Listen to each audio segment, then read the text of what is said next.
Hello ladies and gentlemen, welcome back to a new stream. Today, a special stream. As you all will be aware, whenever there's a Dutch election, I'm here live to give you behind the scenes commentary, the life of a Dutch voter. I'll explain to you all the ins and outs of the Dutch election system. How we divide the seats, and then we'll keep streaming until the first exit poll at 9 p.m. tonight, so in 4.5 hours. So that is going to be it. That is just what's going to be happening here today.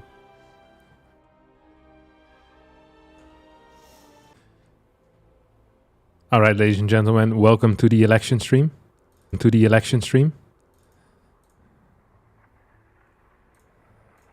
Today we're going to be watching the Dutch elections, as well as playing some StarCraft 2 when we have the time.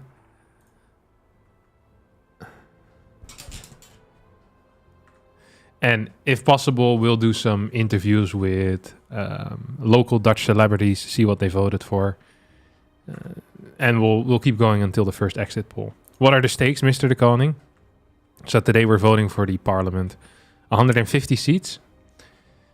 Divided by the amount of votes, or the amount of votes divided by the 150 seats, I guess. And the way that it usually works in the Netherlands is that you have to form a coalition of multiple parties, 3, 4, 5 parties, in order to get a functioning government. And then you can start appointing our prime minister and the other ministers that we have. So, the head of ministries. So yeah, that's pretty much it, what we're voting for today. We'll be following the live blog of the state, what do you call it? The state media, NOS, is the what do you call it? The public channels, public TV. Later on, we might chat with some voters as well. We might even fill in a little questionnaire to see what I should have voted for. And then in about 4.5 hours, we'll get our first exit polls. That's going to be the main plan.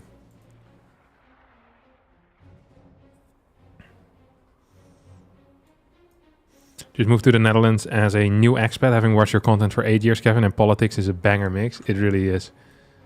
Hey, what's up, Jorix? Yeah, we'll start introducing the high-level players later on in the stream. I thought what would be nice is maybe we start at the bottom, as we try to figure out, you know, as a stream. We can do a stream election as well. See what is the most popular here. Nederlandse partijen verkiezingen. Okay, so these are all the parties that are participating today. This is a fairly long list. PVV, Green Left, PVDA, VVD, NSC, D66, Triple B, CDA, SP, Think, Party for the Animals, FVD, SGP, Christian Union, Volt, Ja21, Peace for Animals, BVNL, Bijeen, LP, 50 Plus, Pirate Party, FNP, Free Alliance, The Line, NL Plan, and Elect, and Party for the Rule of Law. So all seats will be divided among these parties. The ones with the biggest chances will be at the top here. PVV was the biggest one in the previous election, followed by Green Left PVDA. This is a far-right party, and this is a fairly left party, by some considered to be far left. Do you happen to know why the Dutch parliament have an even number of seats instead of an uneven number? I have absolutely no clue. If this is a question which I should know the answer to, then I have no clue. Kokchan the goat?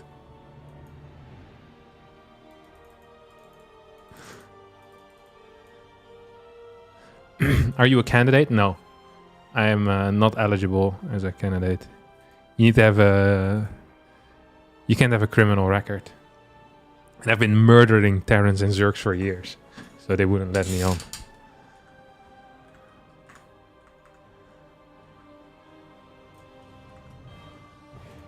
Is this live, the election right now? Who are you voting for? I voted for the only party that wanted to build new cities. Everyone else wanted to build houses, but there was only one party on here that said, you know what, we're not going to build one new city. Not 2 new cities. Not 3 new cities. Or 4 or 5. 6 cities, too little. 7, ridiculously low number. 8, no. 9, we're getting close. 10 new cities. We want to build 10 new cities in predetermined locations already. We're going to pump houses out of the ground like our life depends on it. And that would be D66.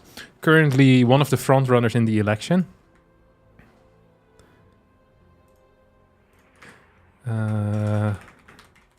So this was yesterday's last poll.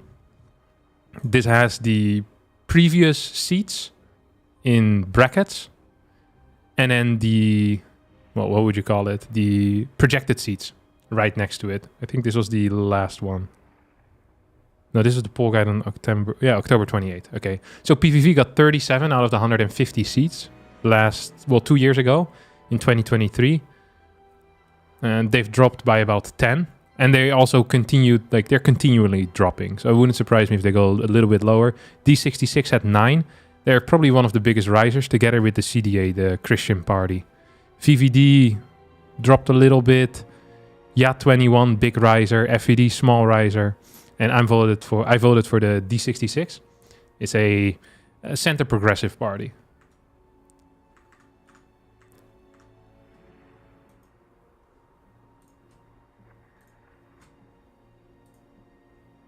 Do you have a degree in politics? No. That makes it more interesting. See, I can speak from the gut, which is one of the most important tools when you talk about politics.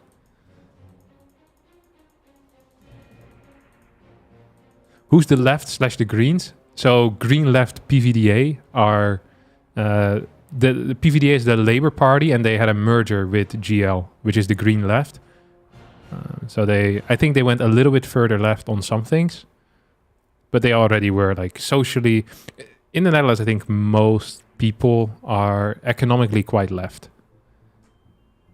But I have to check my stats on this. Why does D66 have a number in the name? It's because they're related to the devil. It used to be a cult of Satanists who wanted to elect Satan as the grand leader of the Dutch government. But after they failed for 6 elections straight, they decided to actually start favoring candidates that were real. Which party is the libtards here? It's really hard because I think everyone is kind of a libtard or even further left. So if the VVD, they're the liberals. I don't think you'd call them the libtards though. Like because in the Netherlands they're considered to be a little bit on the left. Do we have like a little... I think we might have one of these 4 things, like the conservative kies. Yeah, one of these. That is 2023. What if I just go to this website? Voting comes with a regional touch. Check het kieskompas. Start. Oh, this is like questions. I don't want questions. I don't need those. I already know what I want. Tools.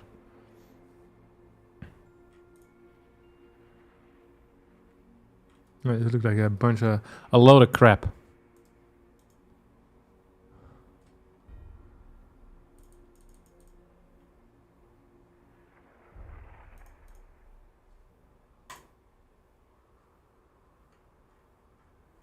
Usually you get like a little compass that can show you where everything is. Does anyone have a link on this? No, it's probably not going to be here. Kieskompas. Spectrum.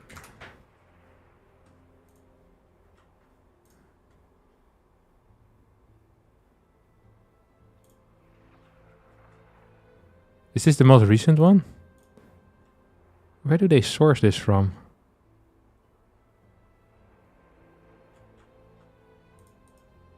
Okay, so D66 is left of center and more towards the progressive side. As you can see, it's just kind of left is progressive, right is more conservative. CDA is like right of center. They're quite popular right now. NSC a little bit left of center, according to them. I'm not sure if this is the most recent one, though. Seems like a piece of crap. Any linkers? Whichever party is hostile towards the French has my vote. So generally in Dutch politics, it is quite common for everyone to be equally hostile towards the French, because it is one of the more popular stances to have. Like, this is also why we don't have any particular parties that made it like a so we have like some one issue parties, like party for the animals or party for, I don't know, other stuff. But we don't really have it against the French or against the Belgians, because this is such a popular stance that all parties kind of already have it ingrained. They're like just a general dislike of the countries towards the south of us.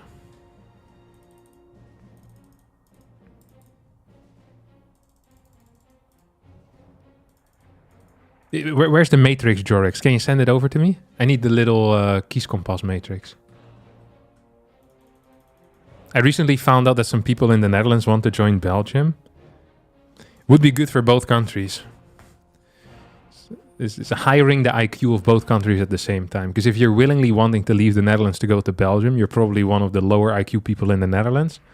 But then again, you're still going to be better than majority of the people in Belgium, as you are naturally Dutch. Which is the populist right-wing party? That would be PVV. It's the winner of the previous election. So this was the... like the numbers here is the amount of seats they had in the previous election. So PVV was on 37 last time around. I wonder if I have a nicer...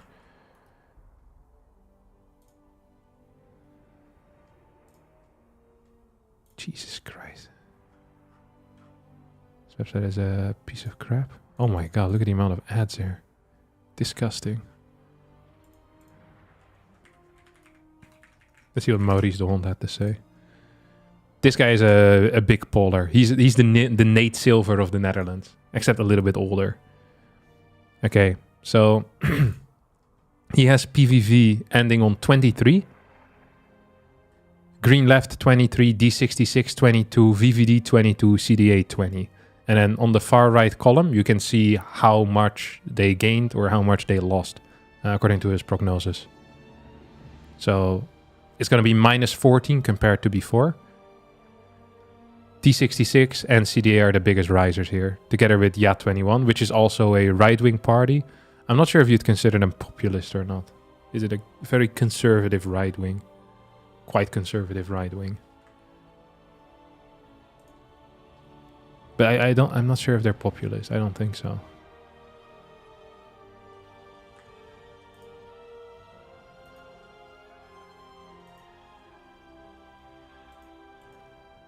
Lekker powerduiding hoor. What party represents Manx? It's difficult to put Manx on the political spectrum. I think he was a bit of an odd authoritarian, wasn't he? I'm not sure if there's... I wouldn't necessarily put him in any of the Dutch parties. But I could be wrong.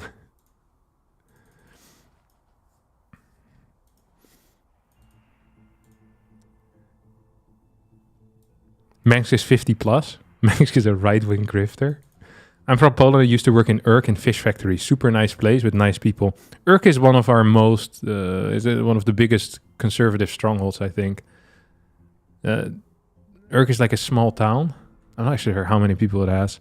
And they make sure that our extremely Orthodox Christian party, the SGP, stays in government most times. So they've been stable at like 2 to 3 seats for the past 85 years, I'm pretty sure. That's not accurate, but it's close enough.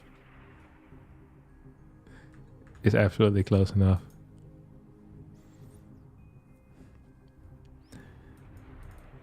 One day you're going to pull a Destiny and turn into mainstream streamer doing politics. I don't think Dutch politics is big enough to have everyday streams about it, especially not for the English viewer. I just like doing these every election. We've had a couple more elections than ideally we would have over the past few years, but it's always fun to do them, you know?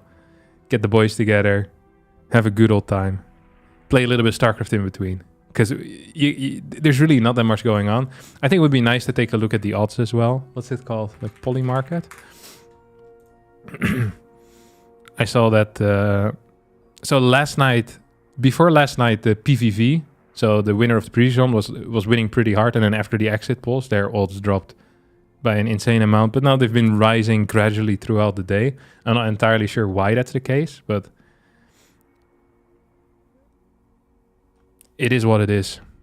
So according to the markets, we're going to get PVV D66 and then the lefties.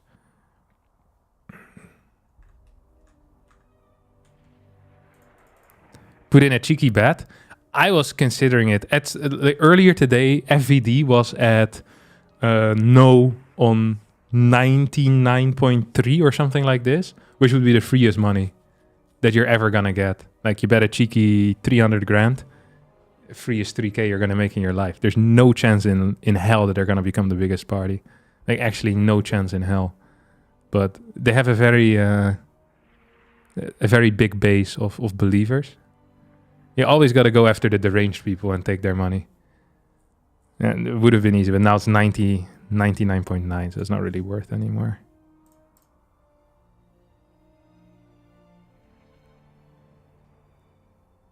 In July, they still actually believed, which is freaking wild. Crazy stuff. But yeah, PVV seems to be doing good. I wonder why that is. What's NL Plan looking like? Kokchan? He's solid. I was watching some of his videos the other day. This guy is an absolute machine. So this is a guy that's participating for the second time. He's gonna get 0 seats most likely.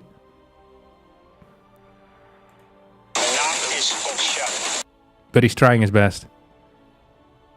His TikTok is absolutely deranged as well. But apparently he did relatively well in the student election.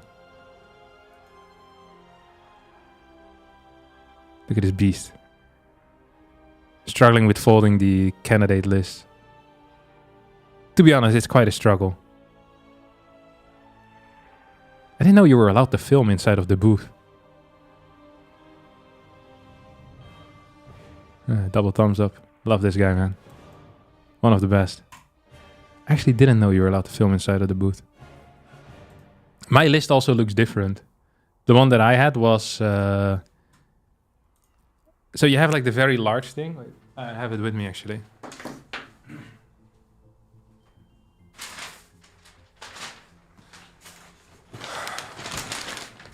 So these are all the candidates you can vote for.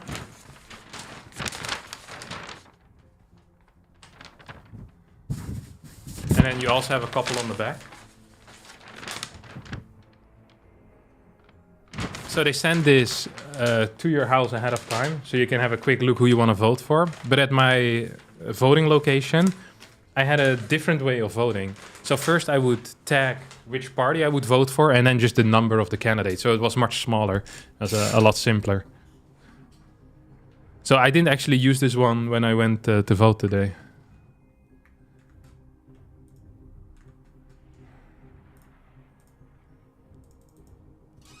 So this is why there's no trees in the Netherlands. This is the exact reason why there's no trees in the Netherlands.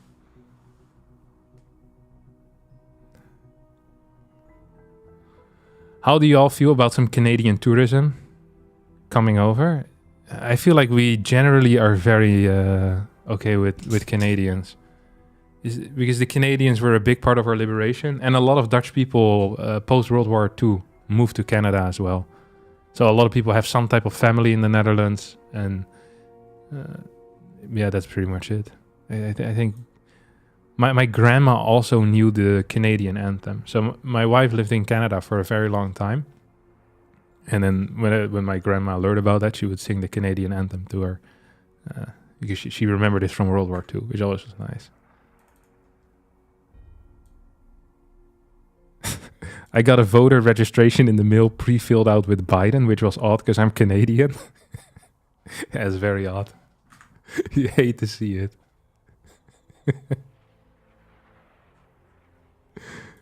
I have a lot of Dutch in my area. They found a nice swamp and drained it. I guess it because it reminded them of home. It is what we do best. Absolutely. Who's peace for animals? Vrede voor dieren, I think. It's one of the joke parties that's not going to make it in. Jesus Christ, this website is a real piece of crap. Okay, let's take a look at an election block, see what's kicking off. We're closing this live block. We'll be back tomorrow morning. Oh. Okay, I'm not going to go to this. Is too many freaking ads. That's insane. The preliminary turnout figure lower than in 2023. Results slightly earlier due to speed counting. He found it more difficult than other years. Like the voting or figuring out who to vote for? The voting is always fairly similar. I feel like that should also be a test. I hate it. So when I went into my local voting location, there was a lady that was explaining me how to vote, despite already getting written instructions sent to your house. And then there also being posters explaining how to vote. I feel like if you cannot figure out how to unfold like the voting ballot and then put it back in, perhaps voting just isn't for you. Like, I am not in favor of stuff like IQ test, but I feel like this, if you cannot figure out how to vote, then like, how much should your vote really be worth? So if he actually found it more difficult than other years, then perhaps that's best for the world. More municipalities are going to start fast counting. Right, so we're going to have basically what's going to happen is we'll get an exit poll at 9 p.m. And once we get the exit poll, we know pretty much everything. There's going to be some small differences still, but majority of the time the exit poll is going to be accurate. I believe the exit poll consists of 80,000 people. So they'll be standing at voting locations throughout the country, asking what people voted, and it's usually within 1 or 2 seats. It's always been extremely accurate, that exit poll. The final poll of the day before, which we had yesterday, the last one, usually isn't as accurate. Last year, I think they were off by like 7 or 8, and it's to be expected. It's good to look at trends, though, within the polls and then the final poll. Okay, preliminary turnout, 38%, less than in 2023. 38% of voters has cast their ballots, according to Ipsos and IO, which is one of the professional polling dudes. This figure was 40% at the same time during the previous parliamentary elections in 2023. The turnout then was 77.7. I thought that I read that the lower the turnout, the worse it's going to be for the far right-wing party, the PVV. So this should theoretically be some type of indicator, but then again, I'm not great at reading the tea leaves. Maybe you guys are better. What if we ask a few people in chat to get our own exit poll?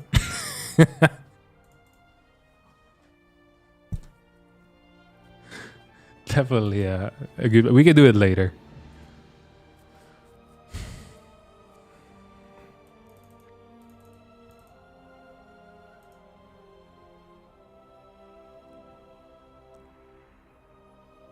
I used to work at a restaurant and I had people struggle figuring out how the menu works. Yeah, there's a lot of freaking dumb people. What do you want from the new government? For them to remain the government for more than 2 years. We've had a couple of times now that are what we call is a coalition falling or a cabinet falling, in which one of the parties pulls out due to some disagreement within. Because the structure of the Dutch government means that you always need to form a coalition with multiple parties, and thus concessions need to be made. And then over the past few years, we've had multiple times where one party pulls out. That's what happened with the previous government now as well, which consisted of PVV, VVD, and the Triple B and NSC. But they've been pretty much wiped out as a result, or just in general. So it was a 4-party coalition. NSC, BBB, VVD, and PVV. And you see they also lost a crap ton of seats in the current prognosis. So PVV is minus 14. NSC went from 20 to 0, most likely. They're not going to have a seat, which means they can go back home and go find a different job. BBB is going to lose a couple of seats as well, which is the Farmer Party. And then VVD -2. But this is according to Maurice, who's like a separate pollster again. There's a couple of different pollsters. So it's hard to say what's going to happen.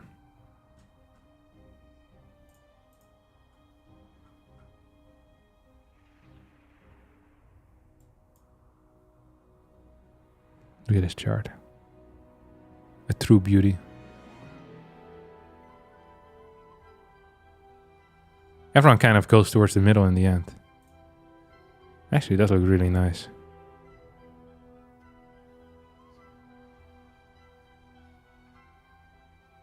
Oh. Thoughts about NSC? I have no thoughts. I mean, they're gone. Why do we care? Everyone that left CDA previous election now is just back, no?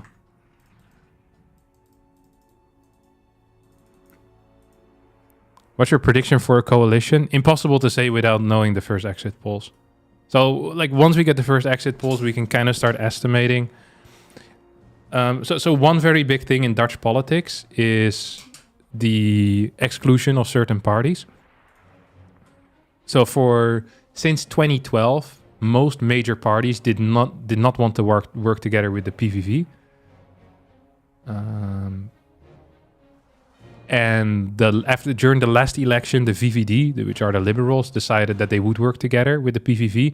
And PVV got very big, and thus they formed a coalition with VVD, PVV. And now a lot of the parties are once again saying that you cannot work with the PVV, which most likely, or there's a decent chance they will be the biggest party again. But no one wants to work with them. So it's very unlikely that they will be capable of forming a coalition to govern. It's almost impossible, if I recall. So if you take a look at these polls, PVDA GroenLinks doesn't want to work with PVV. D66 doesn't work with PVV, I'm pretty sure. I'm like 90% sure on that. I think so. VVD doesn't work with PVV. CDA doesn't work with PVV. So that's already like right about 85 seats that doesn't want to work with PVV, and that makes it impossible to form a coalition. In order to form a majority coalition, you need at least 76 seats, and they'll just never get it. So a vote for PVV is going to be largely wasted, especially now that they've been dropping even more in the polls. It is possible that I don't think any of these parties will go back on it, to be honest. So yeah, they might become the biggest, but they will have fairly little governing impact.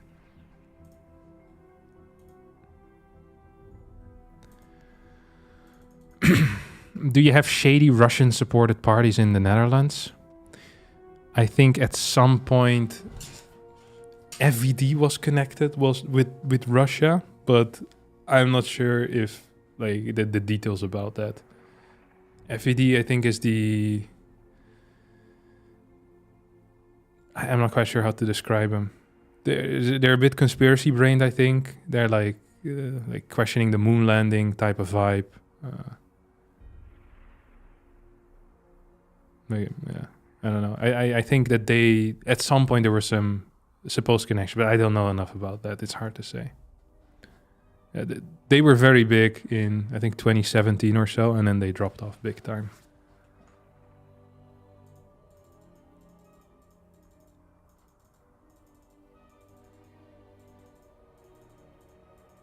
What do they say about the war? I honestly pay so little attention to daily Dutch politics. Like, I generally think politics is kind of cancerous. I just like doing the election streams, because that's the only fun part. Does everyone believe in climate change over there? I think most people believe in climate change over here. I think there's the difference is in the impact of it, or the human impact. It's like certain parties want to put more money towards it, other parties less against it. There's a bit of a left-right divide there as well. Like, the further right you go, the less likely you're going to find people that seriously care about climate change. And the further left you go, the more you find people that care about the human impact on climate change.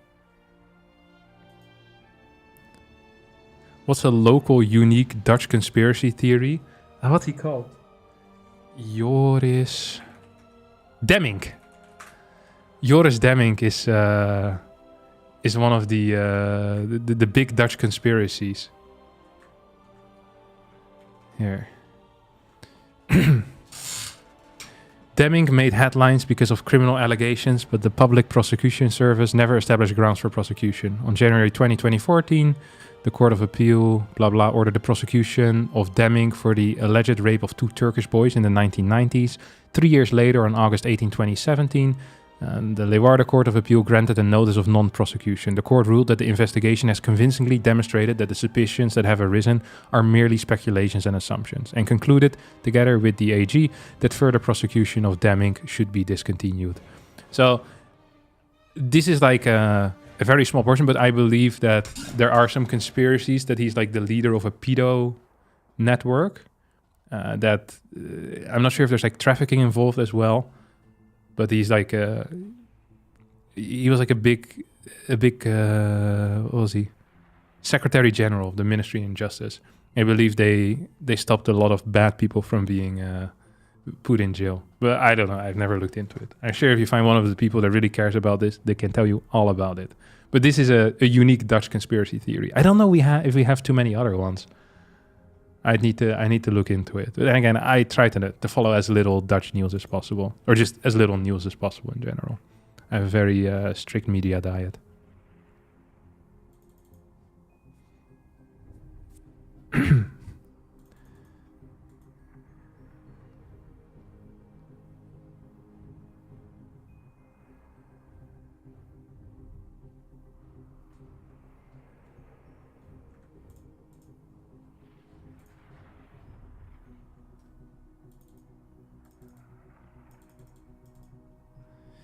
FAD claims it's not caused by humans. YA21 doesn't want to prevent, only mitigate damage. Gotcha.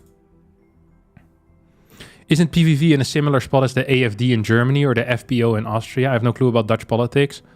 Only thing I know is that the Geert guy likes Trump quite a bit. So I don't know enough about Austria, but I think in Germany it's different because you have less parties. So it's more likely that they'll actually form a government with the AFD, right? And in the Netherlands, it is almost unimaginable at this point that the PVV will be back in power. So there is a very good chance that everyone that voted for PVV, and despite them becoming the biggest party, they will not have any... Well, they have some representation in parliament, but they won't have any ministers, and they will not be bringing us a new PM. So in the previous cabinet, we had something weird happen as well, where PVV was by far the biggest party on 37 seats, which is a huge number. And usually if you're the biggest party, your party leader also becomes the prime minister. But that wasn't the case because the other parties didn't want the leader of the PVV to be the prime minister. So we had an unaffiliated guy become the PM, which I can't remember if that happened before. And that was Dick Schoof, Mr. Moneybags.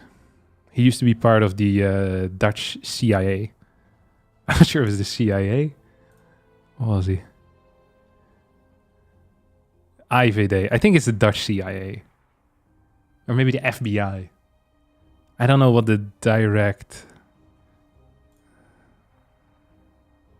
It's the Dutch Secret Service. So I guess that would be the CIA, right? The CIA is the Secret Service. Or maybe just the Secret Service.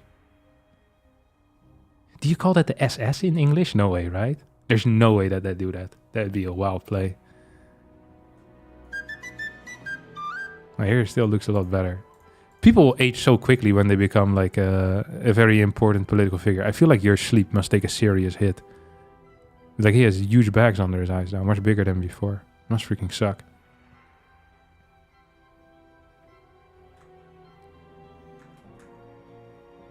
And you get kicked out again as well after 2 years. Hate to see it. Alright, let's see if we got any updates. This is the problem with Dutch politics. Nothing happens. Like, this is a live blog of the election, and for freaking 25 minutes, not a single thing has been updated. How am I supposed to stream this stuff? And like, this is supposed to be the fastest news cycle day in the entire, like, 4 years or so. I want constant updates, like with the American election. You know, like, you have like voter fraud freaking going on everywhere, like pre-filled ballots with Biden, the mail-in ballots flying from every city. You know, this is the type of stuff we want. Instead, we get a guy complaining that the voting has been more difficult this year. It's like, you mean more difficult? Just fold the paper, man. It's not that tough. Elections are open till like 9:30, right? Yeah, it's true.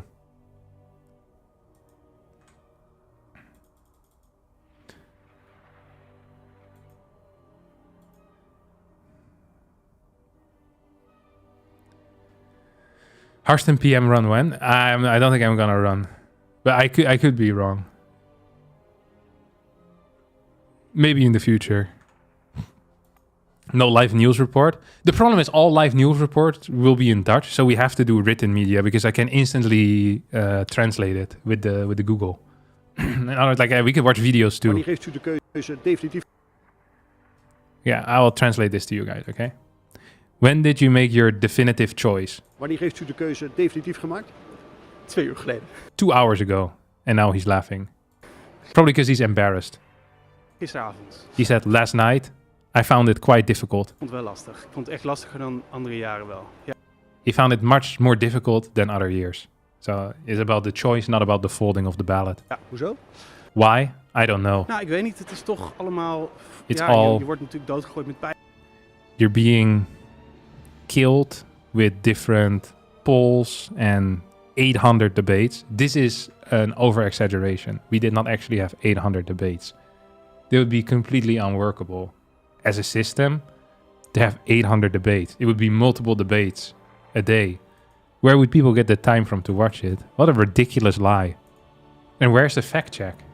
Ja, je wordt natuurlijk doodgegooid met peilingen en 800 Like, this would be the easiest fact check of all time as well. Like a little pop-up with an information. There actually wasn't 800 debates.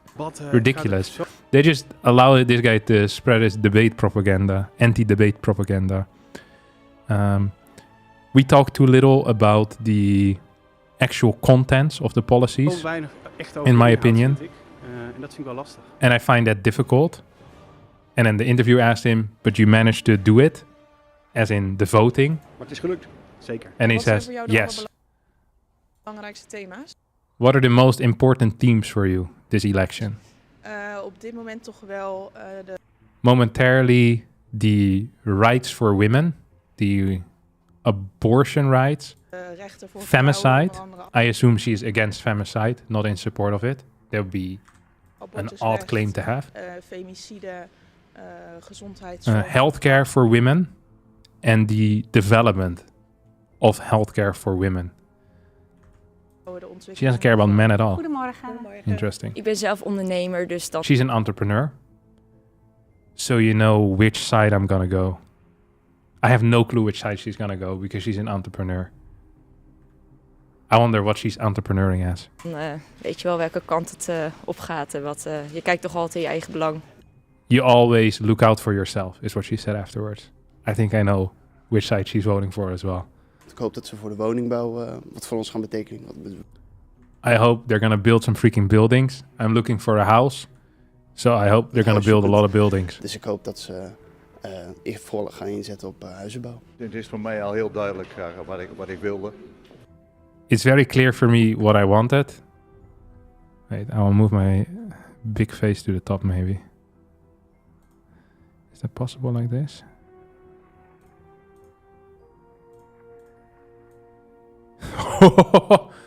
Dude, I'm a freaking gangster. Okay. Oh, you guys can see more than I want you to see. Okay, perfect. Let me move the logo up too. He says, it was very clear for me what I wanted, and that is also why I managed to vote or figure it out very quickly. He's basically saying the same thing in two different ways. I figured out very quickly, and I knew what I wanted very fast. So, well done. This guy should become a politician. 2 sentences, Ja, no vandaar content. Ik was er ook wel snel uit. Ja, zoals het nou gaat, er moet toch wel wat aan The way it's going right now, things need to change. You see, this guy is a real policy tiger. gebeuren. Ik heb vanmorgen nog een keer de stemwijzer ingevuld. I filled in the stemwijzer. This is like an online quiz that you do to figure out who to vote for. This is really popular. I also did it already, but I already knew who I was going to vote for because I'm a well-informed voter. Then I did it again and I got the party that I voted for. So, you know, freaking crazy. Ik dacht last minute, oh, zal ik dat nog even doen? she thought last minute, oh, should I still fill in the questionnaire? Should I do the minimum amount of effort to cast my vote, or shouldn't I? And she decided yes. So she did it this morning. En het kwam hetzelfde uit. Het was ik eigenlijk And the same thing came out. And she was very happy with it. blij mee. Ik sta voor de BBB. He supports the BBB. I think the farmers were proud of them. This sentence also doesn't make sense in Dutch, don't worry. Ik vind de boeren, daar zijn we trots op. Ja. B. Ik vind de boeren, daar zijn we trots op. He's proud of the farmers. And we're allowed to be proud of them. And I am proud of him.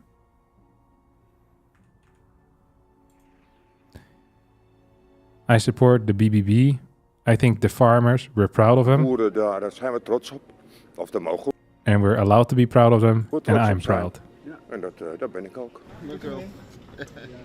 He was just laughing while he cast his ballot. He's having a good time. That is a great video. I'm glad we watched this. Perhaps the future is indeed in videos rather than watching written content.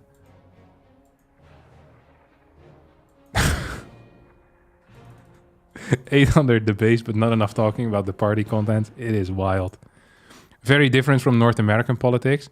You know, it's another thing that's very different from North American politics is that when we go to vote, you're in and out in like 2 seconds. One of the most pathetic things that I've ever seen in my entire life is the lines in front of the voting stations in America. I feel like if you're a real patriot, like an American patriot, and you see that, like, I'd just be embarrassed. Like, seeing these interviews of people that have been in line for 8 hours to vote is like, that's freaking embarrassing as a country. I went in this morning and I was out after 1 minute and 30 seconds. And it was only because the lady had to explain to me how to cast my vote, despite already knowing. So that added like another 45 seconds. And then another 10 seconds got added because I forgot to give them my ID card. But honestly, if it would take 8 hours off of my day, I can understand why no one wants to freaking vote. Like, the fact that you Americans have any type of turnout is a freaking miracle to me. And you must be real motivated. Because I would not be capable of doing that. I don't disagree, but we do have 80 times your population. Yeah, I mean, of course, you have a larger population. And you're going to be more spread out as well, which I think is probably a bigger deal. I wonder how that is in Canada. Because Canada has a huge freaking country. Organizing there would, I think, be extremely hard. Because you have all like these little wankers that live out of a, you know, bumhole nowhere. I think it would be tough. Let's see if we have... Oh, look at this. Remarkably high turnout in Schiermonnikoog. 101%. 101%. They all voted for Erdogan or what? Oh, this is thanks to the tourists voting on the Wadden Island. I bet this is going to be 103% votes for Biden as well. And then we haven't even counted the mail-in ballots yet. Absolutely surreal. Can't believe that he's doing it here as well.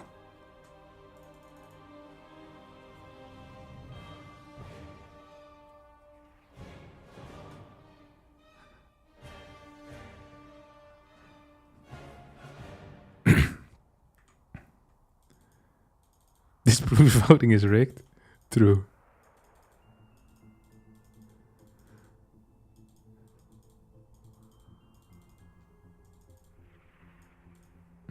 I'm surprised people trust the questionnaire. Who makes the quiz? Some third party. It's the Stemmingwijzer.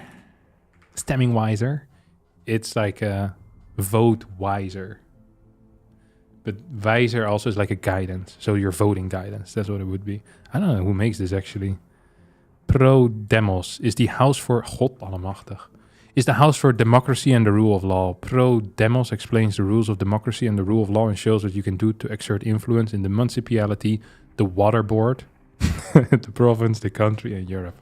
The water board doesn't mean the waterboarding. It's the...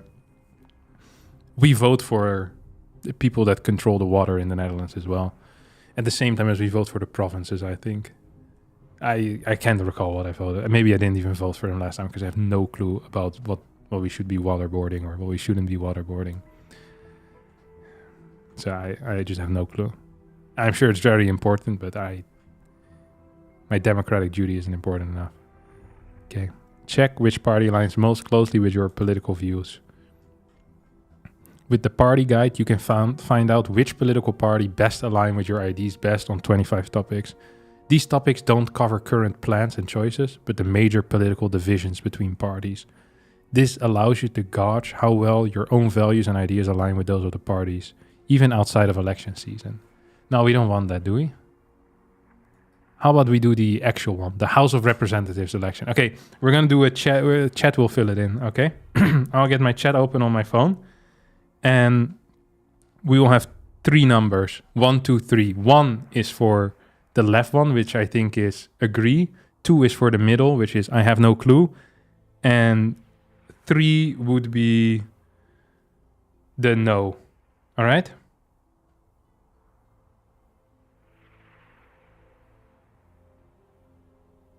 Rotti sent me here and I know nothing. Can you intro me?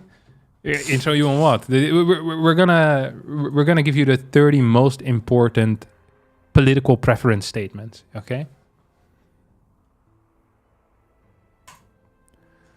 Mortgage interest deduction. The mortgage interest deduction should be abolished. Now we first learn more. If you buy a house with a mortgage, you have to pay interest to the bank. In the Netherlands, you can deduct this interest from your income on your tax return. This means you pay less tax. This is called mortgage interest deduction. The mortgage interest deduction is higher if you have a larger mortgage and lower if you have a smaller mortgage. So basically the taxpayer here is paying for homeowners with a tax deduction. If you believe we should keep the system as is, good Lord, why would they add a negative in? The mortgage interest deduction should be abolished. So if you believe we should get rid of this, then we vote 1. If you are not sure, you vote 2. If you say we should keep it as is, vote 3.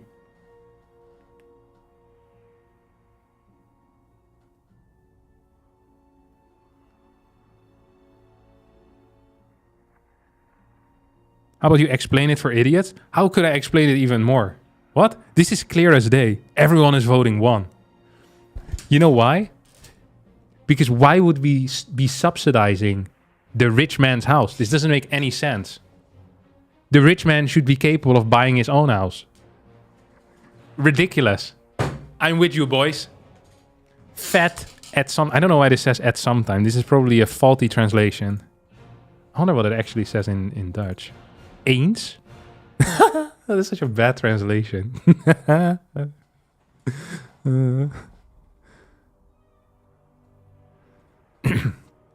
3, I just bought a house. Boo.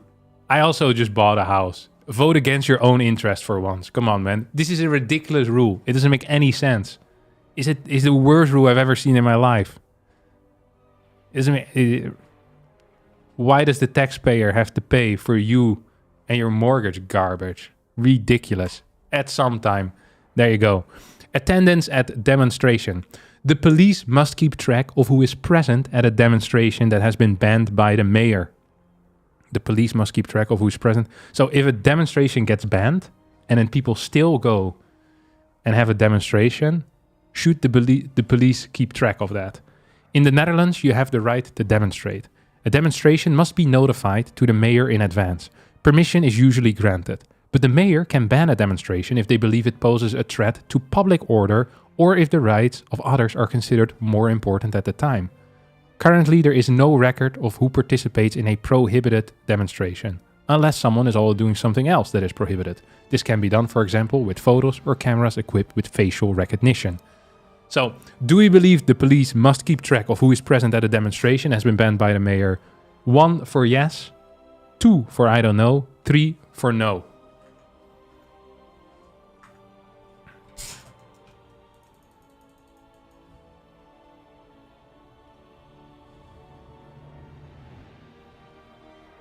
Lots of 3s. Yeah, privacy pricks, you all. What do the parties think? Look at this. Lots of lefties on the right side. Liberals on the left. Far right wing on the left. Far right wing on the agree with this. Okay, we're gonna disagree. All right. Minimum wage. The minimum wage for adults the age limit should be 18 years and older. Currently, it's 21 years. So right now, if you are 18 years old, you are making a percentage of the minimum wage, and that percentage goes up. I think it already goes. I think you can start working once you're 14. So when you're 14, you have a percentage of minimum wage, and it goes up, and it progresses and progresses till at 21 you're making serious money. Now, one of the main reasons I believe why this is the case is because we want to encourage younger people to go to higher education rather than start working. And many people believe that the incentive provided by immediately making good cash once you turn 18 is too much, where young people will then go for, you know, the short-term gain rather than the long-term gain of pursuing higher education. So this is I think the main argument for it. So with that out of the way, minimum wage for adults, the age limit should be 18 years and older. Currently, it's 21 years. So lowering the minimum wage age. Yes is 1. I don't know is 2. No is 3. Yeah, 2 is the middle one. Of course, 1, 2, 3.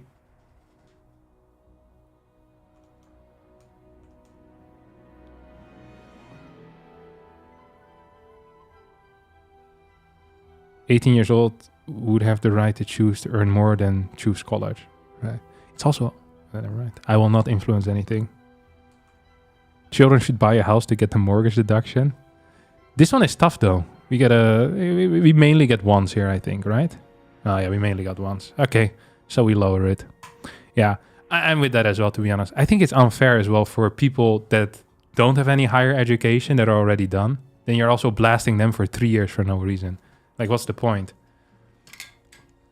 I think it's ridiculous.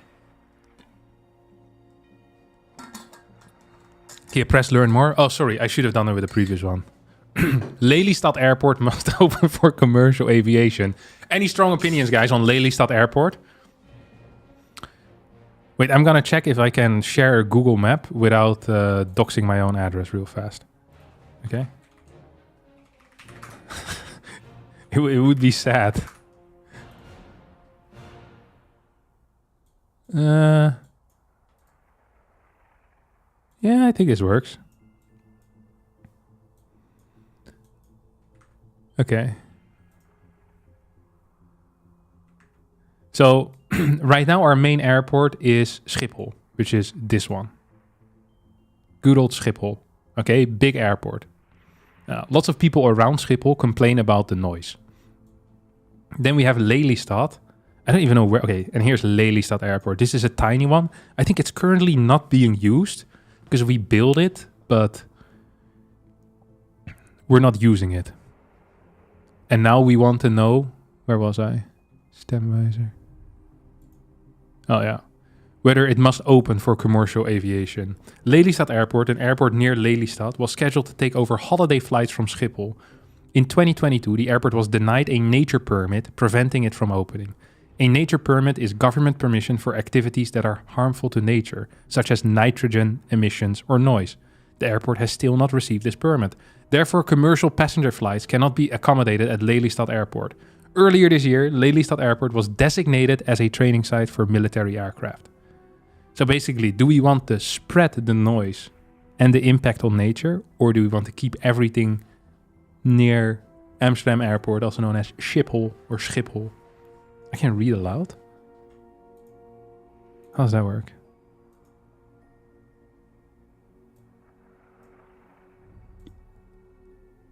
Lelystad Airport, an airport near Lelystad, was scheduled to take over holiday flights from Schiphol.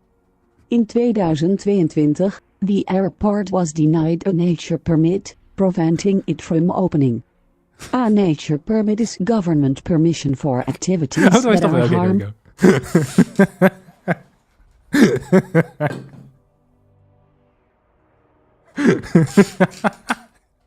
harmful to nature, such as nitrogen emissions or noise.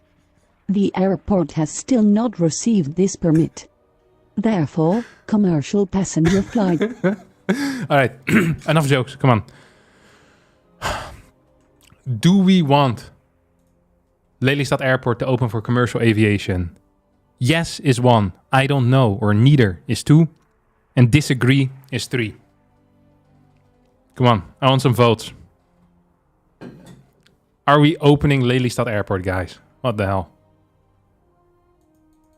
I would prefer fighter jets constantly breaking the sound barrier personally.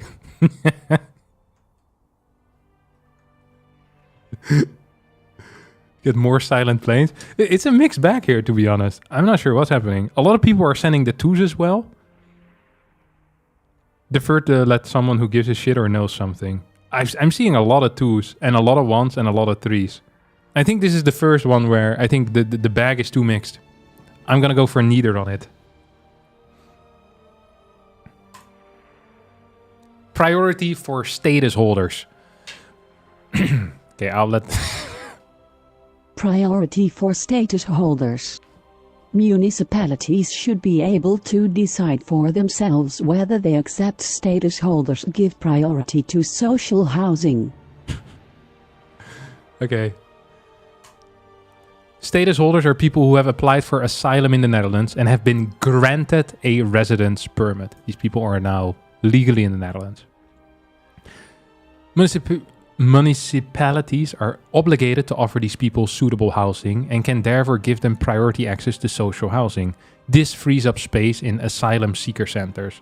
Waiting times for social housing are often long. A bill has been introduced to abolish municipal priority schemes for status holders. So I'll explain the 2 sides of the coin here so you guys can make a good decision on this.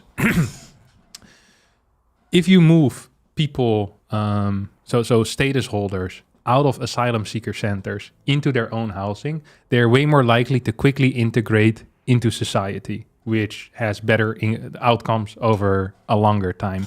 However, in order to do that, they get priority over people that have been on these social housing lists for a much longer time waiting to get social housing. Sometimes you're waiting 8, 9, 10 years in order to get social housing that you want. In whatever city you've applied in. So it feels very unfair for these particular people. I think the estimated percentage of houses that gets passed on to or given priority to status holders is 9%. And this isn't about whether this should be done, but is whether municipalities should be capable of deciding themselves. So right now, there is some freedom on deciding who they're going to give this social housing to. And basically the federal government, do you call it the federal government in the Netherlands? The national government, I guess, it wanted to have had a bill introduced to abolish the municipalities of being capable of doing this themselves. And sometimes municipalities might have good reasons for it. So it's a bit of a, it's difficult to say. Municipalities.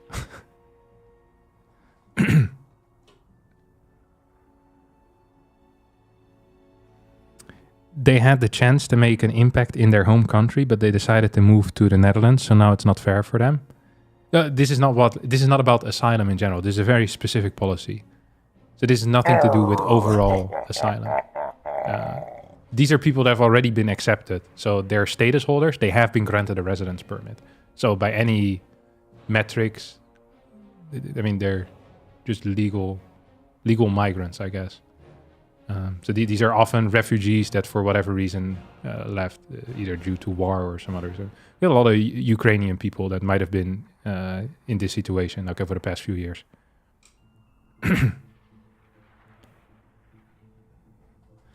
The locals often can decide best. All right, let's just put the vote in. Yeah, this is it's about cities having control over resource and how to allocate them. And basically the national government not wanting other people to that it feels unfair if you give a certain group's priority. There's a couple of different priority groups as well. I think there's like 8 or 9 total priority groups, which would still have access to priority schemes. But then status holders wouldn't be one of them. Status holder being people that have been granted a residence permit. So let's vote. 1 for yes, 2 for neither, 3 for a disagree on this particular policy. Which are these groups? I think that I'd actually need to look it up. I don't know.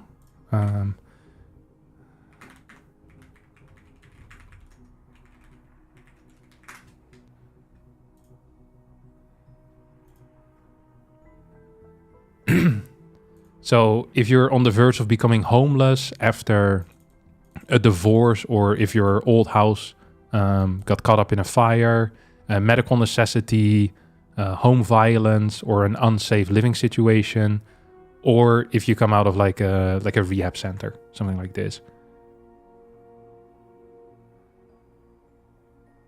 Older people, people with a handicap, people with a vital job, so like nurses or something, teachers, police officers. Pretty much it. Okay, I see a lot of ones, 1 or 2 twos, a 3 as well. Can you view the parties? No, I don't want people to get influenced by what the parties are saying. I want them to think about stuff themselves. And then we make a decision together.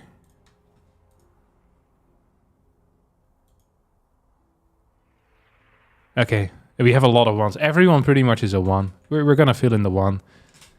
So we want the local governments to be capable of figuring it out themselves. Ooh, social media age limit. The government should set an age limit of 15 for social media. The minimum age for using most social media platforms such as TikTok, Snapchat, and Instagram is currently 13. There are younger users, however. In 2024, the European Union adopted a law that sets strict requirements for age verification and the protection of minors by social media platforms. Countries can set their own minimum age requirements. So currently it's 13. So this would be adding 2 years. But kids below 13 use it all the time, so I don't know. Okay, I will not say anything. No impact. How do you even enforce something like this? Yeah, I have no clue. Probably not possible.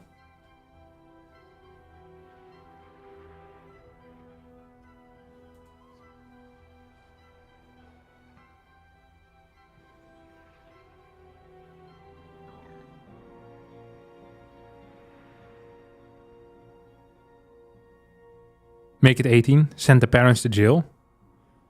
That is not one of the options. We cannot send the parents to jail. Please only suggest realistic policy suggestions. Sending the parents to jail is completely unrealistic. I haven't heard that in any of the 800 debates. Bully kids below 13 on socials.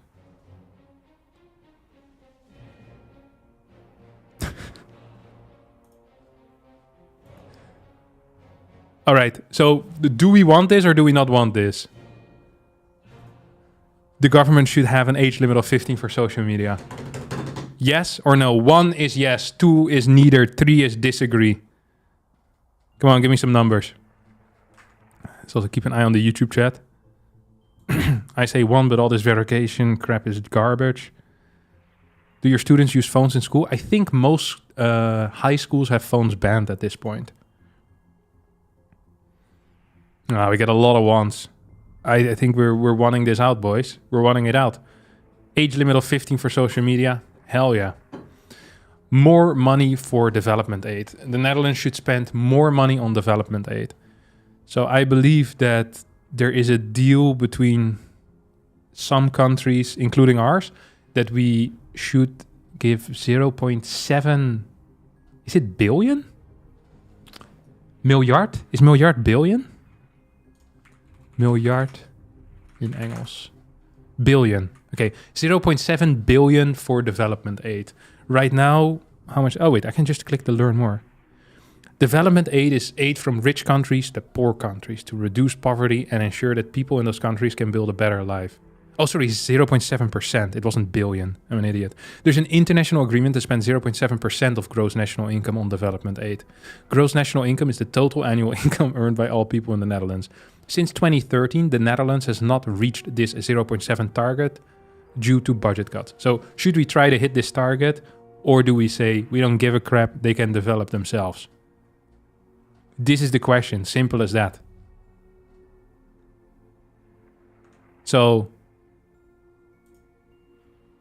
development aid is aid from rich countries to poor countries to reduce poverty and ensure that people in those countries can build. International Agreement 1, lots of threes as well here. Look at that. I see some 1s, some 3s in YouTube too. 4 1s in YouTube, 2 3s. I'm sure you guys spent enough already. Another 3 in there too. I think this is going to end up being a 2.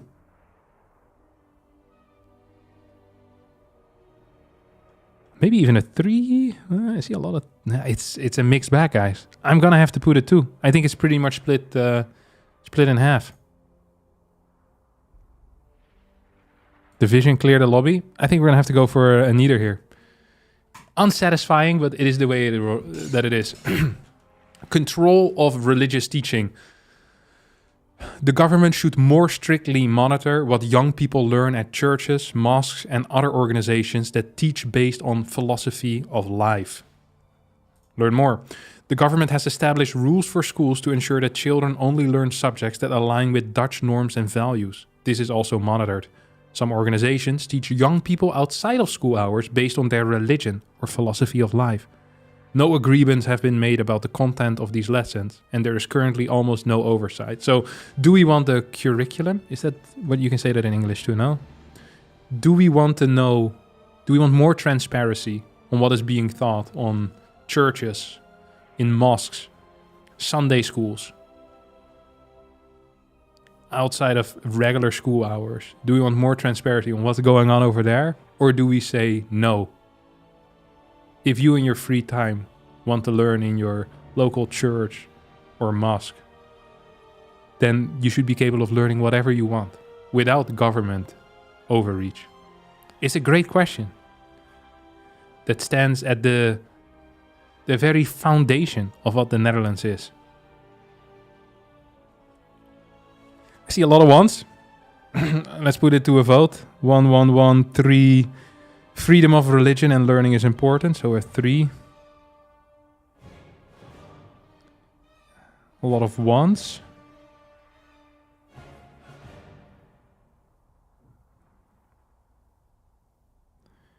Religious education is fine, but it shouldn't count as fulfilling the mandatory school time. Do it in your own time. I don't think this counts as fulfilling the mandatory school time. It would just be stuff like Sunday school. It's not super simple in the Netherlands to not send your kid to a regular elementary or high school. You can always choose not to attend the church that preaches junk, so 3. I see a lot of 3s here. Let's see what... I feel like YouTube's going to be 3 based as well. This is my general feeling. Yeah, we have a lot of 3s on YouTube. Couple of 2s.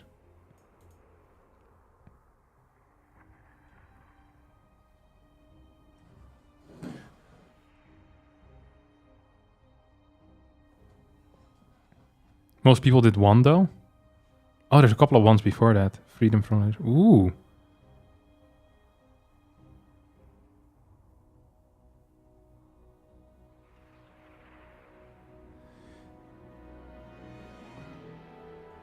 I think it's going to be another 2. I don't know what to tell you, boys.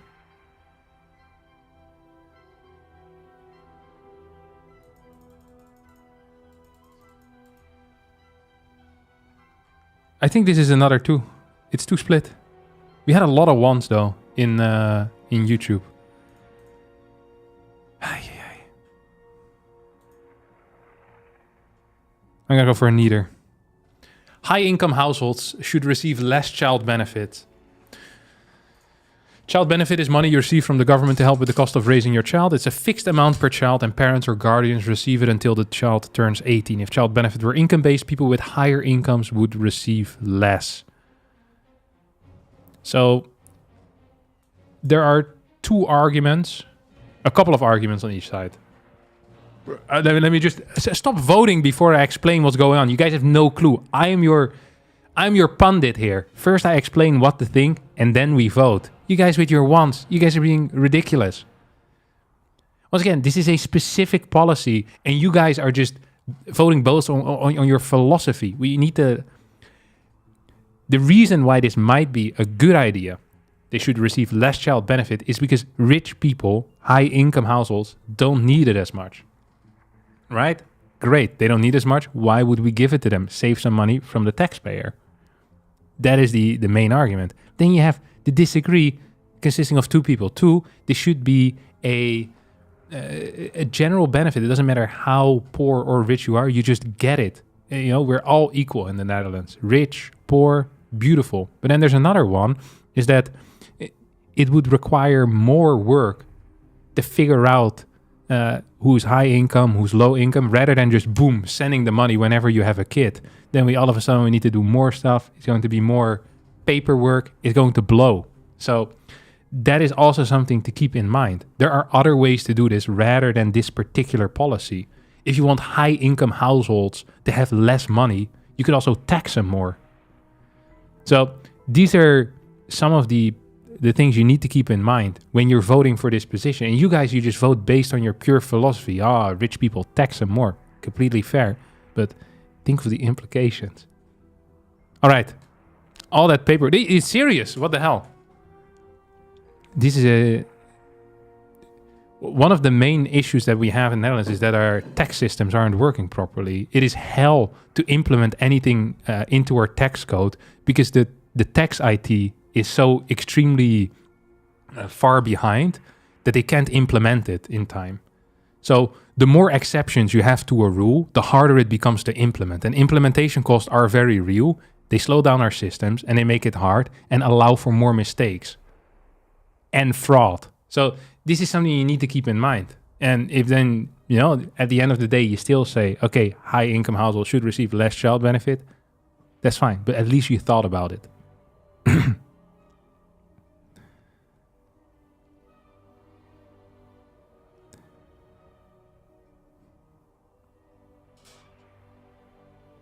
Okay, let's vote. 1 for yes, 2 for neither, 3 for no.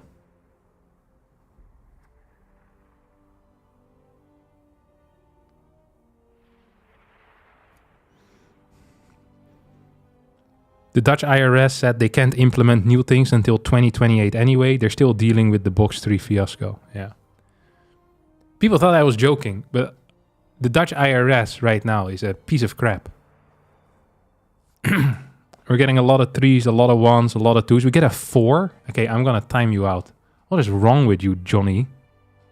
Johnny Black Rat has been following since 2021 and now thought it was the perfect time to joke around. Setting a 4, completely ruining my count. Okay, you'll be banned for 5 minutes. This is a serious election stream, Johnny. And here you're just trolling around. It's not okay.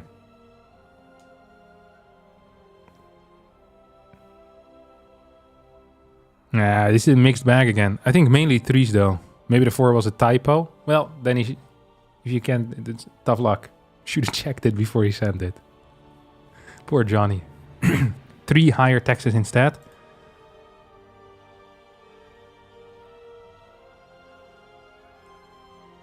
Three high-income households should get more child benefit. Ooh, I like this.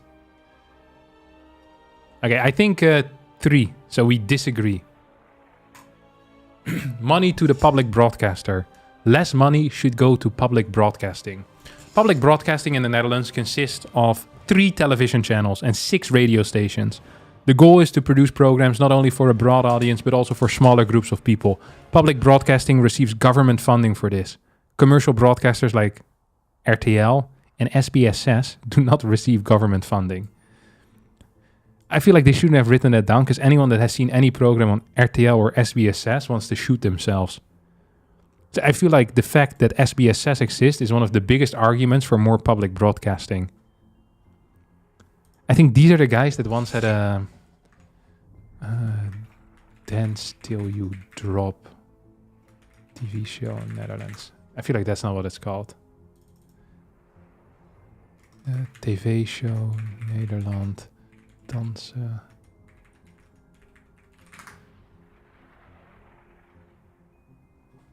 Dance, dance, dance.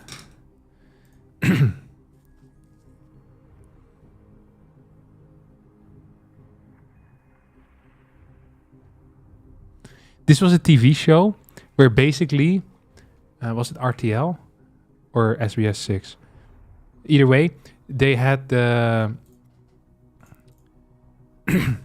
people were forced to dance for as long as possible, and I think the winners got like 25,000. It was basically like a Mr. Beast challenge, but then broadcast live for like 50 hours straight or something on TV. I'm not sure if it was live for 50 hours, but basically it was going on for a very long time. It was like a live stream, and people were just dancing, and I think some people ended up fainting.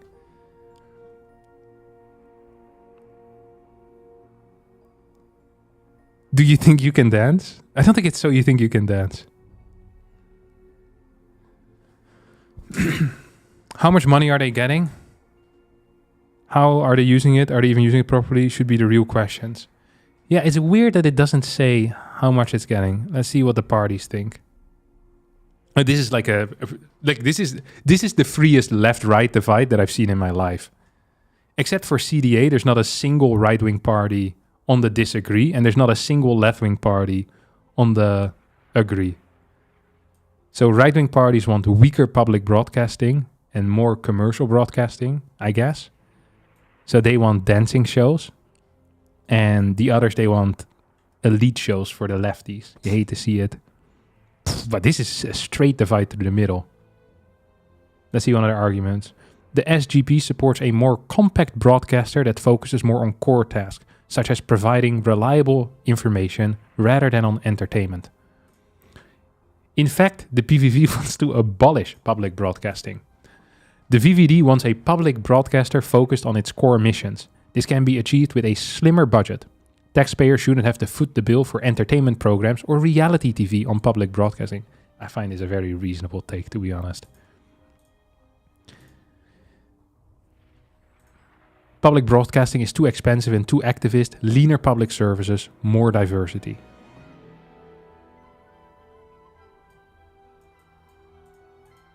More diversity. I hadn't expected that from them. Or maybe they mean more like extreme right-wing positions. Or I'm not sure if they're extreme right-wing.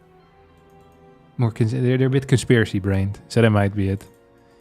And some investigation into the lizard people or the moon landing. Free and diverse media are essential to our democracy.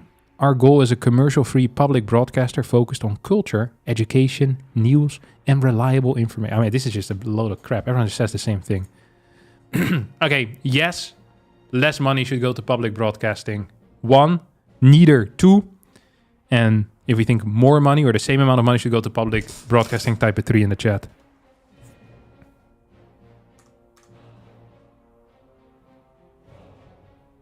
Look at you, bunch of lefties in my chat. Oh my god. What is this, the lefty congregation over here? Ridiculous. Where's my rightoids at? Couple of ones in the chat? What the hell? Look at this. Even on YouTube, we're getting... What are we getting on YouTube? A bunch of ones, bunch of 3s. Unbelievable. It's a hard one.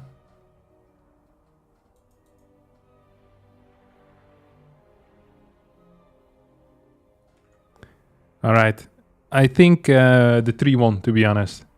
Yeah, we have quite a few ones as well. Actually, it's pretty even. Maybe actually 1-1. I probably should have calculated this. A firm one. The 3s are botting. It wouldn't surprise me. Yeah, we went for the 1. The Netherlands. Oh, this is a nice one. The Netherlands must recognize the Palestinian state as soon as possible. So right now, there is a major conflict going on in the Middle East between Israel and Palestine. But right now, the Netherlands does not recognize the Palestinian state. In 1990s, international agreements were made about a separate Palestinian and Israeli state. The Palestinians now have their own governments in Gaza and the West Bank, but not yet full autonomy. A Palestinian state would have that. The Dutch government has long supported a two-state solution in which Israel and the Palestinian state coexist. Until now, the Netherlands has held off recognizing the Palestinian state. Countries such as France, Belgium, Canada, and the United Kingdom have recently decided to recognize the Palestinian state. So, do we believe the Netherlands must recognize the Palestinian state and follow countries as France and Belgium? They're not really making good arguments, naming up these countries. And Canada is decent, but the UK, France, and Belgium are not the brightest bulbs in the box. Jesus. You guys get to vote? The Netherlands must recognize the Palestinian state as soon as possible. 1 for yes, 2 for I am not sure, and 3 for no. Hey, what's up, Snormal? You want to do an interview soon? As an average Dutch voter? It's been a while. If there's any other average Dutch voters, by the way, that would love to have their opinion known, broadcast live on television, now is the perfect time to throw your hat in the ring. We got a lot of ones here. YouTube is definitely one. YouTube wants a Palestinian state. Twitch also wants a Palestinian state.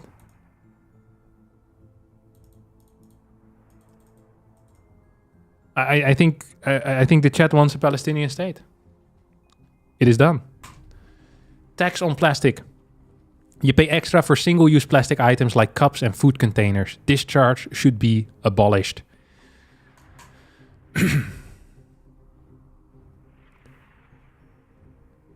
Jeez, we're only at question 12? Dude, we're going to be doing this for the next 5 hours. How long have we been going at this? Okay, we need to move a bit faster. You pay extra for single-use plastic items like cups. For single-use plastic, you sometimes have to pay extra due to a levy. The goal is to reduce plastic use and plastic waste. The extra costs are listed separately on your receipt. The levy increases cost and administrative burden for businesses. They are not required to report the revenue from the levy to the government. What do we think? Extra for single-use plastics, hey or nay? 1 is for hey, 3 is for nay, 2 is for I don't know.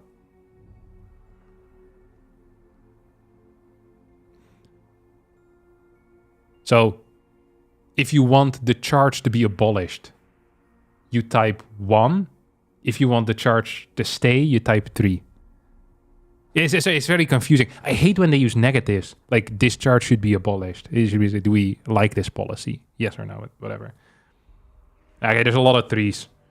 There's a lot of 3s. I see how it is. We want to get rid of single-use plastic items. I'm with you, boys. Rent increase for social housing. The rental price of a social housing unit may not rise faster than inflation over the next 3 years. Social housing is intended to provide affordable housing for people with lower or middle incomes. The maximum rent is 900 euros per month. The government determines the annual rent increase, which depends on inflation on various landlord costs. Inflation is the average price increase of goods and services purchased by consumers. So I think the main argument for doing this is that people that, can't pay higher rent prices will not get rented out of their own home.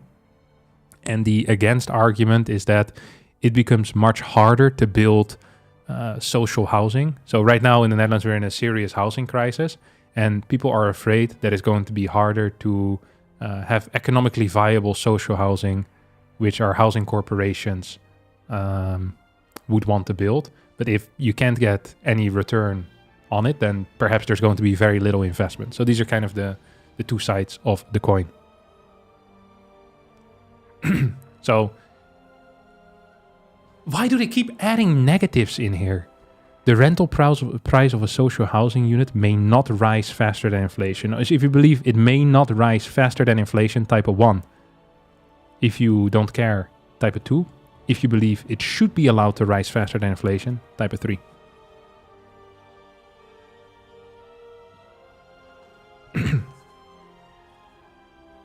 Oh yeah, bunch of commies in the chat. So 1s only. What the hell? Okay, here we come with some 3s.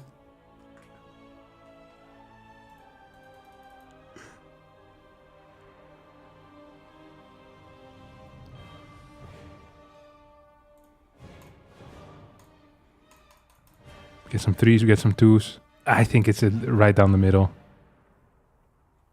Let me see what Twitch is doing.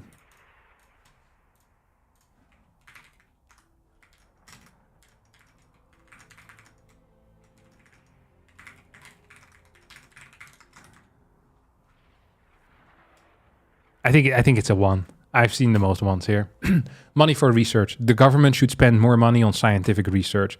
The government currently plans to reduce its funding for scientific research and innovation, dropping from 9.7 billion in 2024 to 8.4 billion in 2029. This funding will primarily go to universities, colleges, and knowledge institutions.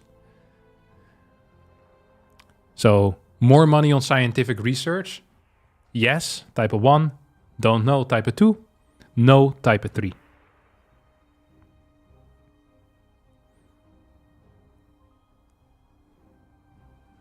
Now we have, this is the pure one.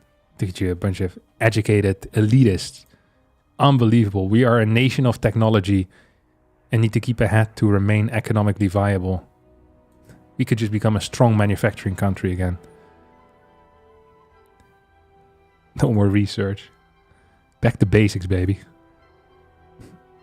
You know what they teach in those schools? Yeah, freaking engineering schools. I hate those guys. Oh, woke nonsense. All right, I see how it is. More money to scientific research. Absolute wankery. Government is inefficient at this stuff. Let the market figure it out. But it wouldn't be government doing the research. It would be them funding research. So it would be... not, but fair play still. Inefficient, bad at picking winners. Wolves. Municipalities and provinces should have an easier time obtaining permits to shoot wolves that are causing problems. Do we want to shoot wolves? Yes or no? While they're causing problems. Only problem wolves. Currently we have about 90 wolves in the Netherlands and they're being a right hassle. They're killing cattle left, right and center. Over the past year, I think more than 300 sheep have been killed. These are very serious. I do not understand why the hell this is in a 30 question questionnaire. I'm not even going to let you guys vote. This is a 2.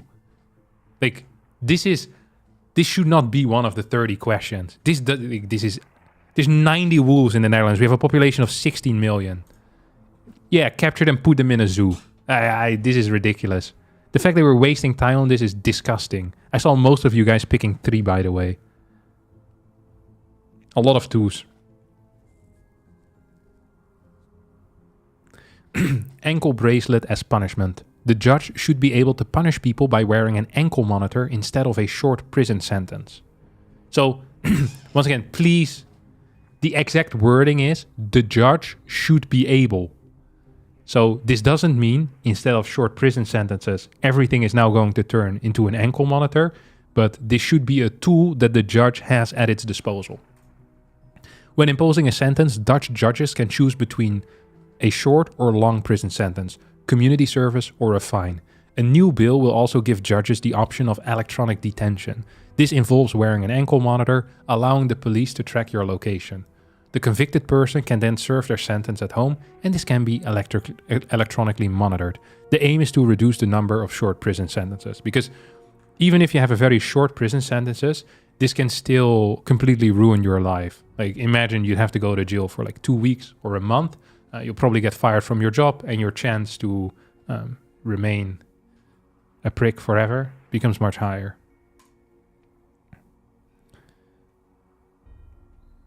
I feel like I influence too much. I'm sorry. I have a strong feeling that I feel like more tools for judges is often better, as long as the quality of our judges is high. I'm sorry for influencing. So, don't commit crimes.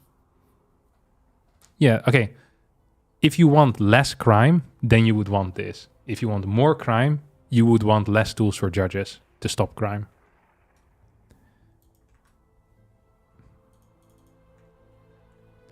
But I shouldn't influence. This is a chatmate thing, but I see most people picking the one anyway, so I'm proud of you guys. Shorter unemployment benefit. If you become unemployed, you must receive unemployment benefits for a maximum of 12 months. That is now still 24 months. The abbreviation WW stands for Unemployment Insurance Act. This law provides temporary benefits for people who have become fully or partially unemployed.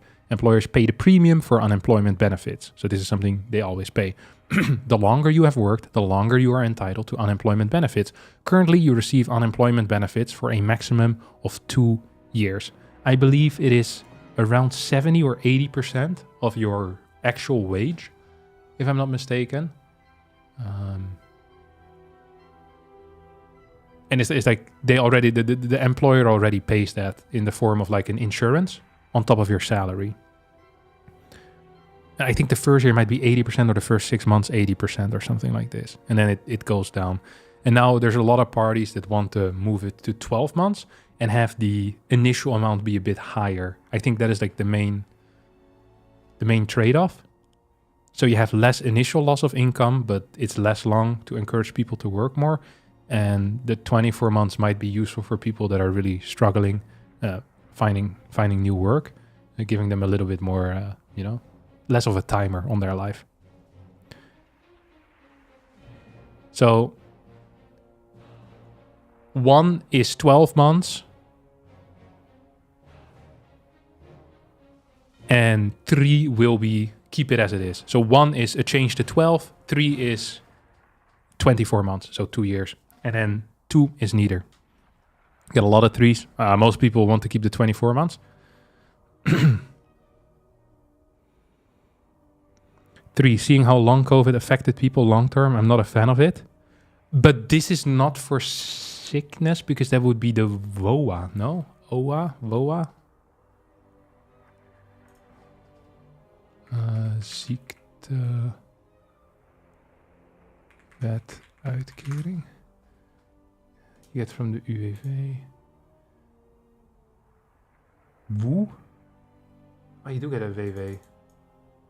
No, you first get a ziektewetuitkering. So that would be different. I can't remember what the abbreviation of that is. So you also get 2 years of that. 2 years of that. I think. But I'm very hazy on the details. Oh, but long COVID was not recognized by UWV? Oh, okay. I didn't know that. Gotcha.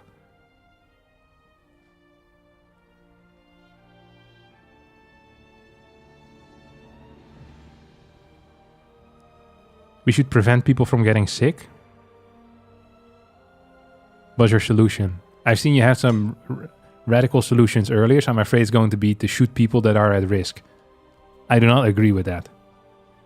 I think that is a bad solution to this problem, Dakila. All right, so what do we want? I said, wait, you already voted. I forgot. We have mainly 3s, actually. Clear as day. The government must ensure that there is at least half the amount of nitrogen in 2030 in the air compared to 2019. To achieve European nature conservation goals, the Netherlands has decided to significantly reduce nitrogen emissions. Nitrogen kills some plants, trees, and animals. The government's current target is to halve nitrogen emissions by 2035 compared to 2019 levels, not by 2030. Large companies, construction, traffic, and livestock are the main sources of nitrogen in the air.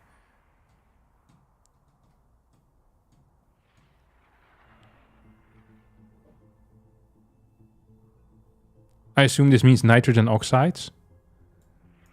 Probably.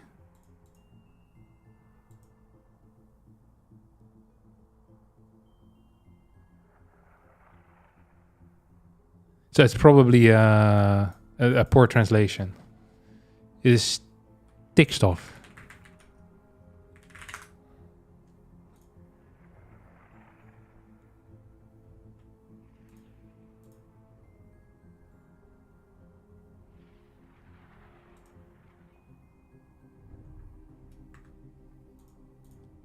Let me see, where were we? Either way, what do we think of this? It's mostly about ammonia. It's the stuff that you put in fertilizer as well, no? Or that you get if you use a lot of fertilizer.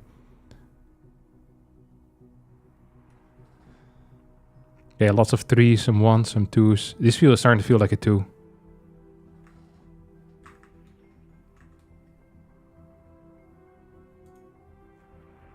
See what YouTube has to say about this.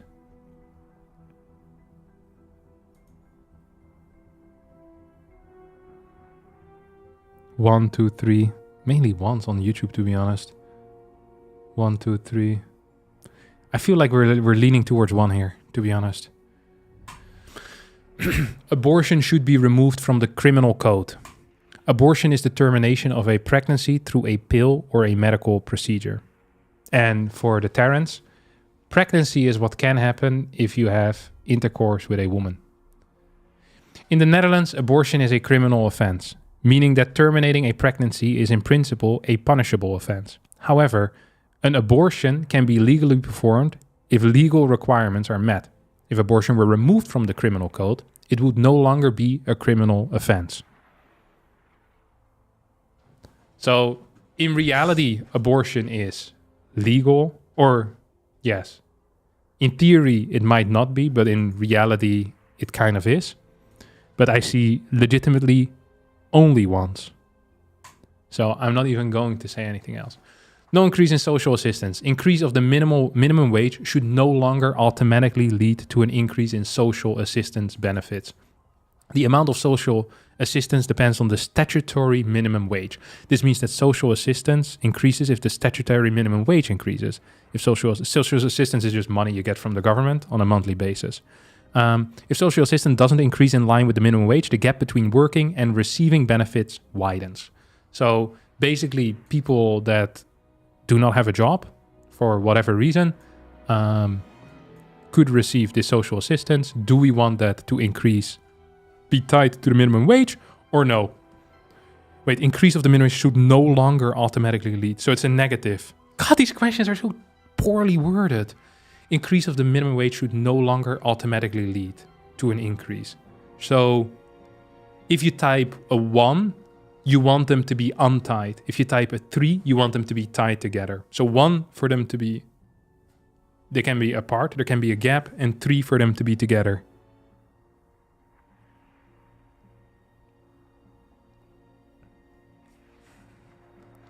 Now I get a lot of 3s. How would a detachment go long term? I wonder. There is no way. Right? Okay, we get a lot of 3s here. God, you guys are a bunch of socialists at heart. It is insane. A bunch of lefties we have here in the community. Less livestock. The number of livestock in the Netherlands must be reduced by at least half. In the Netherlands, farmers keep many animals, such as cows, chickens, pigs, and sheep. Not mentioned here, but some farmers also keep goats for their meat or other products like milk, eggs, and wool. They sell some of these products in the Netherlands and some abroad. These animals cause pollution with substances like methane, methane, methane,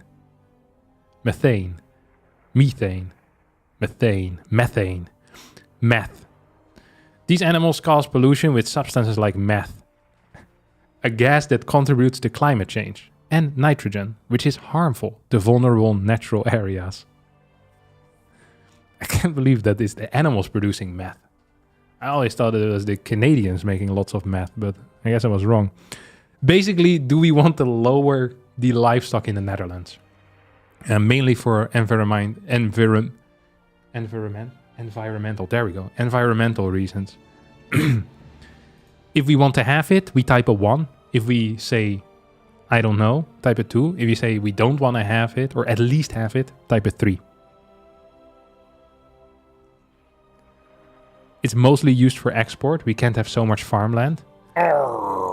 Actually, here it says they sell some of these products in the Netherlands and some abroad. So some. It sounds about even normal. Hey, what's up, Roddy? Good to see you, man.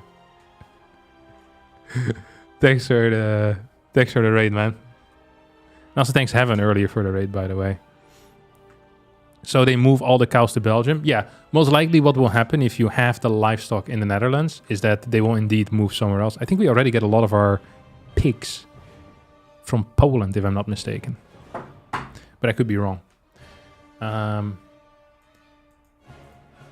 So as you all know, I'm a strong believing vegetarian. But I feel like in the Netherlands, we have pretty decent rules on how to treat animals. So I'm actually kind of against that based on animal treatment. Because I feel like our rules are more stringent than most others. Oh my God, this looks ridiculous. Oh, fantastic. Thank you so much. No, I'll try that now. You guys need to vote first. The livestock. If you want it halved, type a 1. If you don't want it halved, 3.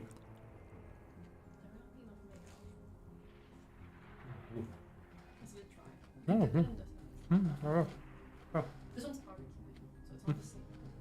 thank you. Oh, you guys don't want to have the livestock? Look at you guys. Bunch of meat eaters. Wankers.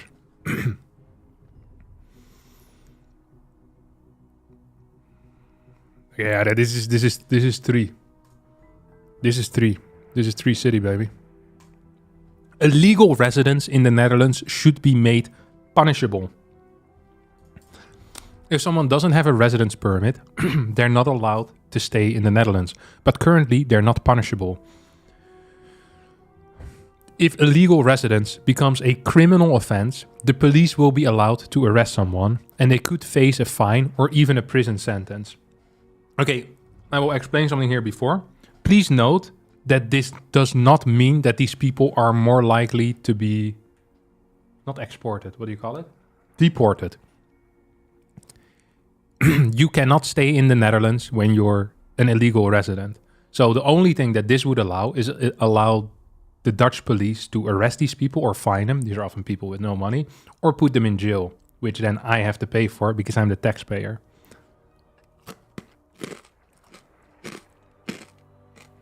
Well, you make the call.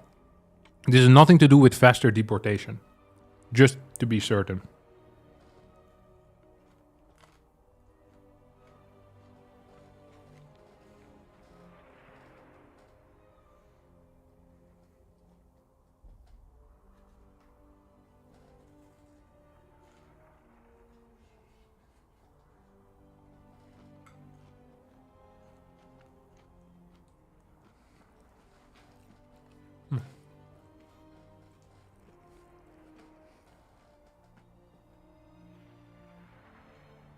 Should they be forced to do labor to pay off their prison sentence? No. You guys picked 3, by the way. I don't think this should be the case. I think we should improve the system of... like, if we want people to leave faster, improve the system of how we deport people. Rather than put them in jail. I believe something like the average person, when they're in jail, it costs like 100 euros a day or something. It's freaking expensive. It's insane. It's such a waste of cash. And you're not fixing the problem then either. They're just going to be in your jail cell. What's the point? Then they come out. What are they going to do? Nothing. This is stupid.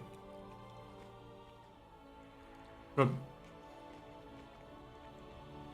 instead of paying taxes for owning a car, motorists should pay per kilometer driven. In the Netherlands, you pay tax for owning a motor vehicle, such as a car, a motorcycle, or a truck. Even if you drive only a few kilometers, you still pay this tax. With road pricing, you no longer pay a fixed amount, but you pay more the more kilometers you drive. The government can also vary the price. For example, it can make driving during rush hour more expensive. So this can be done, I think. Most parties actually, I think they want some kilometer counter in your car. I thought maybe you can do it through toll roads as well. I'm not sure.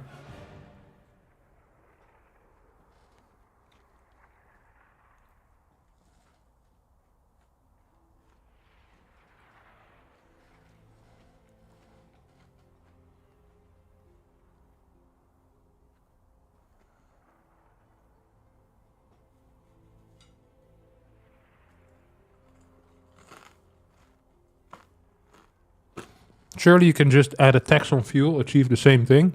It's what I think too. I don't quite understand why that isn't the case. I think it's probably really unpopular to tax fuel even more, is my thought. One thing that people want is also to be capable of taxing rush hours to stop general congestion. And I guess that can only really be like either be done through toll roads or other stuff. I don't know. So I guess that's the main argument for using intelligence. I also wonder what it's like with like privacy stuff. But let's just vote. I'm just spitballing some thoughts here. I don't have any strong stance on this. So, do we want paid per kilometer? Yes for 1, no for 3.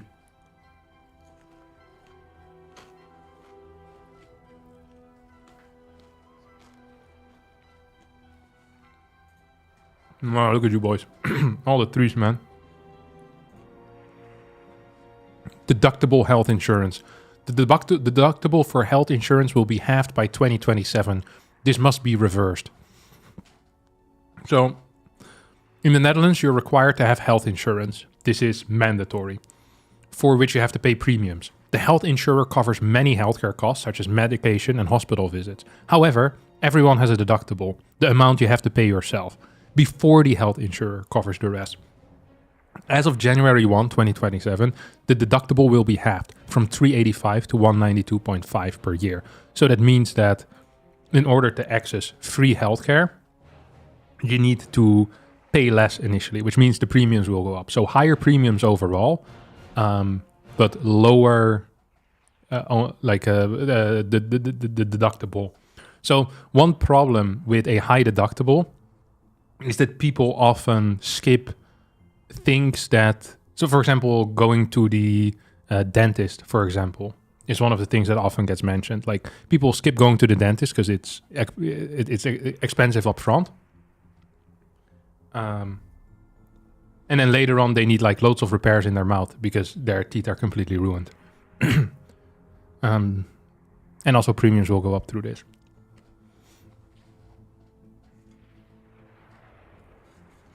One is the deductible will be halved by 2027. This must be reversed. So, dude, the way that they phrase these questions is so extremely crap. It is insane. The amount of negatives, the reversals. So, if you want it to be not halved, this must be reversed. Then you would say yes. Then 1. If you want it to stay the same as it is right now, 1. If you want it to be halved by 2027, you type 3. Yes. This is the thing that most people use. It uses double negative sometimes as well. It's crazy.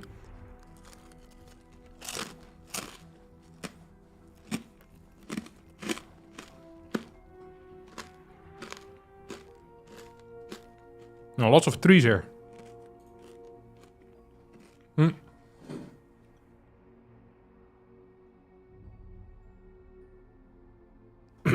Mental suffering should... Again, a negative. Mental suffering should not be a reason for euthanasia. So, are people allowed to commit... Do you say that? Commit euthanasia? Based on mental suffering. Mental suffering should not be a reason. So if you want euthanasia to be viable, you type 3 for mental suffering. And if you think mental suffering is not enough, you type a 1.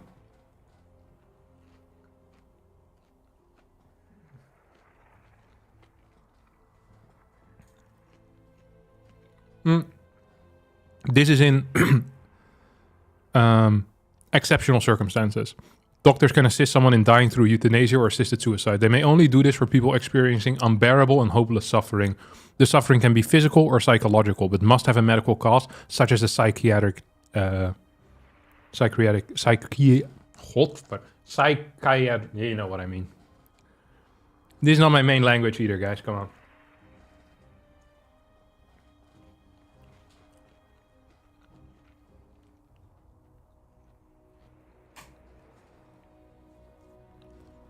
The government should make it easier to build houses on agricultural land. Municipalities that want to build homes must first determine whether there's space in built-up areas. Only under strict conditions is it permitted in rural areas. These primarily involve changes to plans for the development of the Netherlands and environmental regulations. If building homes on agricultural land becomes easier, new homes can be built more quickly. Should we make it more easy to build homes on farmland?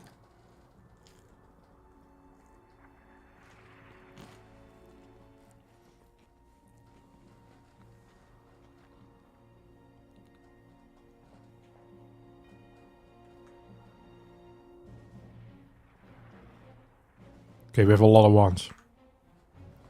One party. Ooh, profiling by nationality. Now we see how woke we really are, boys.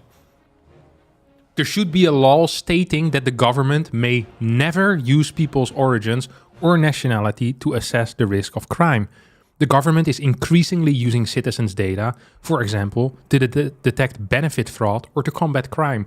This data not only concerns the neighborhood in which they live, but also contains personal information about citizens, such as age or origin. Based on a series of instructions, computer systems use this data to make predictions about groups of people. Using origin or nationality in an algorithm ensures that this information is also assessed. The government has resolved to no longer use origin and nationality in algorithms. By enshrining this in law, the government is obliged to comply. So we are already not doing this, but now should we enshrine this in law so that the government actually has to comply? That is the real question here. So, should there be a law? 1 is yes. Should there not be? 3. If you don't know, type a 2.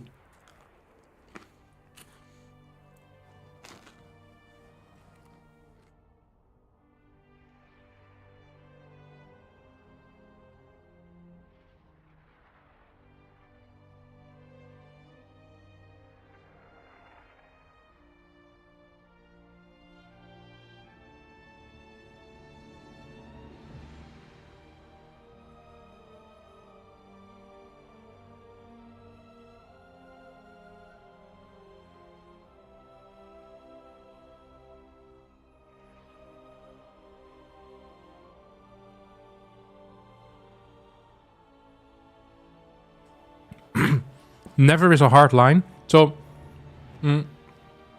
this is already the government policy right now. This is not on whether the government policy should change. The question is specifically about whether this policy should be a law or not. Which is why I also think this is a wank question again by this crap platform. Is the obvious question that people will answer when they read this is whether they believe profiling is going to be allowed in some cases or in no cases at all. Yet that's not what this question is about at all. So it's a wank question once more. I saw majority ones, by the way.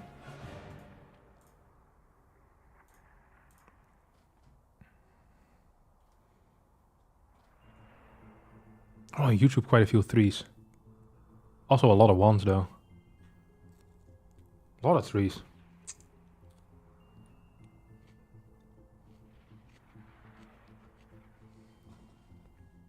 Yeah, YouTube is all 3s. What the hell?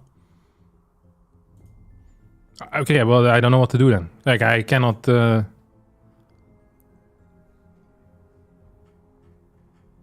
go for... there's quite a few 3s as well on Twitch. I'll throw it on a 2 for now.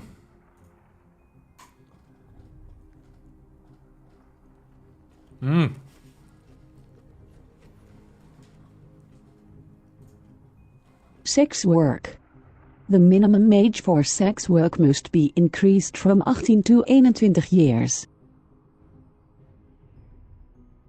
In the Netherlands, there's a minimum age for sex work. This refers to people who perform sexual acts in exchange for money. Under the law, sex with someone under 18 who is paid for it is always punishable. In some municipalities, you can't even get a permit to perform sex work if you're under 21. Close.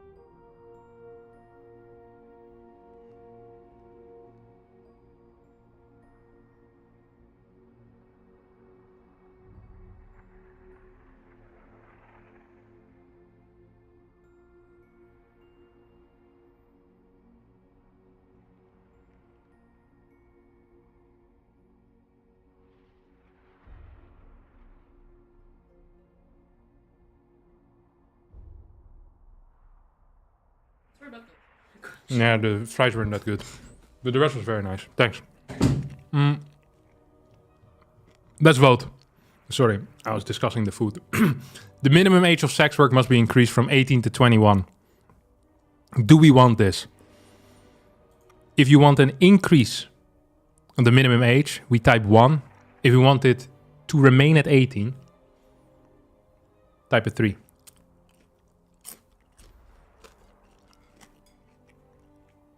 We're almost done with this. Then we're going to see if there's any updates. Also, we're going to have some calls with the Dutch voters.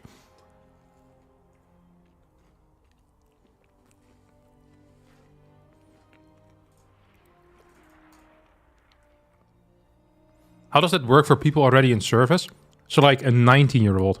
I think there's just going to be like in 2027 it's going to be 19. In 2028 it's going to be 20. In 2029 it's going to be 21. So the people that have already started can continue their career.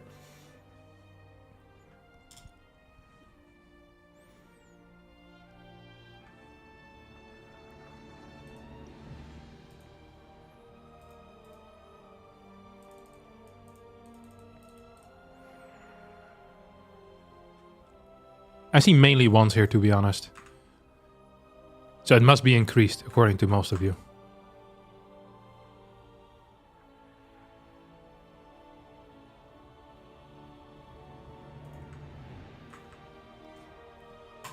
There we go. Netherlands must establish in law that at least 3.5% of the GDP is spent on defense. The Netherlands is a member of NATO, an alliance of European and North American countries. The countries have pledged to help each other if one of them is attacked. They also agreed to spend 3.5% of their gross domestic product on defense by 2025. For example, on soldiers or weapons. Gross domestic product is the total value of all goods and services. Yeah. By enshrining it in law, the government is also required to adhere to it. So, do we want to have the 3.5?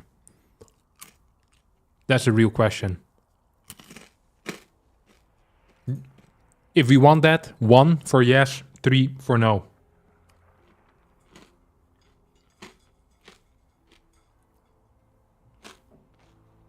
Lots of ones.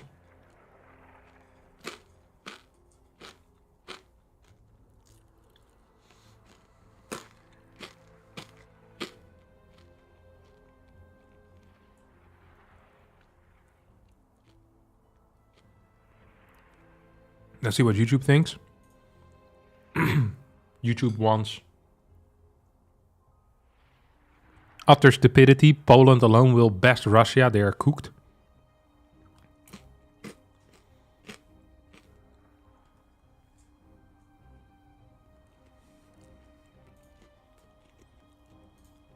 There's also one. Nuclear power plants. Nuclear power plants. More nuclear power plants are needed. Come to the Netherlands. Do we want more nuclear power plants? A nuclear power plant generates electricity. This process does not release CO2, which is a greenhouse gas. The more of it there is in the air, the less heat from the sun can escape to Earth. The Earth therefore becomes increasingly warmer. A nuclear power plant uses radioactive material, the radiation of which remains dangerous for thousands of years after use. Therefore, the waste must be properly stored for a very long time.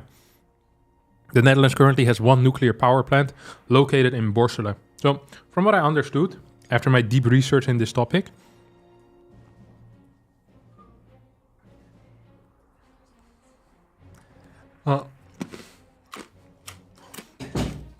after my big research into this topic, is that it doesn't matter which way you vote, because there's not going to be a nuclear power plant in the Netherlands. Because the maximum amount of money that the parties want to commit to it is too little for it to be to get any of them off the ground anyway. So this is just posing. It's fake. It's not gonna happen. It's gonna be the first thing they throw out in the concessions. This is what my what I've heard from the big boys. Okay, I see mainly ones though.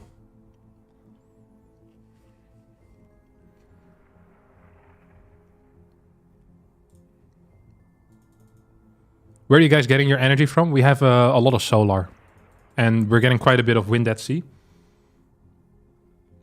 We also get, it's called LMG. It's like a gas from the US. And we used to have our own gas extraction in Groningen, but we closed it down due to earthquakes.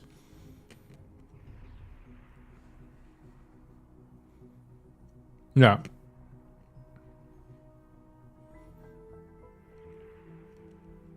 All right. I think this was a 1 for most people, to be honest. Are there any topics that you find particularly important? No, we don't care. Which parties do you want to include in the result?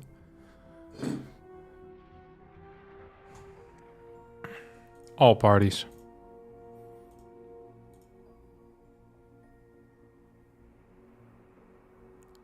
Oh, we need to do additional positions. Oh, look at this. These are our election results. Dude, this is the Socialist Party. This is Green Left PVDA.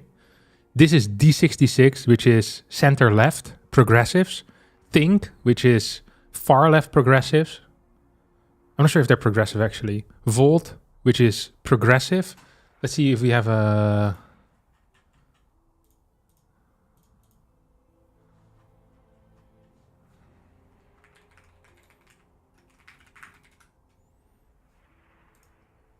Look how far left we are. This is the stream. That is crazy. I voted for D66, so I'm way more center than you guys. Whoa. You guys are practically communists. What the hell? Communist Party would be right over here.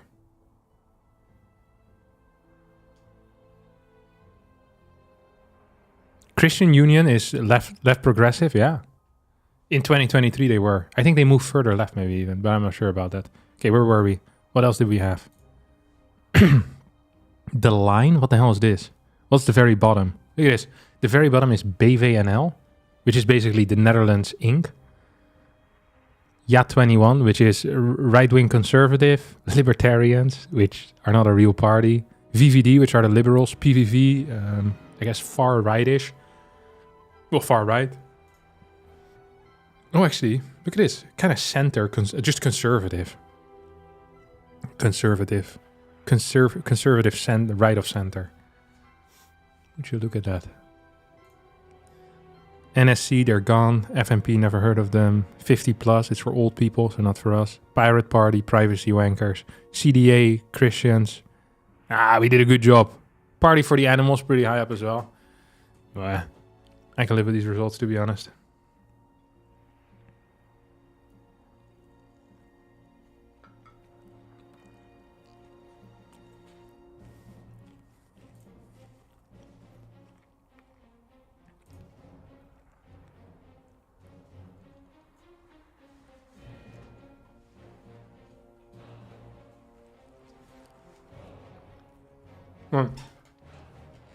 I'm gonna quickly drink some water, go to the toilet, and then we start doing interviews with Dutch voters. See if we can get any insights.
All right.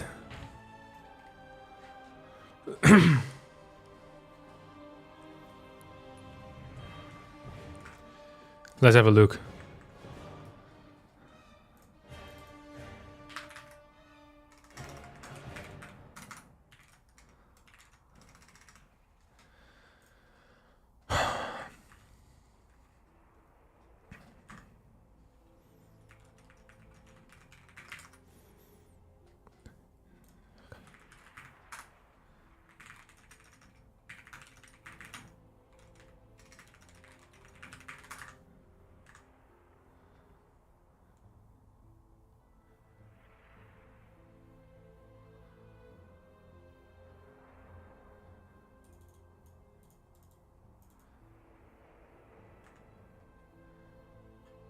I'm just looking for some quick people to interview here.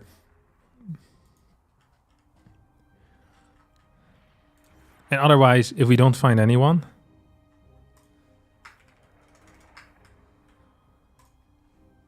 we can see if we have any any updates so far.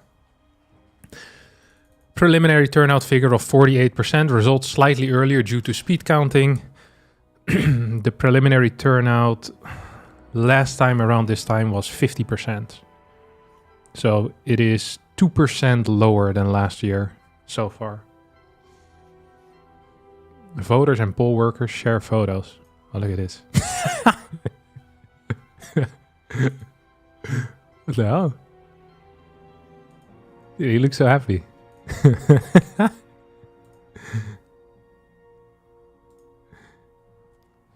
Are you ready, Snor?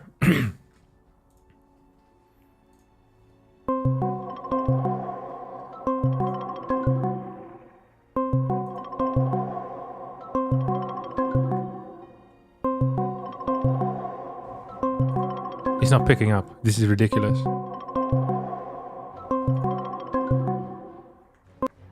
Hello? Hey, buddy. Do you have a camera or no? Yeah, sure. Oh, we'd love to see what the average Dutch voter looks like. Wait, let me pop you out. Oh my god. Is this what the... Okay, let me share your screen.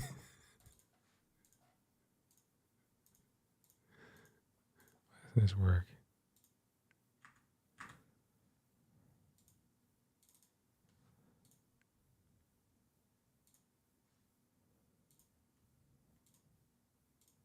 Oh, wait.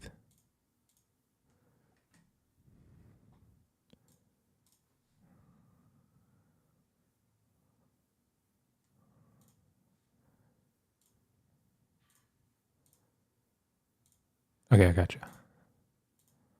Wrong one. God, this is so hard. Okay, there we go. Jesus Christ. Where'd you get that hat? I didn't even know they sold these in the Netherlands. No. I bought it. A friend bought it for me in New York. Okay. The average Dutch voter. Hi. How are you doing? First of all, did you already vote? Yeah, I voted this morning, and I'm doing fine. This is like a celebration for me. A celebration? This day is hype as fuck. Yeah. Are you celebrating with friends? The party of democracy?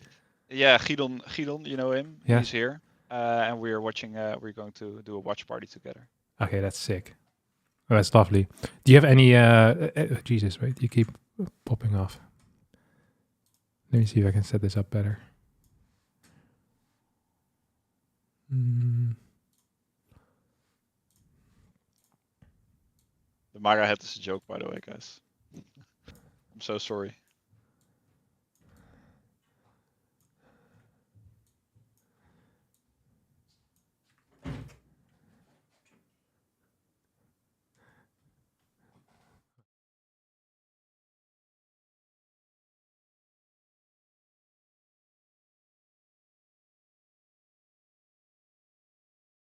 One sec.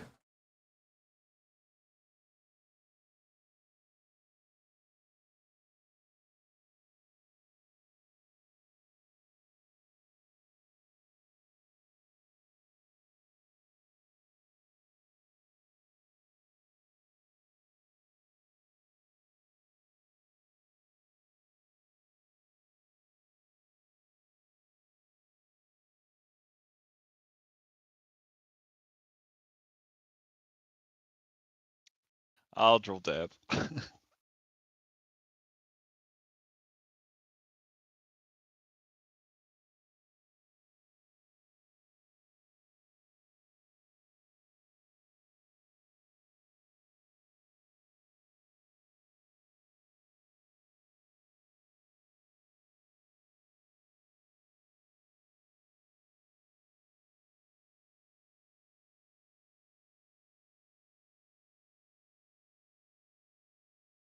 Oh, so I gotta entertain the stream now. That's right. I think probably D66 will win.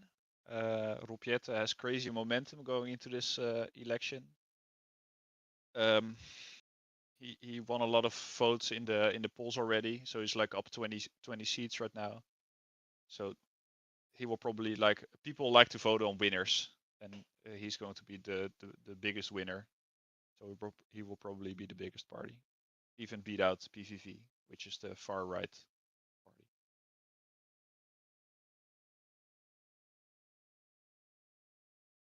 Kevin is back, so I gotta behave now. Oh. Hello? Hey. I got a list of questions for you. Hit me up, hit me up. What motivates you the most when deciding what to vote for? What were your key themes here? Probably this election, it was just getting a stable coalition for the Netherlands to run the country, because the last 2 years have been absolute shit with this far-right government we had. And well, I vote the same as I always do, but Are you comfortable sharing with us what you voted? Yeah, sure. GroenLinks PvdA, so the Green Left Labour Party. And mostly for me, it's important that we get a broad center coalition. A left-wing coalition is never going to happen. But yeah, the broad center coalition to just run this country for 4 years and make some tough decisions, because there's a lot going on. You feel like there haven't been enough tough decisions being made as of late? No. This the last government, was no tough decisions at all, really. No decisions, perhaps even. Yeah, right. Yeah. What were your biggest issues for this election, except just getting a stable government? Yeah, it's mostly the same. It's not really even political stuff. It's just stuff that needs fixing. So it's housing, it's climate, which is all like the broad center parties. They all agree on it. Basically, it's also like the inequality in the Netherlands. It's pretty big, and there's this commitment to spending a lot more on defense. So yeah, that's pretty important, but not as important to me. It's mostly just get the stuff we all agree on, like we need to build more houses, solve this nitrogen crisis, get that stuff fixed. Interesting. What about the European Union? Are you worried at all about their influence on the Netherlands? Do you feel like we're too pro-EU, not European Union integrated enough? I think we should be a little bit more pro-EU. Like there's a lot of stuff that obviously needs to be governed on a national level, but there's also a lot of stuff that should be fixed on a European level. Could you name some things which you want to be taken care of on a European level? Like migration is a big one. You have the European Migration Pact that's coming up. It's been voted for the last 10 years. That's a very important one. I don't think we should do that on a national level. You've got the big tech laws governing the big companies. That's a thing you should do on a European level. Army spending should be done on a European level, I think. Are you afraid that the 3.5 that we're committing right now on defense spending, that's largely going to be used inefficiently? Over the past few years, we've seen a lot of spending in general on defense, with every European country pretty much just getting stuff for themselves. A lot of the systems do not work well together at all. If you compare it to something like the American military, where all the systems work together at a much better level. Are you scared of this, or are you okay with that? Are you okay? You're more of like a hardliner, 3.5% no matter what, or you care about how it's spent as well? No, I'm kind of scared, but I'm mostly scared about that we like to buy the best stuff, we need to buy American stuff. And to be frank, the Americans are not as friendly to us as they have been in the past.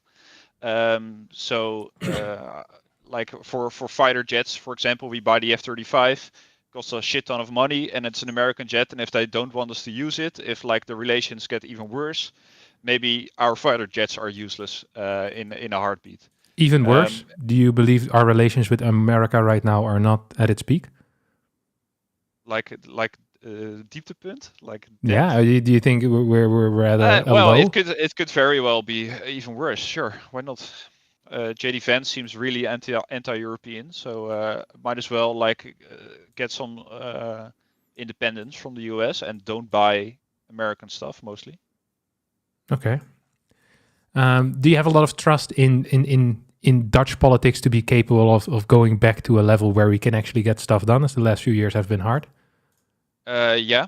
As I said, I really want that broad center coalition, which is GroenLinks, PvdA, D66, CDA, VVD. I know VVD doesn't want to govern with the Green Left Labour Party, but I think they will cave eventually.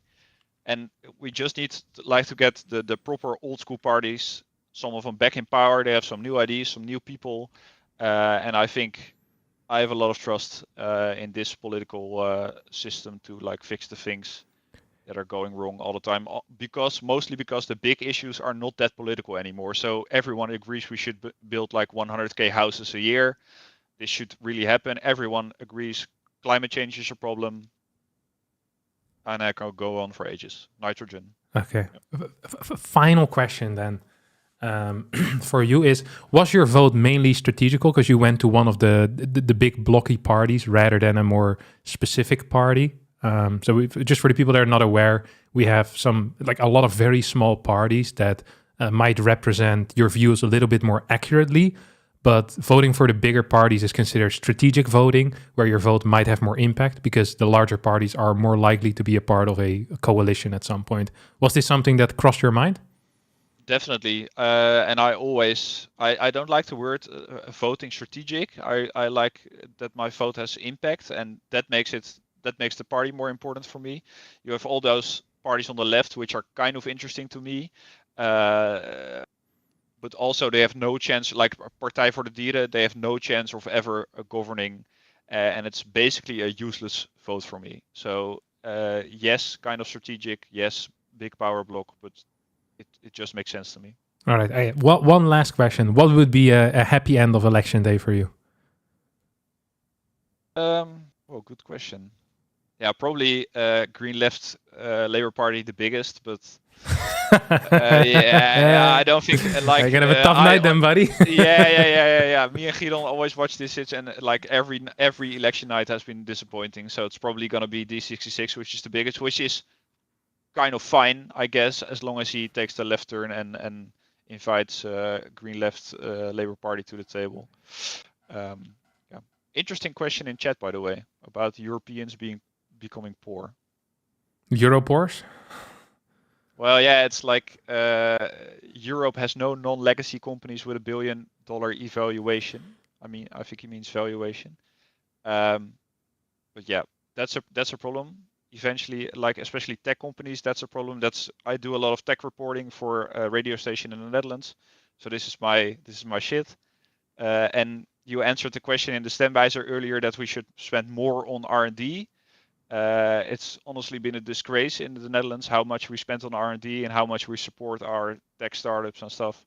And I think like we should get more companies that are innovative and that can like get us some independence from the US, because in tech it's a huge problem.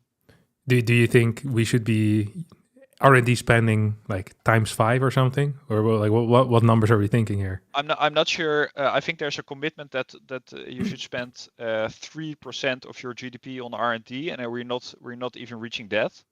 And like a lot of other countries, I think the US is doing way more than that at the moment. So it's just like if the US wants something, they subsidize it, and it just happens. And they've also got a bigger VC sector, so a lot more investment climate.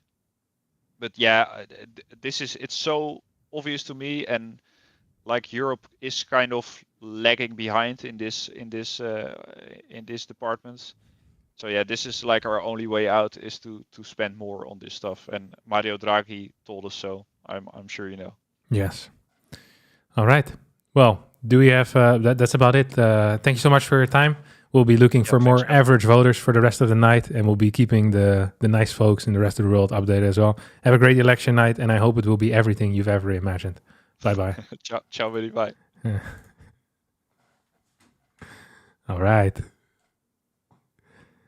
Yeah, it threw me for a loop there with the Make America Great Again hat. I know him as a far lefty, but some people have told me about the horseshoe theory, where the left and the right can get a little close, but I'm still committed to the lefty cause I saw.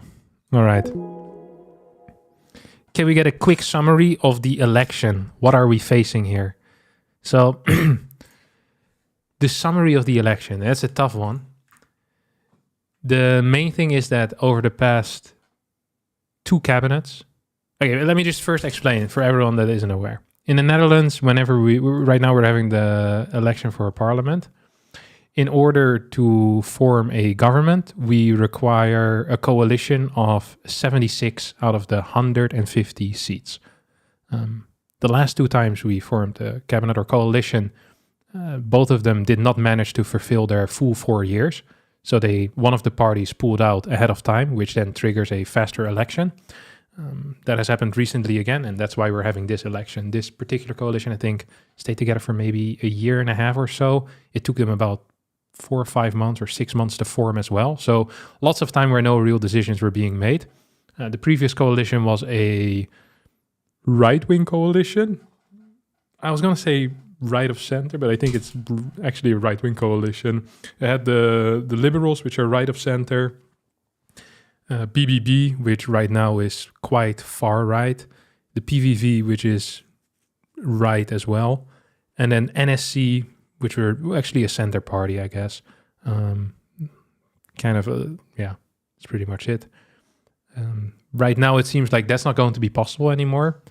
The biggest party of the previous election most likely will not be governing anymore due to no other parties wanting to work with them again. That is the PVV. So this is the Maurice de Hond pollster. He's one of the most famous Dutch pollsters. He has the PVV, which used to have 37 seats in the previous election, currently at minus 14. His prognosis is 23. Then the Green Left is going to be 23. D66, which is center left, 22. VVD, which is right of center. CDA, which I think is slightly right of center as well, with 20. And what my guest previously said, the average voter, he said that he is expecting a coalition between the Labour Green Left Party, D66, VVD, and CDA. And VVD has said, so the Liberals have said that they don't want to work together with the Labour Party, but the Liberals also have no spine, so they might come back on that. I'm not too worried. I feel like this is probably this is the outcome I'd expect the most as well. But this would be like a center-left coalition, pretty much. Quite progressive too. That is what most likely is about to happen, but things can often change. So this was the final poll yesterday, and in about 2 hours, we're going to have our first exit poll. Is that correct? Yes, it's going to be 7 in 15 minutes, and at 9 we get our first exit poll. These are the odds right now on who will become the biggest party on Polymarket. PVV is most likely to win, according to them, with a 43% chance. D66, so PVV is the party that no matter what happens will most likely not enter another government or another coalition. D66 has been a very big riser, like absolutely insanely fast riser. You can see their line here on the bottom. Their chance of winning was practically non-existent. And then over the past few weeks, they've risen astronomically fast.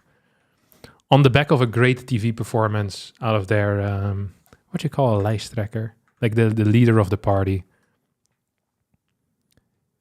He participated in a TV show called The Smartest Human and performed extraordinarily well. And who wouldn't want the smartest human to be a part of their government?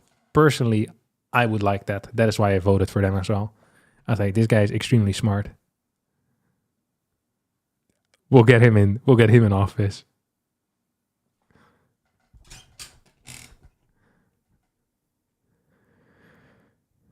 Harstem, what are your thoughts on why the election has gone in this direction, especially the sudden shift in polling chances within the past few weeks? I actually have no clue. I think it's impossible to say. I think people that know what's going, like, I don't think anyone really knows. I think some people pretend to know it. I feel like it's almost impossible to read. Like, you can explain certain dips. So CDA was doing extremely well a while ago. Let's see if they're not even on the list here anymore. They were doing extremely well, and then he had a pretty poor interview at a TV show. And then he dropped significantly.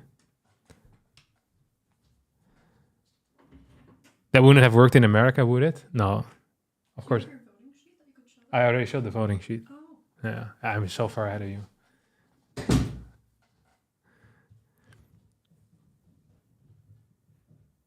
You watched a lot of this stuff, didn't you? Of what stuff? I don't really watch TV shows. I watched the Smartest Human quiz. That's the only one I watch because I like quizzes. I'm a huge fan of quizzes, so I always watch it. And then I watched him outperform everyone there. Dude, he knew a lot of crap. I was like, this guy has a lot of general knowledge. I bet he'd be great at leading the country. Why didn't you go for Volt? Small chance they ever form any coalition. Yeah, pretty small. I don't mind them.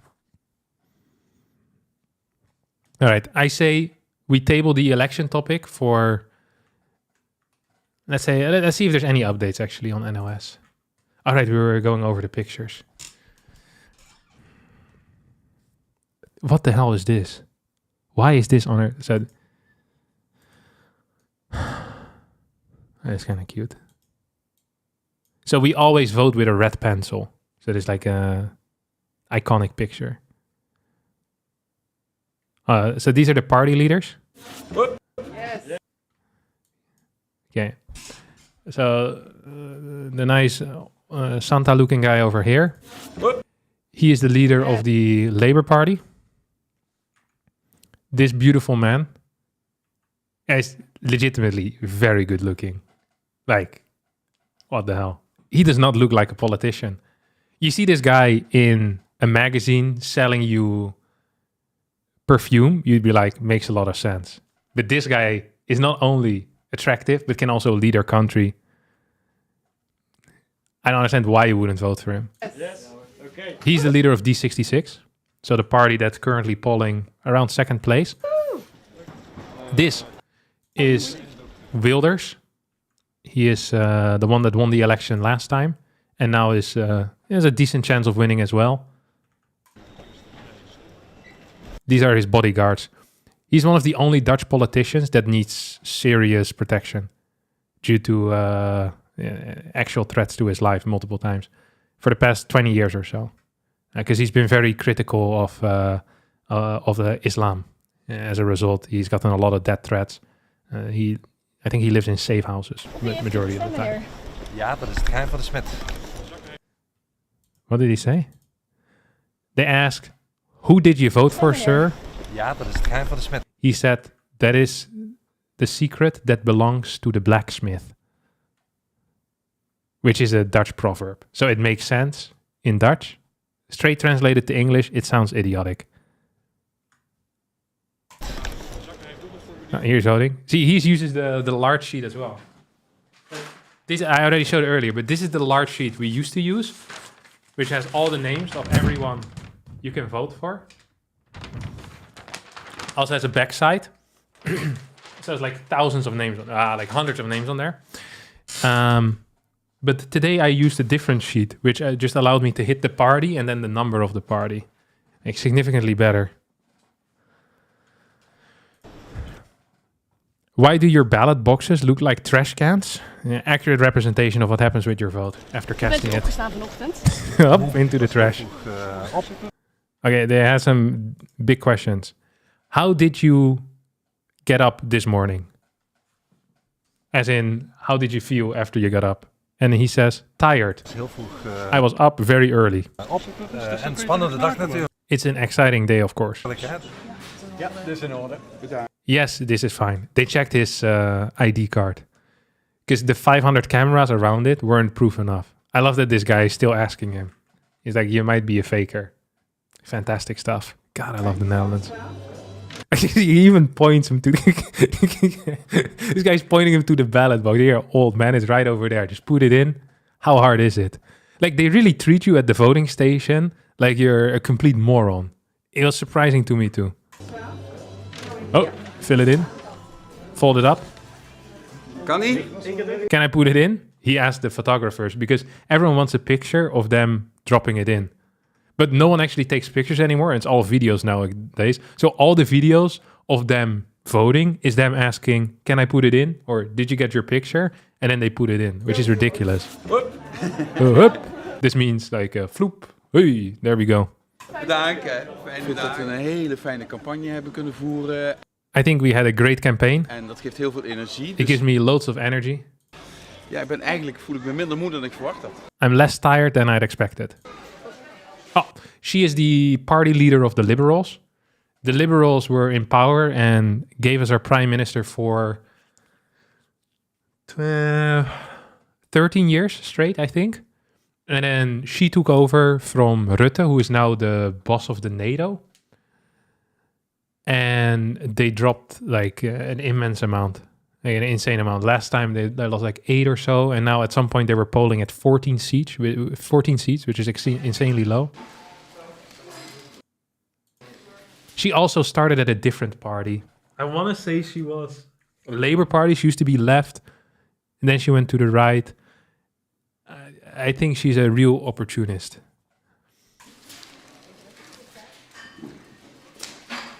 See? They're all just holding it for the freaking picture. It looks so stupid.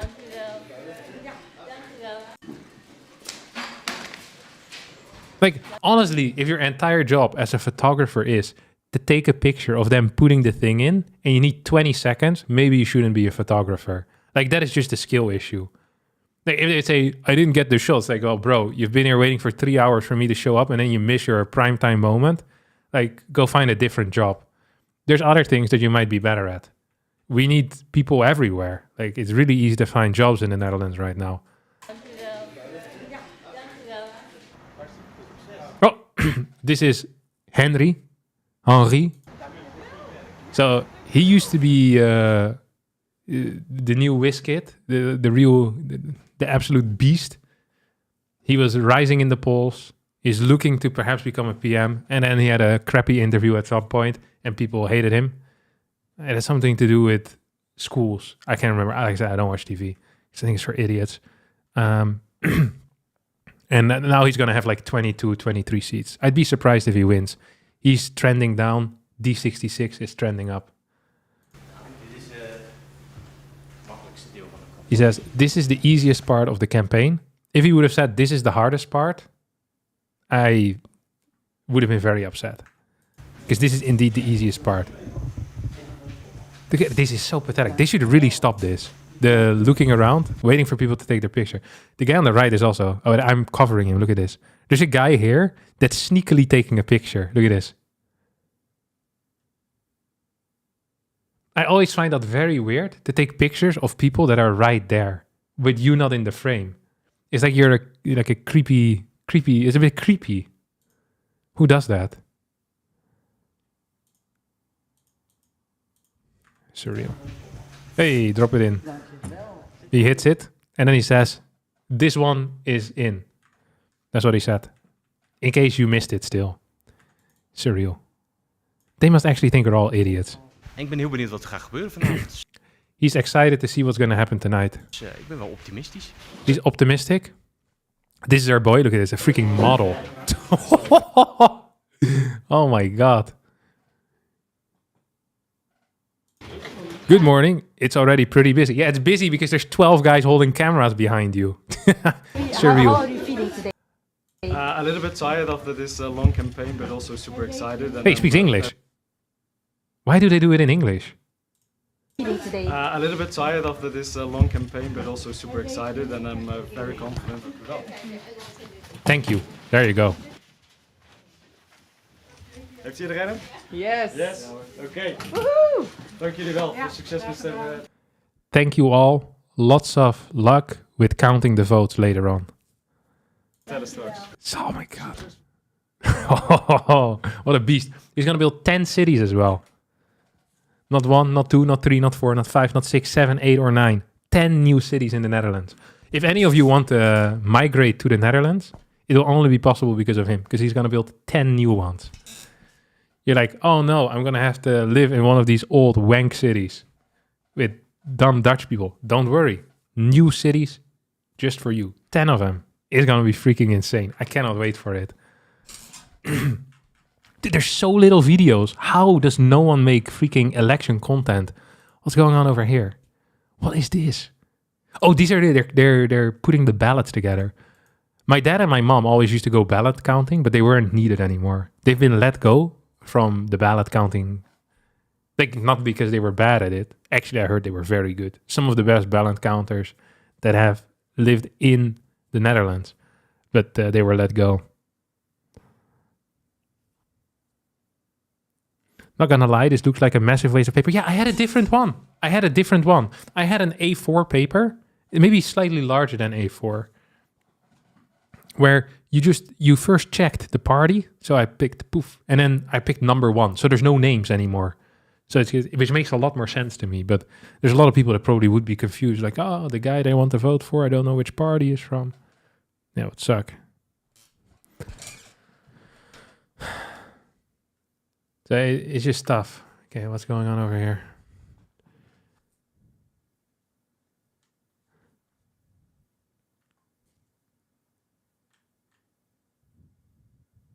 The small ballot is a pilot in like 5 gemeentes.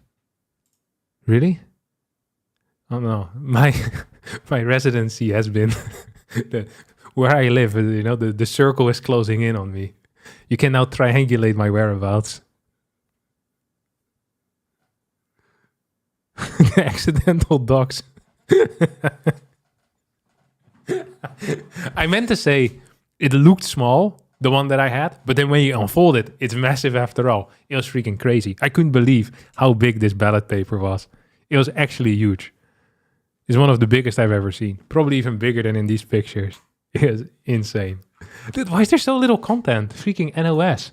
They should be publishing videos this entire day. Let's see what they have. From fire station to prison. This is where the Netherlands voted. Oh, dude, there's actually stuff here.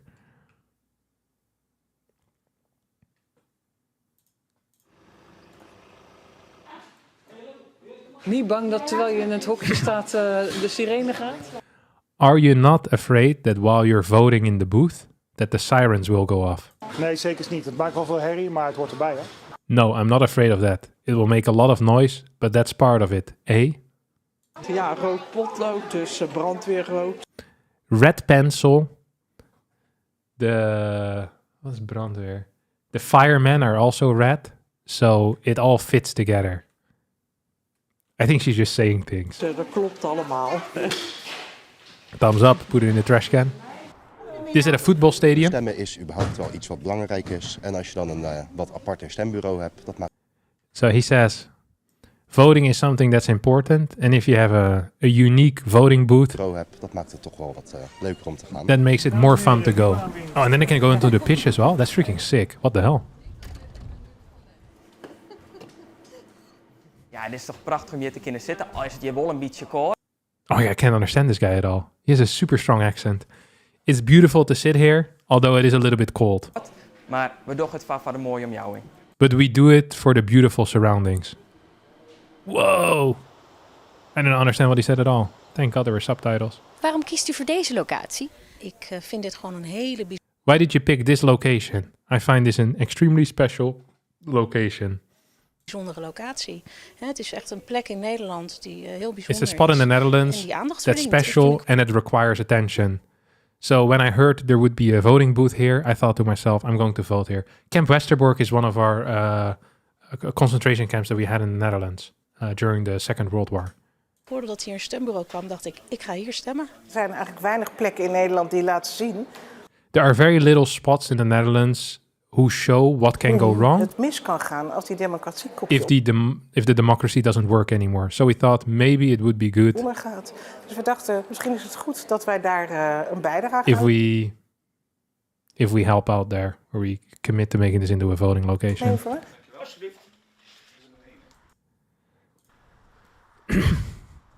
So this is a female prison. What the hell? This location is very unique because both people that are inside of the jail as well as regular citizens can vote here. De locatie is zo uniek dat zowel gedetineerden als burgers hier kunnen stemmen. Ja, kijk, gedetineerden hebben gewoon actief stemrecht. So incarcerated people have active voting right. They are allowed to vote. Ze mogen stemmen. En dan vind ik het belangrijk dat wij als justitie dat optimaliseren. And I find it important that as justitie in Engels. Justice, right? The Justice Department. that we make it possible. Dude, that sign is actually freaking crazy. Ja, het is een heugelijke dag. It's a beautiful day. It is our right to vote. Te mogen stemmen, om zelf het rode potlood vast te To use our own red pencil. mogen houden. Nou, The red pencil is really iconic. So this is like an important thing for Dutch people. door er een hele happening van te maken. By making this into a big happening and by informing them well. En ze goed te informeren en te zeggen, ja, het doet nog steeds mee in de And telling them you're still part of larger society. maatschappij. Ook al heb je een fout begaan. Even if you made a mistake, I think that is beautiful. Up. I love that everyone hits the thing like it's going to do better. Get in there, son. Tish, tish. Do you get one for free? You used to get the red pencils, I'm pretty sure. Or at least, I'm sure I have one or two. But nowadays, dude, there was this huge red pencil. Like actually massive. It was like this large. And I wasn't allowed to keep it. So I didn't do it either. I'm not gonna steal it. That would be freaking weird. Let's see if there's anything else that we missed. First voters with beer and dancing.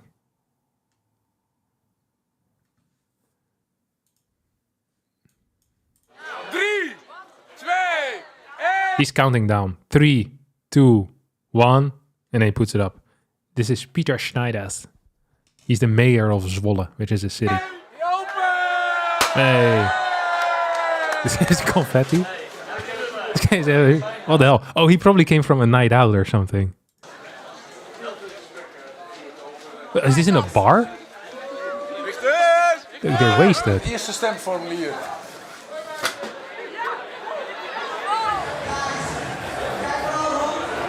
He said this is the first voting ballot. Het is een recht. Het is echt heel mooi dat we It's our right. It is beautiful that we're allowed to mogen vote. en kunnen stemmen. Dus ik vind dat je dat dan ook altijd gewoon moet doen. So I also think you should always do it. meer gezelliger eigenlijk.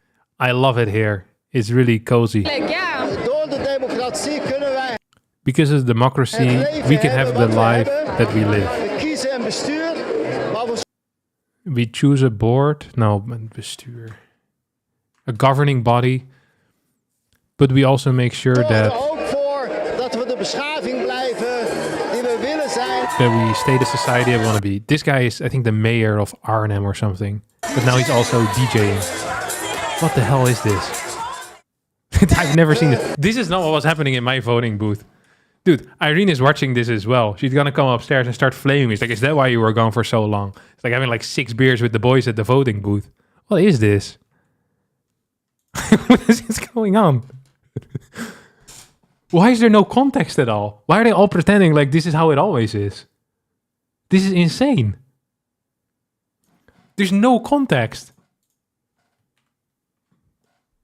Polling stations open around midnight in several locations across the country.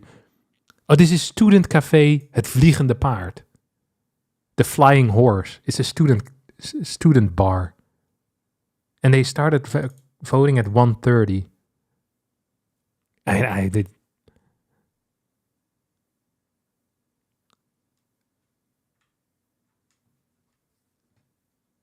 Okay, this was the final debate yesterday, one of the 800. Het volk vindt dat we in de sloot moeten springen. Het volk heeft niet één mening. Misschien vind jij iets anders. Bedenk je altijd, helpt dit Nederland echt... Oh my god. Do they give the day off to incentivize voting in any way? No. But the voting is really fast and there's loads of spots. So you can always just do it on your way home from work or something. Like, it should be no issue. Like, there's really no excuse not to vote. Voter turnout is decent in the Netherlands. Last time I think it was 78% of eligible people.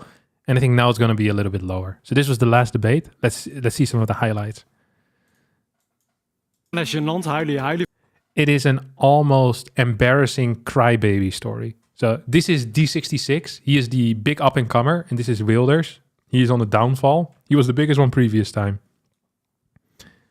He just called him a crybaby, which is not very nice, I think. He said it's almost embarrassing. This old political game. It disgusts me. Dit is meneer Bontebal. Mr. Bontebal, I'm just asking you if you could give your voters some clarity. Ik vraag alleen of u eigen kiezers There's no context again. Is this just the highlights first? Obsessie. He basically said, you're obsessed with me. I think he said it to her, who was... Wait, my face is covering this. This is the old coalition partner. Wait, I'll move my face down again. God, this is such a hassle, to be honest. Yeah, I think it's well done. Oh, Rebellion logo downstairs as well. But they're loving all this political content. Dat is een soort Wilders-obsessie. Dat we een streep kunnen zetten onder het tijdperk. We want to end the era of Wilders, which is this guy. And the Santa said it. I just went after my stream, and I think altogether it took me 4 minutes from my house to showing my ID to voting, going home. Legit 5 minutes max. Yeah, it's crazy. It's so good. I went as well. It took me like 2.5 minutes. Actually, the hardest thing was finding the entrance, because it's in like a school. So, and there's it was difficult to find because I didn't read the signs. It was my fault, really. It was a skill issue. But it took longer than it should have. Na weken van campagne After weeks of campaigning, the final debate has De ended. lijsttrekkers gingen hier in het gebouw van The party de Tweede leaders Kamer nog één keer met elkaar had a in discussion for discussie. one last time. En er kwamen heel veel onderwerpen voorbij. Lots of met een aantal subjects that opvallende people are momenten. interested in came by with some interesting moments. So this is migration and asylum. Nederland bezwijkt The Netherlands is faltering under migration. onder migratie. We hebben de afgelopen 10 jaar The last 10 years we had 3 million migrants. I feel like that is everyone that came in. It's not like a net number, you know? It's like a lot of people, they come in and then they leave again. I feel like 3 million sounds like a lot in the last 10 years. I wonder how accurate that is. miljoen migranten binnengehaald. 10 years. Maar Nederland I'm just going to go ahead and say it's not true. And then he says the thing that the Netherlands is actually faltering under are these political words that you're saying politieke praatjes over asiel zonder ook about asylum without a single result. Hard words. He's flaming him. U heeft het de afgelopen weken alleen maar over Wilders. The last few weeks you've only been talking about Wilders. He once again speaks about himself in third person. Ik weet niet of u misschien morgen nog even naar voren... I don't know if you want to go to the general practitioner tomorrow, but it is not healthy, this type of obsession. naar de huisarts moet, maar het is niet gezond. We gaan morgen naar het stemhokje om u... And he says, rather than going to the GP, I'm going to the voting booth to get you out of power. Dude, that's actually a pretty decent comeback. Attractive, good looking, smartest human, and insane comebacks in the debate. And on top of that, he wants to build 10 new cities. I cannot imagine voting for someone else. Uit de macht. Laat D66 niet in de buurt komen van onze grenzen. Want Don't let D66 come in the neighborhood of our borders, because the Netherlands is being overwhelmed with more asylum seekers. Overspoeld met nog meer asielzoekers. Het is een bijna gênant huilie verhaal. It is an almost embarrassing crybaby story that someone voor iemand die met who had 37 seats and their own minister on asylum and migration didn't get a single bill past the second chamber, which is our parliament. So he was in power and he was in charge of the the Department of Asylum and Migration, and they didn't get a single bill through that could curb legal or illegal migration. So he calls him a crybaby as a result. It's freaking rude. Eigen minister op asiel en migratie nog geen wet door de Tweede Kamer. U loopt er voor weg, u ontkent. Ik loop er niet voor weg. You're walking away from it. You're denying it. I'm not walking away from it. Yeah, this is the high-level stuff that I want to hear. Ik vind het ook mijn probleem. Dat er zoveel Nederlanders... I also find it my problem that there's lots of Dutch people that found it important to vote on you in the last election. That's his problem. Om op u te stemmen. Want die mensen zijn keihard in de steek gelaten. These people have been left behind. And I will be there for them. En ik zal er ook voor hen zijn. Wow. I think this is even worse than watching the freaking beer dance. See if there's any other decent content. Your mask of decency has fallen off. What the hell is this? This is our queen. Are you serious?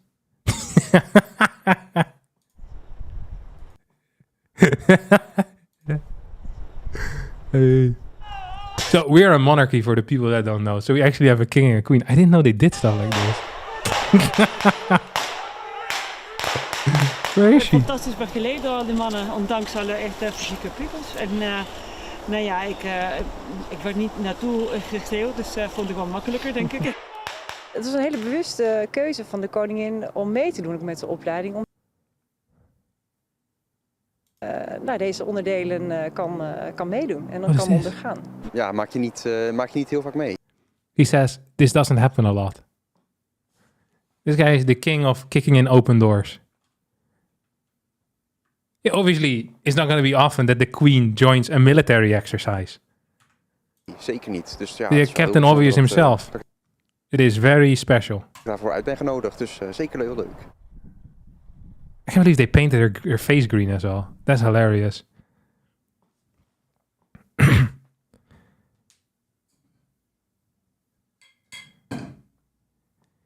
Is she like a mascot or what's her purpose? The monarchy, they're kind of like mascots. I think they still have some formal power, but they still have some power, but theoretically they don't use it. I think the last time they used it was to ban a law that was supposed to tax them more. I'll say Queen Wilhelmina or something like this. Koningin Wilhelmina belasting.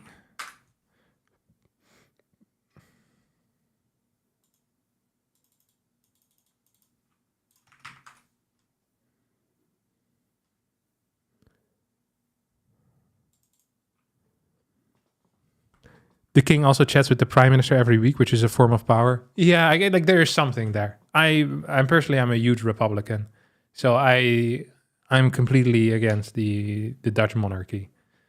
In the Dutch context, being a Republican means that you want the Netherlands to become a republic rather than staying a monarchy. It's not the same in the American context, but in the Dutch context, I'm a Republican. Yeah, I think it's ridiculous that we have these. They're cosplaying with a crown on. Like, this is not the 1700s anymore. Let's get real. We have a real democracy. What is this? This is really weird.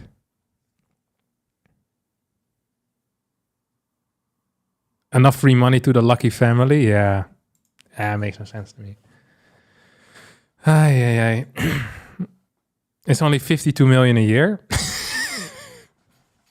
Like, honestly, I think it would just be cool because I think it's not bad to have a king, but I think it would be sick if we just rotate it. So we just give one dude 52 million a year. They get to live in the palaces for a year, and then they do everything that the king has to do. And we just rotate it. We get a new dude like every year, and there's nothing you can do about it. And he has no real power anymore, but he goes to like the state dinners and stuff. I think it would be the sickest lottery in the world, and it would be legit cool. Yeah, it's like a lottery, and you know we pay for it anyway, so it's an extremely fair lottery.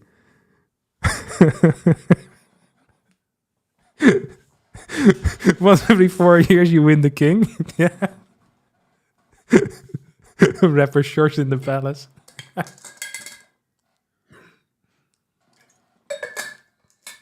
Yeah, it would be great.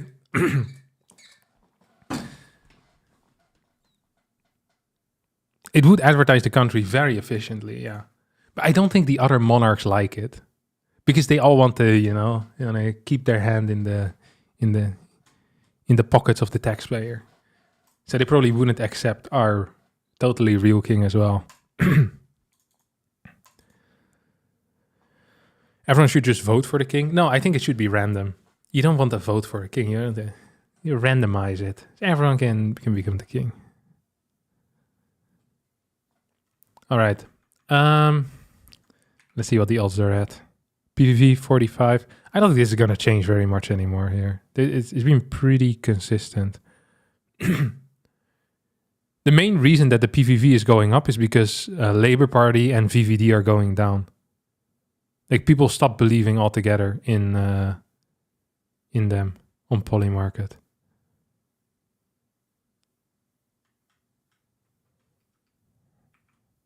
And everyone else is completely adios right now. Like 100. Yeah, no point. Wait, is Harstem gambling on the results? No, but this is like my active pollster. I'm just having a look to see what the people think.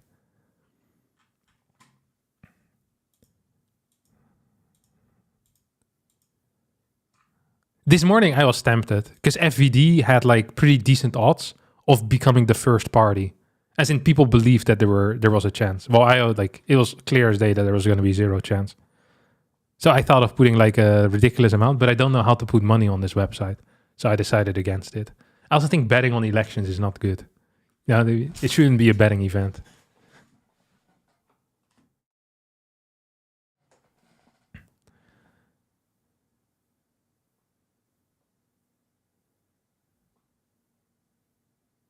I think 12%.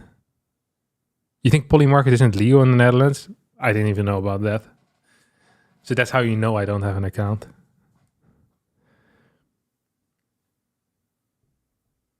The voting threshold is 0.67. It's just 150. That sounds about correct, I guess. It's like 2/3, no? Yeah. 0.2%. So the only difference between African, US, and EU politics is the number of teams and amount we pay the clowns ruining the show for the working man.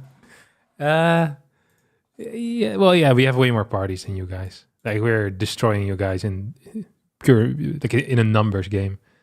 So this is the total amount of parties. So I think we have like 25 or so. But usually, like, the first 10 are the first 5 are important, and the rest is like, they kind of change stuff. No one really cares. Except for the people that vote for them and the people that care about that stuff. You can vote on more than 1,100 candidates. Yeah. It's odd. All right. What do you guys think? Do we see if we can find something else? Or... Oh, look at this. Dutch people struggle with large ballot papers. Yeah. I paused it and I couldn't unpause it without pressing on the advertiser. This is crazy. Here's a farmer. Heerlijk verse melk. Voor jullie, dames. Met aandacht gemaakt. Campina melk. Natuurlijk voedzaam. Campina, voor een betere morgen. What did chat get out of the stemwijzer? We got the Socialist Party. Yeah.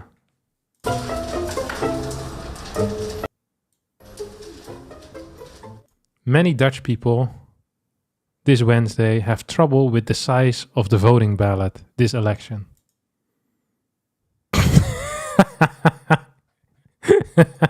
Can you guys see this? You can see it. Let me move my face. Dude, this lady is having the struggle of her lifetime. You just fold it normally. I feel like this should be the threshold, though. If you can't do this within 10 seconds, they should burn it. Is that here, madam? You are too slow. What is this? It's gonna rip. Come on.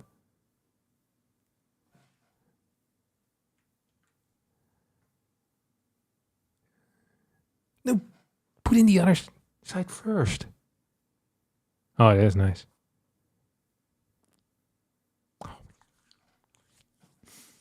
But he's putting it in the long way? I don't even think it's allowed. Surreal. Oh my god, how many commercials can you get on one website? I don't have adblock on this account. I also don't have it on another account, but I just want to specify on this account I don't have it.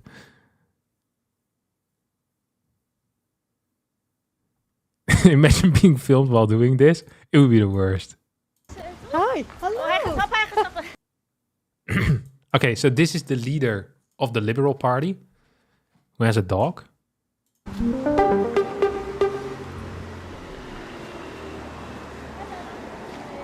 Hey. Doc Moos of the Liberal Party leader, Dylan Jessugus, bit at a microphone. Hey, goedemorgen. Good morning, Hi. how are you? Careful, he's going to bite. Ha ha ha. Hij vindt microfoontjes zo leuk. Ja, He really likes microphones, and then he jumps again. Die is niet voor jou. Dit is Moos en die... Wow. Nee. Pak hem. See, she trained her dog to freaking rip apart reporters and eat their microphones. Yeah, I would not vote for a politician that trains their dog for this particular purpose. She even said he likes microphones. It's because you train him at home with that. Can't control the dog, but needs to control the country. Yeah. He just likes microphones.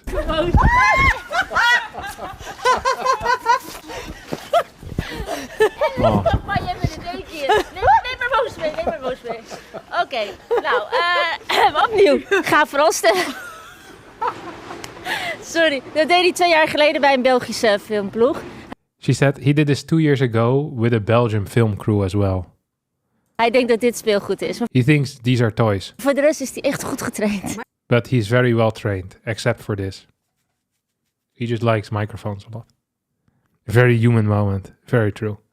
Is a cool looking dog. I'm a huge fan of it. Okay, let's see. Is there anything else?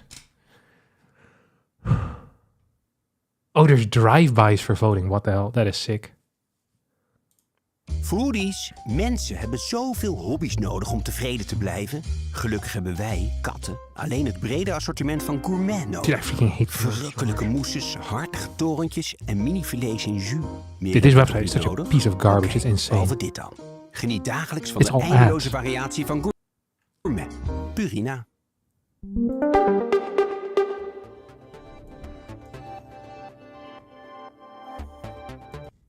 Near Doemeren, you can vote from your car. This looks like one of these COVID locations we used to have. Corona eigenlijk begonnen. Oh, she said we started this during corona, during COVID.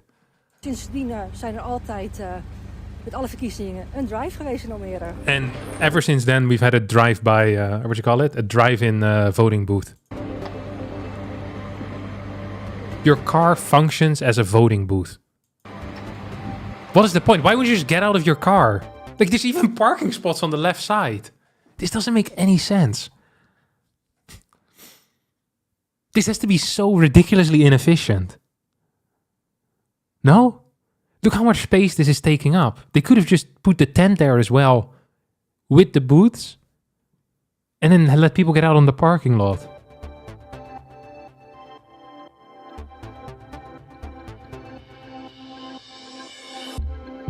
Ja, dat lijkt mij gewoon makkelijker.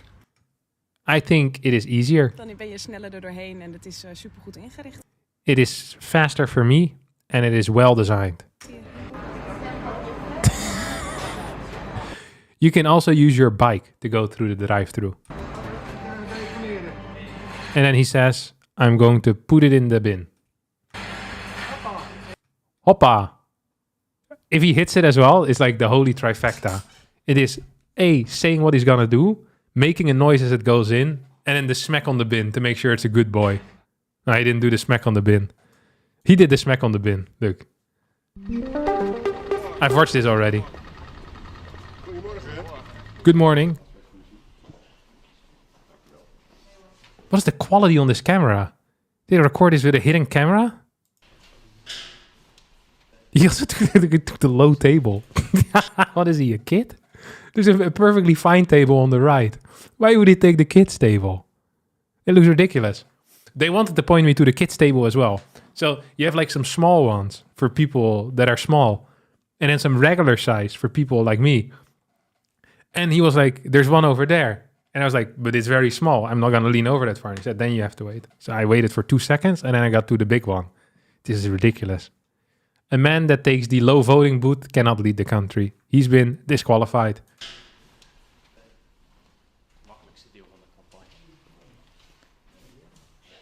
Look, he's going to hit it.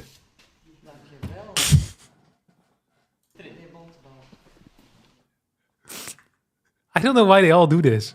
It's really common for them to hit it.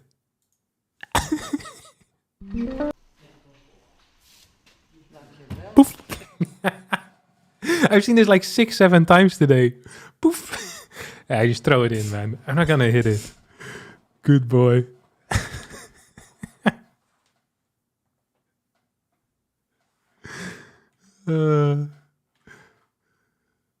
Let's see, is anything else?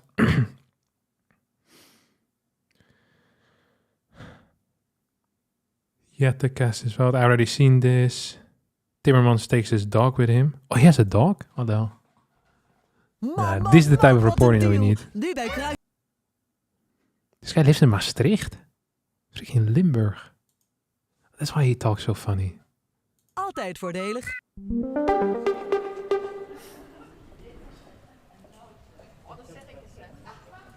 He's a Labour Party lefty. Oh, I saw this from a different angle already. Okay, I can't remember. What do you guys think? Will he hit? Okay, so there's two things that we bet on. One, will he say hup or flop or hoop as he puts it in? And two, will he give it a smack as it goes in? These are the two questions.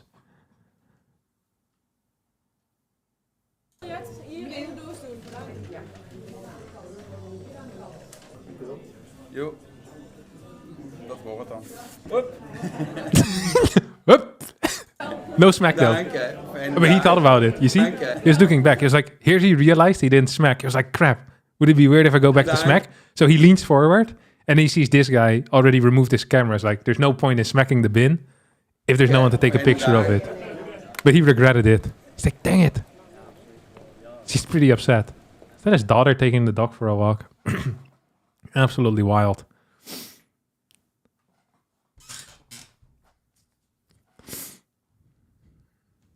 Okay, final one. Eentje voor mevrouw. Ja? Goedemorgen. Ja, ietsje minder inderdaad.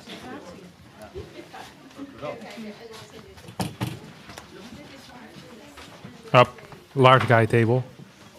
I wonder how tall he is. Wait, what?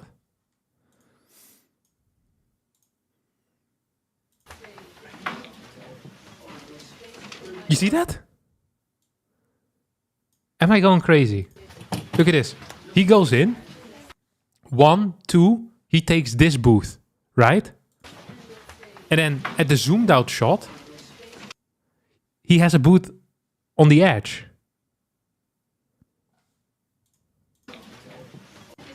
It looks like there's still a booth over here, no? Or is this just where the camera guy is? No, it's the same. I was sniffing a conspiracy here. Oh, he smacked it, didn't he? Did he say hop hopla or no? Heeft hij erin? Yes. Yes. Okay. Woohoo! 2 smacks. 2 smacks and no and nothing. Just an okay. Double smack is pretty high tier though. And also it was pretty soft. Tap tap. No hopla, no hoop, no wop. What's this? Nieuw van KitKat. Chocoladerepen. Met een krokante I haven't seen this one yet. KitKat gewend bent. Een onweerstaanbare vulling. More of a tap? Yeah, it wasn't really a smack. Chocoladeswirls. Een nieuwe KitKat ervaring die al je zintuigen prikkelt. Are you right-wing like Cell, Harstem? I don't think Cell is right-wing, is he? I'm not the right-wing. I'm a center. Left of center, probably. So this is an important political figure, I think, for D66. He's sleeping in front of the voting station, so he can cast his first vote. Is he drinking a beer?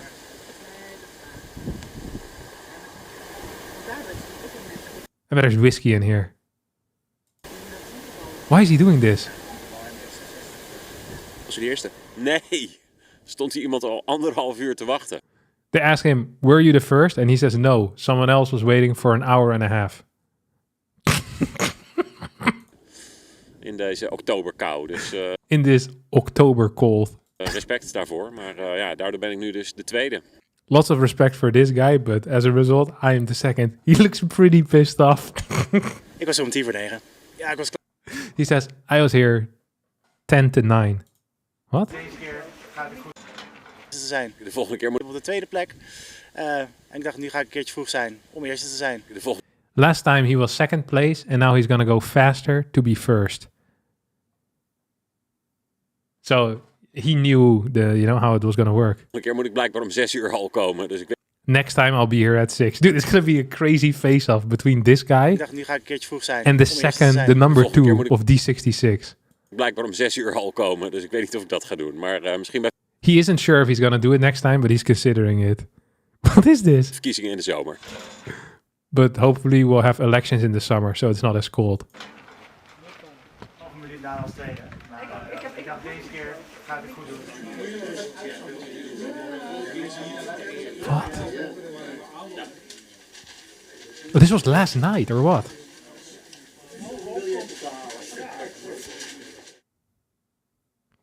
That's surreal. Why would he do that? He even had like his little bottle with him and everything. That's so freaking cool. This guy loves democracy. It was this morning or last night. Just like the party voters. That is actually the most surreal thing I've seen. That's this one. We've already watched this though. So this is the mayor in Arnhem. I'm gonna mute it because of copyright stuff. So this is the voting booth for the people that missed it earlier. Look at him. Freaking dancing like a beast.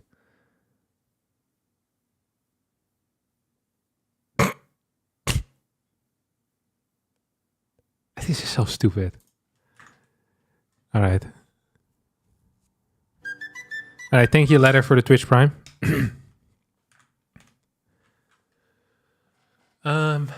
Is there anything we still have to do? So first exit polls are going to start streaming in 1 hour and 25 minutes from now. And usually what I do is I have a look at the first exit poll. And then we piss off afterwards. Like, I'm not going to stay here forever.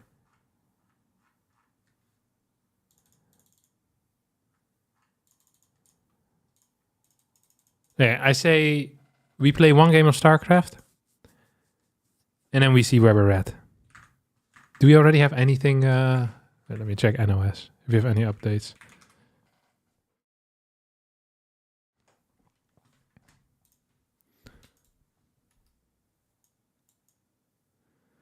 This is where the Netherlands voted.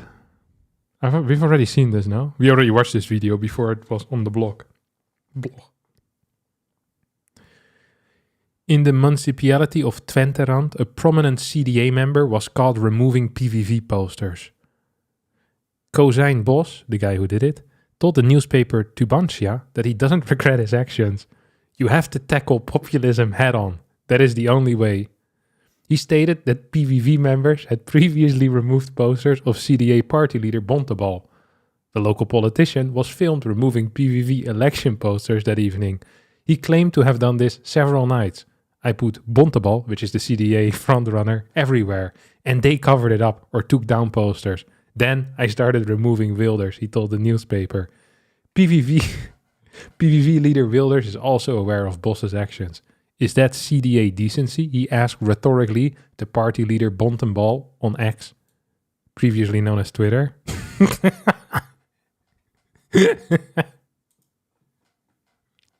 This is the most pathetic thing I've seen in my life. 5 stars. Okay, I'll play a game of StarCraft, and then we'll keep in touch with what's going on.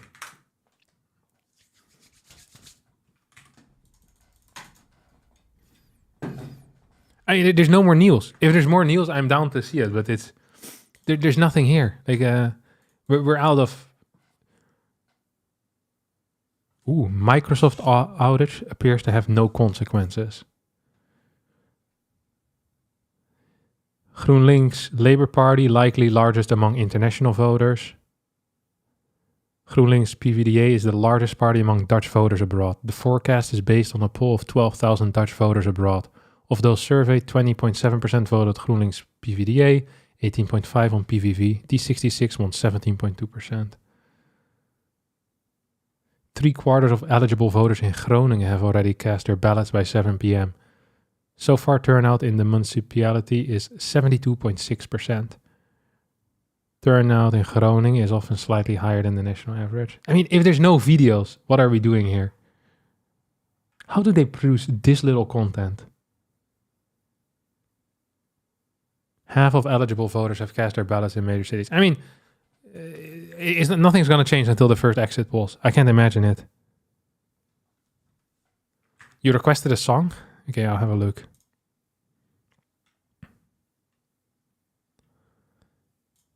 Yeah, we'll be back after after 1 or 2 games. Harstem, did you vote to Geert Wilders? No, I voted for D66. Like just like the previous election.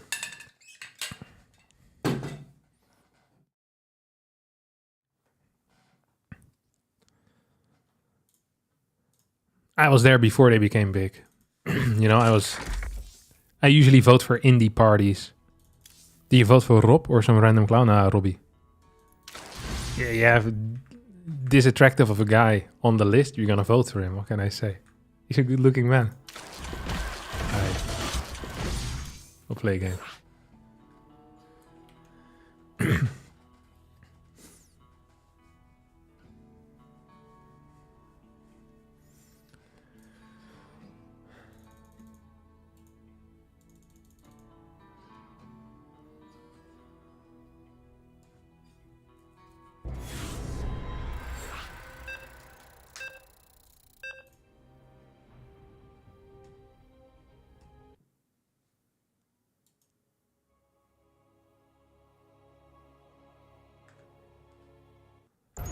Wait, who the hell is this? Who was that?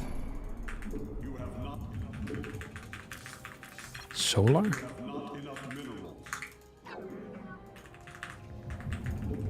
Yeah, Solar already voted.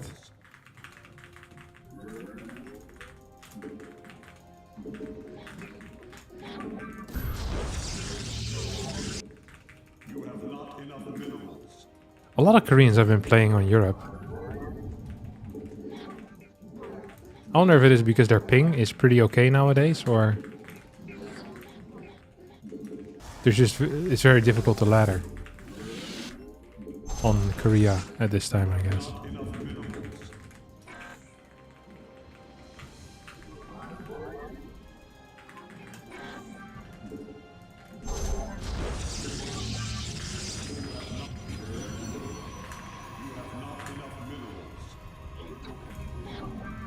I also know that Korea was being pestered with hackers, so that might also be the reason why. But as long as Blizzard doesn't update their hacker catcher, there's no real point.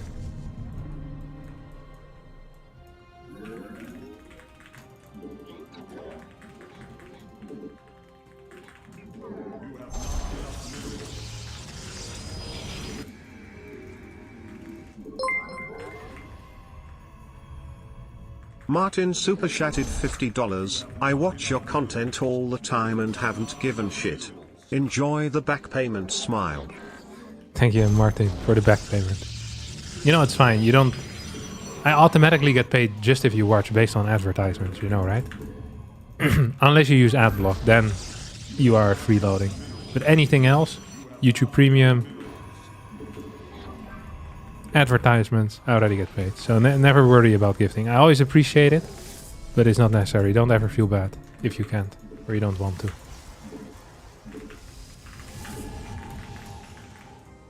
But that being said, appreciate it, buddy.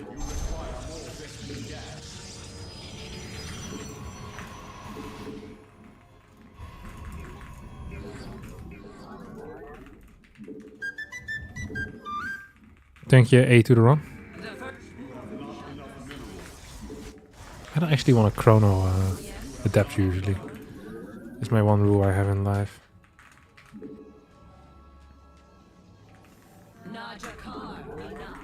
You have not enough minerals. Let your will be heard. Let none deter us. Give us your command. Najak. You have not enough minerals. Forward. Let your... I am the voice. Give us. We let you... You have not enough minerals. I also don't like building a gateway there. Yes, Executor. Faith, You require more Vespine gas. Dimensional strength. I generally just hate this map, to be honest. An omen. Combat. You have not enough minerals. You have not enough minerals. You have not enough minerals. An Aerodine. Oh, you got me good. Combat. Let your will. Oracle perceiving. You have not enough.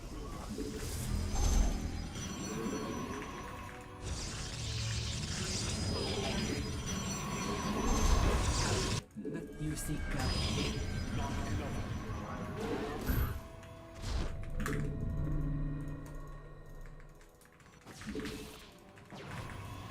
We meet our fate. An omen. Research complete.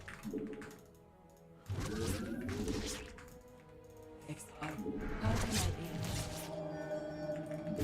Oh crap, I went too deep. And I paid the price.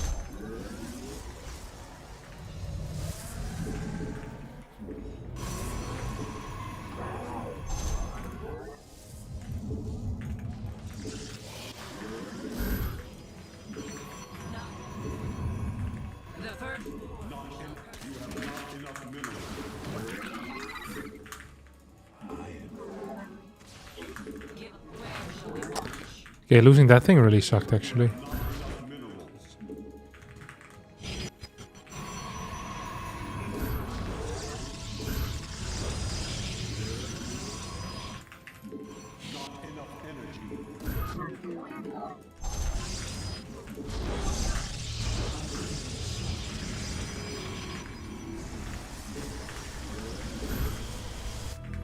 Oh, we're being all in.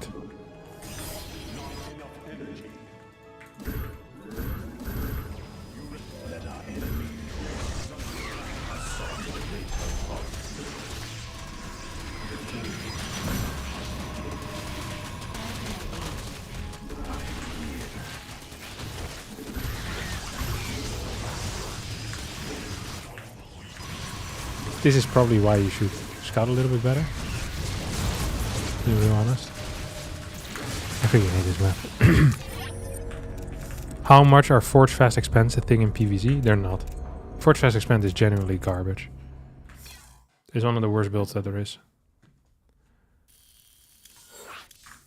The only time it's like remotely viable if you play maybe Nexus first. Fake Cannon Rush or something, but I'm generally not a fan of it.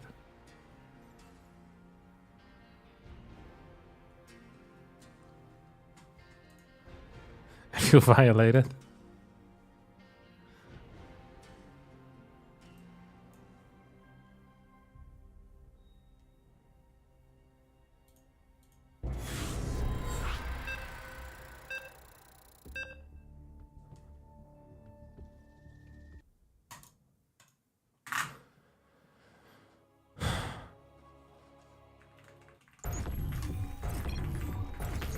Let's say this is the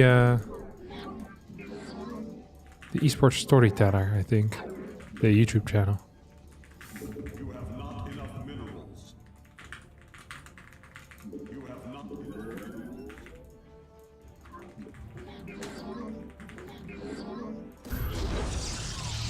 That felt bad. You have not enough minerals.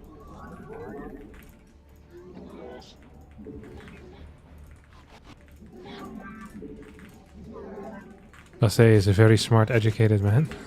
Is he?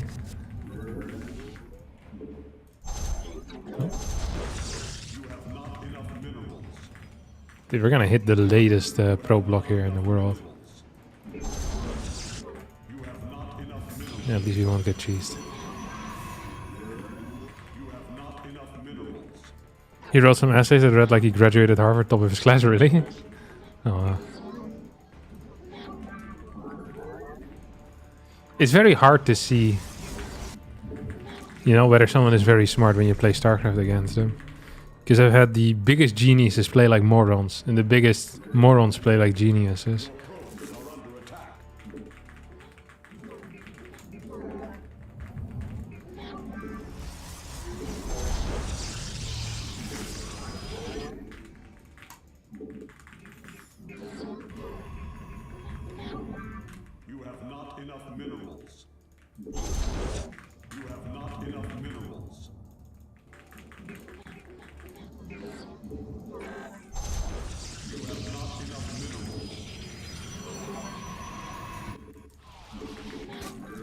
Yeah, this is the worst early game I've had in my life. Holy crap. I don't even know what my plan is yet either.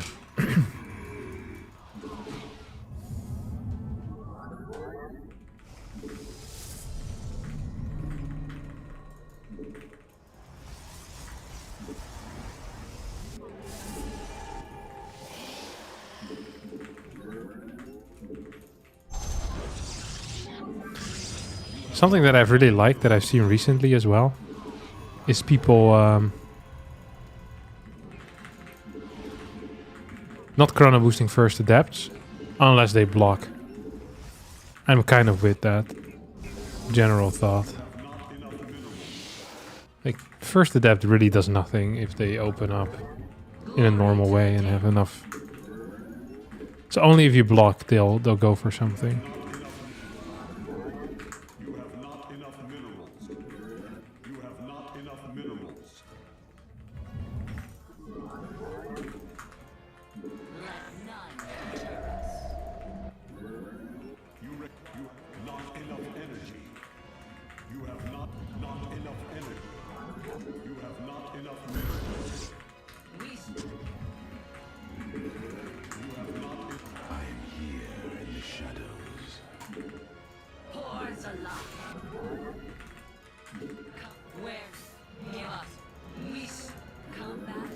Is there no third base?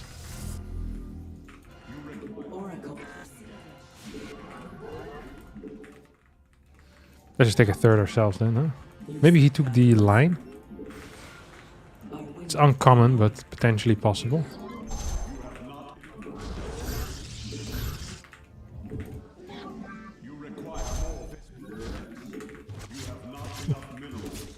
Okay, he took the line. Nice. Thank God that I went for this then.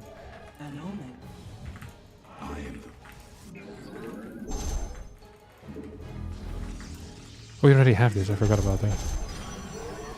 Dimensional strings attuned. It's very fast on that thing, isn't he?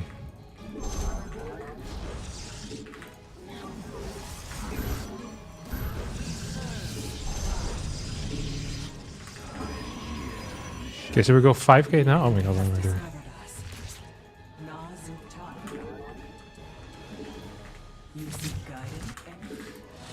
So I feel like he's doing something funky, no? I don't think this is a serious operator. I'm feeling either a Hydra all in or something else. Thanks Loco for the raid. And hello everyone from Loco stream. We've currently paused the Dutch election stream for a bit. We're gonna play 2-3 games, then see if anything's kicking off, and then we get our first exit polls. Yeah, something weird is going on here. Ooh, I like that.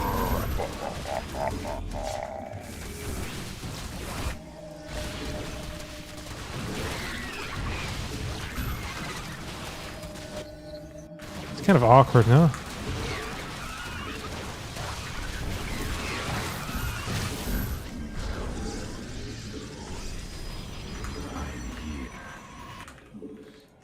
Yeah, for the politics? Yeah, politics coming back soon. Don't worry about it.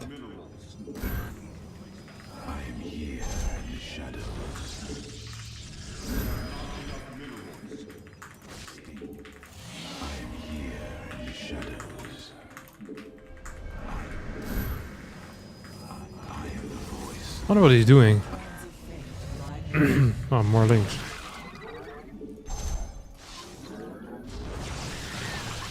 Okay.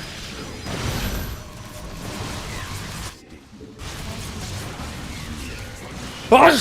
Whoa. Dude, that was the biggest sneeze I've had in my life. Oh. No. He's cooked, no? This is not the ultimate position to fight in. Oh, we're supply block.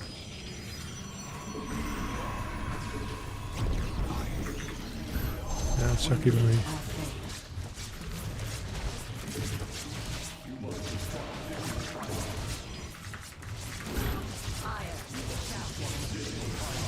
Think you can harass at all with this or no? Dude, this is the supply lock of a lifetime, huh? I need to take out my pylon. I think it's gonna work, boss. Really don't want to lose the pylon, actually.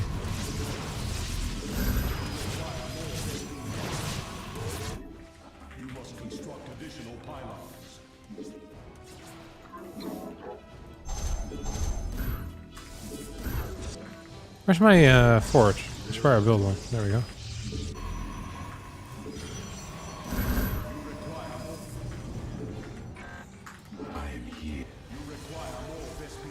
Come on.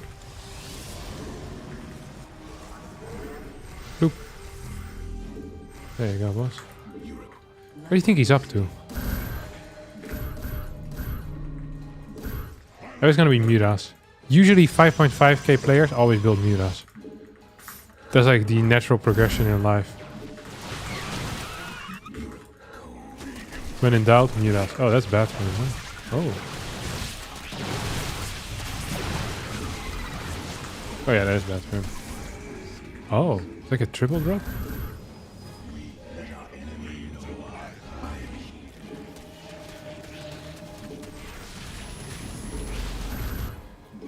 Oh, you have cannons and everything, huh?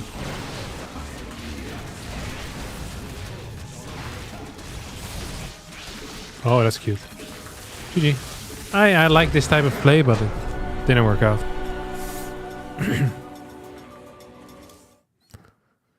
Just like cannon rushers go Stargate. Exactly that. Yeah.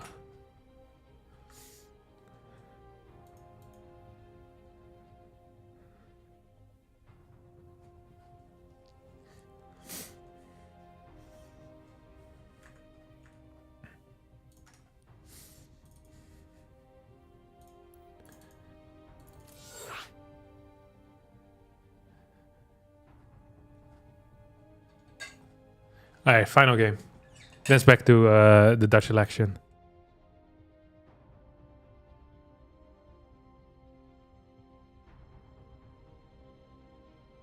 Any thoughts on the Marco Borsato sentencing? Has he been sentenced already? I thought his trial only started like a day ago.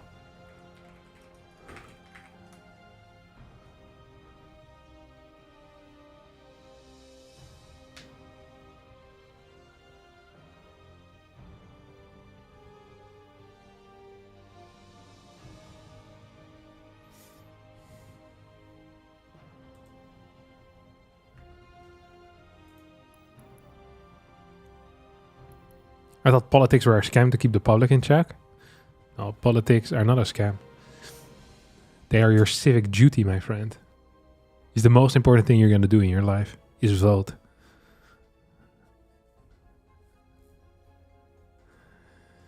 Guess you didn't know what you wrote on this.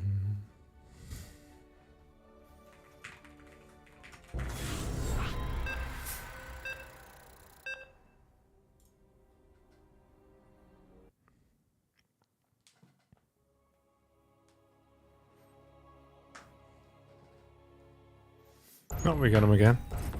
I kind of feel like cannon rushing. I've been practicing my cannon rush a little bit.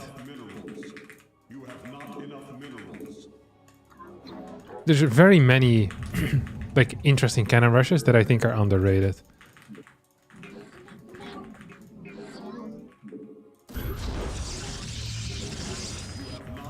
I don't actually know how to cannon rush on this map though. I always find it out in the moment.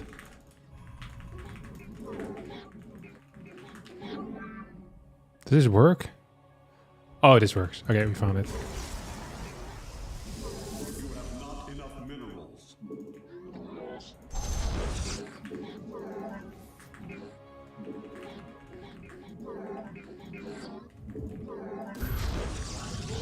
what it's doing.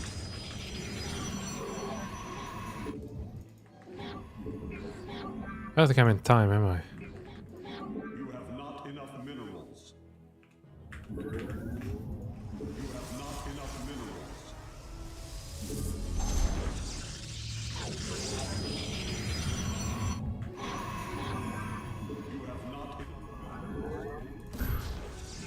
So he might try to pool workers now.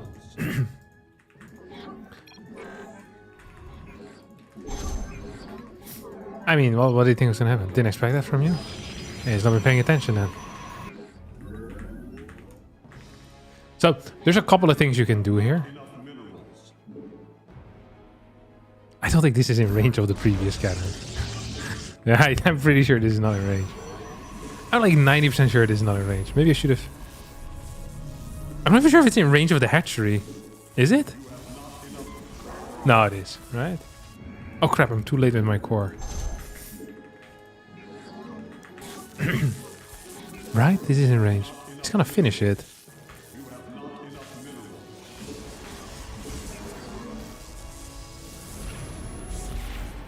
I'll add another cannon because I probably have to.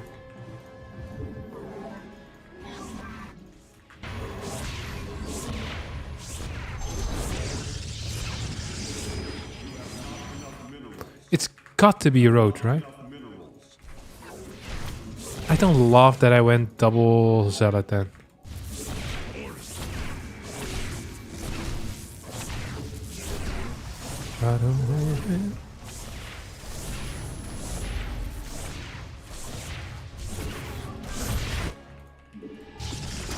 Ooh. To the back. So, one thing that I can do right now, by the way, like if you take double gas and you cancel like all this crap and then you just expand, I think it's actually just a good position you find yourself in. It's way less risky as well. It basically guarantees that you're cooking.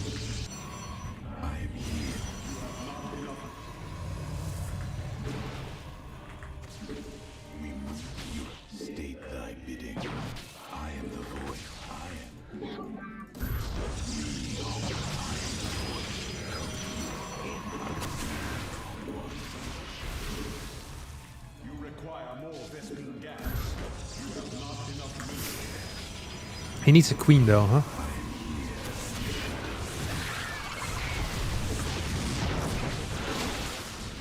Nice.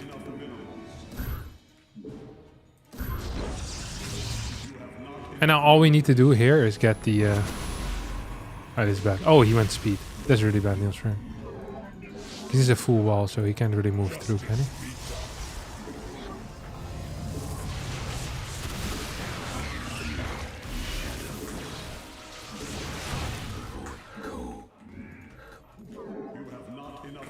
Just gonna get a pile in the back.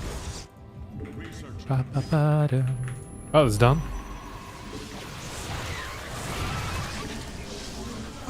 Like, what is the plan here, boss?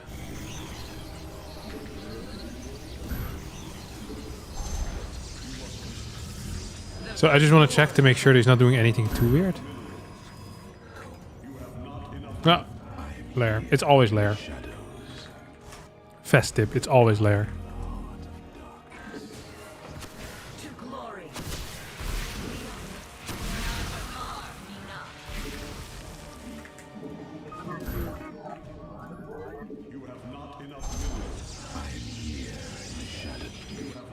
Now I can't build a nexus here because he can buy it from the high ground. I could build one over here, and it probably would be somewhat viable, actually. So he's most likely gonna knight us right now. That's my general guess.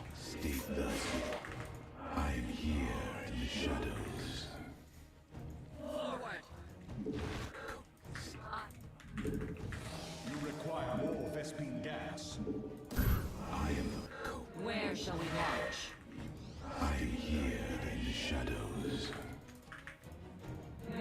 Okay, there we go, knight us.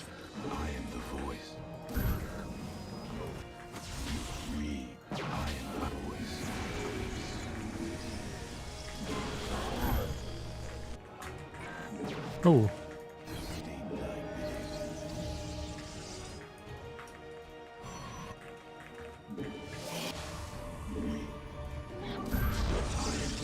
So the trick here is very simple.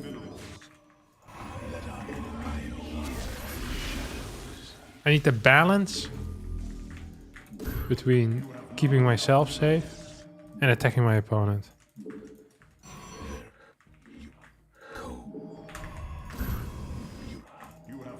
The moment Blink finishes up, I'm like untouchable. Or I should be close to untouchable.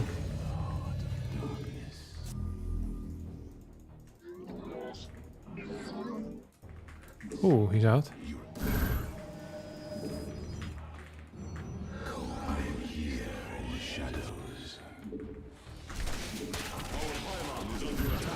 I don't know where the hell this guy came from, but I'm not loving it. Okay, so you have Blink down right now. This is really bad for him. Oh, that was a bad Blink by me. But good enough, I think. I wonder where he's at, no? Oh, okay, he's taking a base somewhere.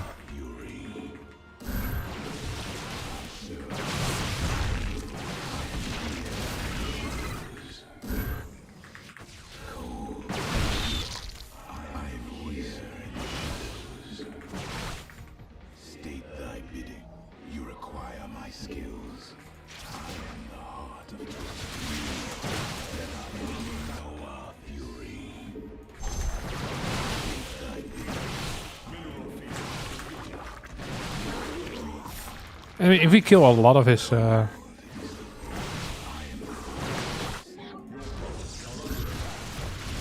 only going to have one remaining, am I not?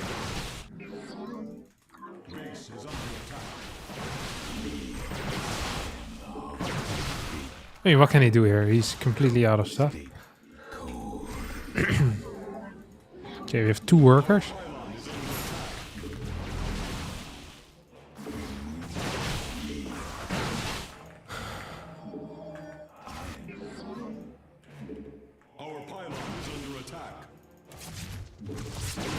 Is there actually a base here or no? He must be building something, no, boss man? Call it at night, you're an explosion. Oh. Right, this base isn't done yet.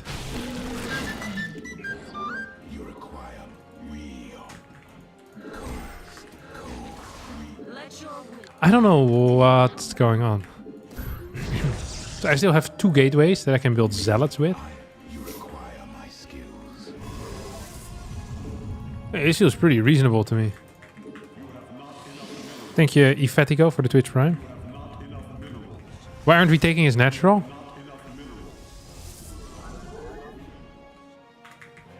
Fair point. To be fair, I probably need to kill him anyway, so I don't think it matters.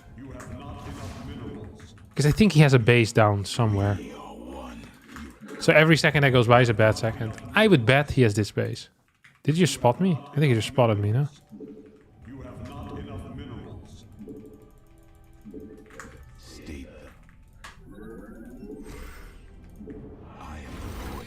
Oh, there we go.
He's definitely moving out, isn't he, the prick?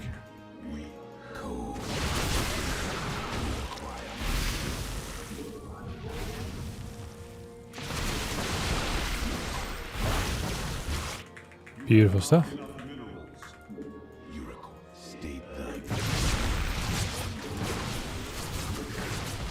That's also beautiful. I kind of want charge, don't I? Or is it better to get a cyber core? Or a dark stride?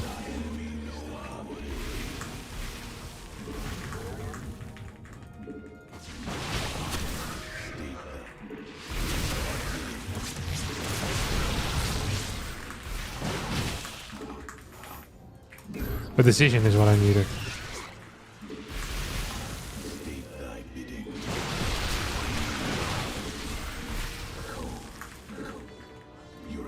I probably should have sent one dude here. Just kill the Roadhorn in the spawning pool as well.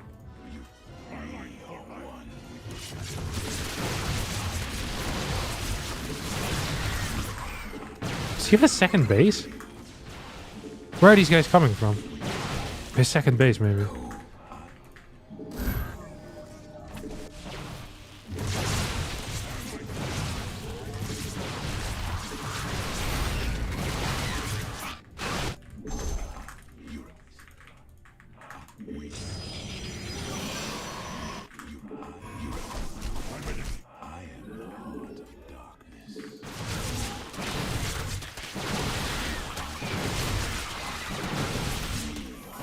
Nice. Where do they keep coming from? I swear he has a secret base now. The prick. This thing killed us off too. Yeah, see? Where are you coming from, buddy?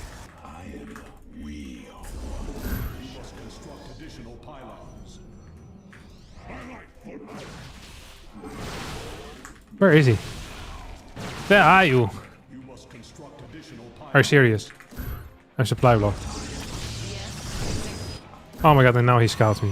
Oh my god, this is the worst world. He must have something somewhere though, no? I keep seeing stuff showing up.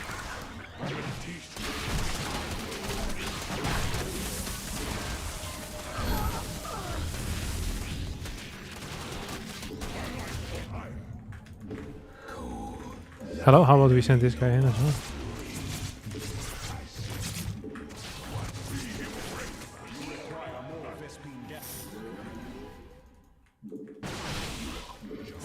So if I kill the spawning pool, he can't build a spore anymore, can he? My meditation. Our pylon is under attack. What would you ask? I will come. Here is an illusion. Cartoon.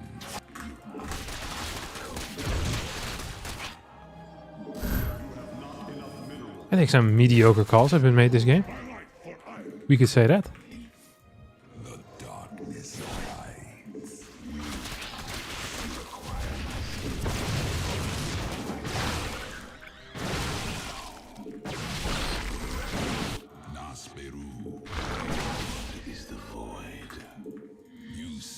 I think he has a spore now.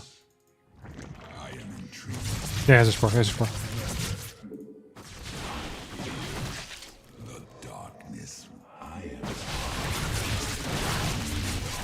Look at that TT, he's putting in serious work. 7 kills.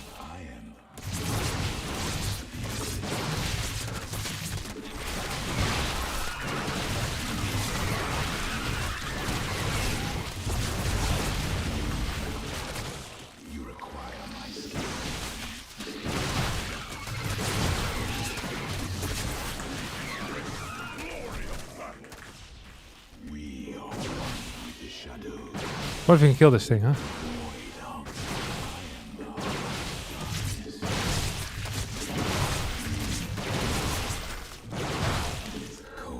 It's much simpler to just go into Stargate, to be honest.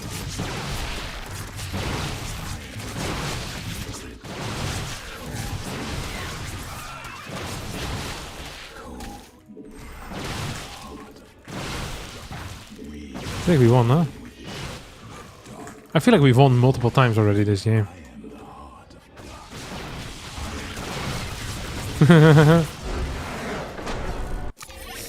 Yeah, he played well. him sending the links, by the way, is what lost him the game. If he would have microed the links from this base, I don't think I would have realized there was an extra hatchery. And he probably could have mined from there, even with just a little bit. He probably should have done bigger link run buys onto this base too. Well done by me. Ah, it's sickies. All right.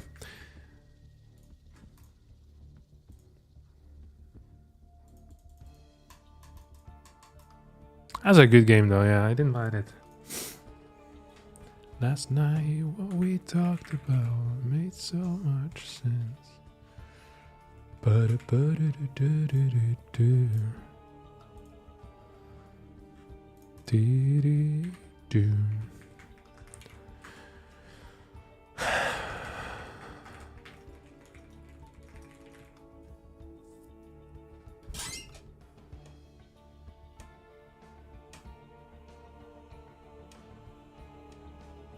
Ja, wel leuk.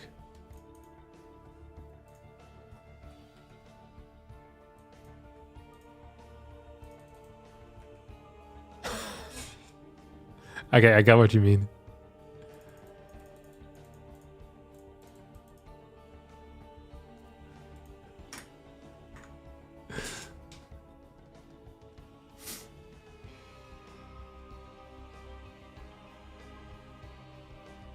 Jesus. That's one hell of an article. All right. We're gonna go back to the politics, boys.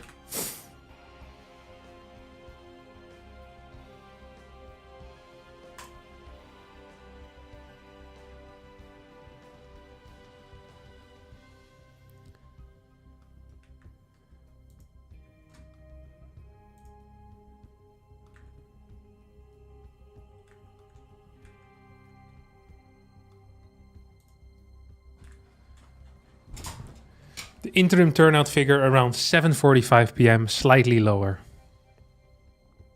Almost the same as 2 years ago. I think the higher the attendance figure, the better it was for the PVV. So the lower, the worse. The polling stations close at 9 p.m. and then NOS will publish the exit poll from research agency Ipsos INO. Okay, that's what we're looking forward to. And the live election results will begin at 8:30. So we'll have a look at that. I'll try to translate as much as I can.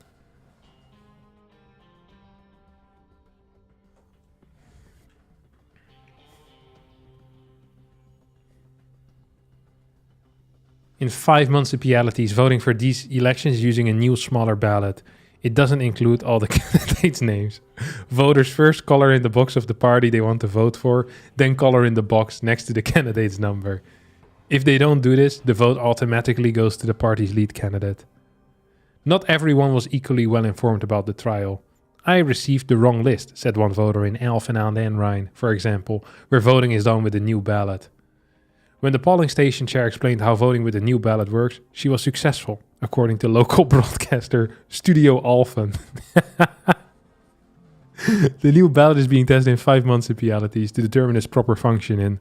Its smaller size makes it easier for voters to handle, and counting votes is also supposed to be easier due to small size. So for all the people that came over from local stream, today's the Dutch election night. This is the standard ballot for the Dutch election. It's relatively large. It contains, I was told, 1,800 names. That sounds like an awful lot. And incorrect as well, so I probably was lied to. Either way, a lot of names on there.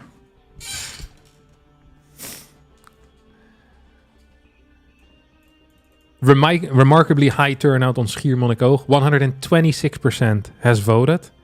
This is thanks to the tourist voting on the Wadden Island. The turnout percentage is based on the number of eligible residents in the municipality. If all of them vote, the turnout is 100%. However, if people who live outside the municipality vote, the percentage can increase even further, as is the case on Schiermonnikoog. Yeah, we already knew this.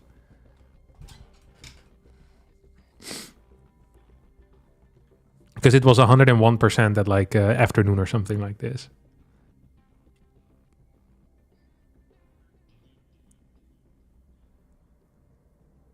You want to see name stats about the list? I actually saw name stats on the list earlier. Viljanen kieslijst.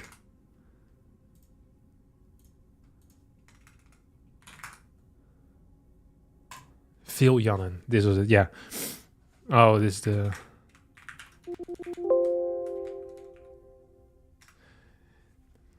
More than 2/3 of the ballots in these parliamentary elections are filled with candidates who were not on the ballot in the previous elections, according to an ANP analysis.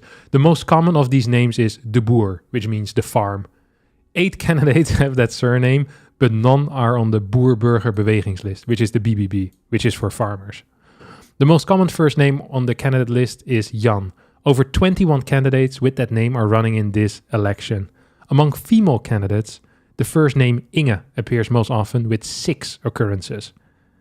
A total of 1,166 candidates are on all political party lists combined. 6 parties that also participated in the 2023 elections have a new candidate at the top of their ballots.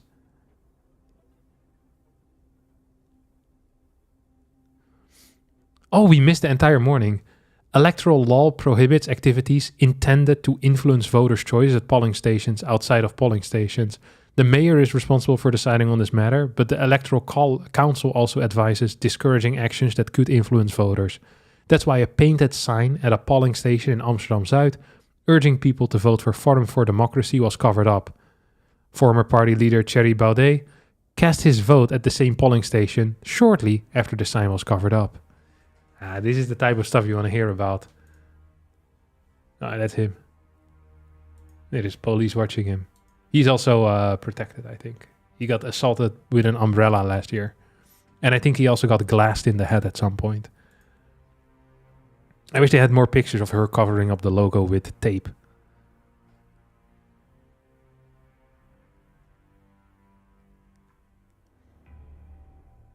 A dog waits for his owner who is voting in a local booth in Rotterdam. Yeah, classic pictures. I've already watched all of these videos. Oh, this is good. Dutch flags have been hung in various locations across the country following a call from the action group Operation Raise the Flag. The initiators want to encourage people to vote in the interest of the Netherlands. The Dutch tricolor is flying in various locations such as Volendam, Eerbeek, Steenwijk and Deventer. In Rotterdam, people have hung the controversial Princess flag, as can be seen on the Actions Group's Instagram page. This flag was used by the Dutch Nazi Party during World War II. Oh. I thought it was a cool, cool thing, but perhaps the Dutch Nazi Party, not what you want to be doing. Not the affiliation you want to have. All right, let's see if there's anything else we missed. Smileys on ballot paper are allowed. Perhaps it's unnecessary, but the idea is to mark one box on the ballot paper red. If you mark multiple boxes red, the ballot paper becomes invalid. Writing text on a ballot paper with a red pencil while one box is also filled in is in principle permitted. The Electoral Council provides this example, in which someone has written both a smiley face and the text, "I'm fed up," on the ballot paper. So this is allowed. The condition is that the ballot cannot be traced, so putting your own name on it is not allowed. Unfortunately, the vote below is invalid. This says, good luck with counting the votes. Cheers. The neighbor.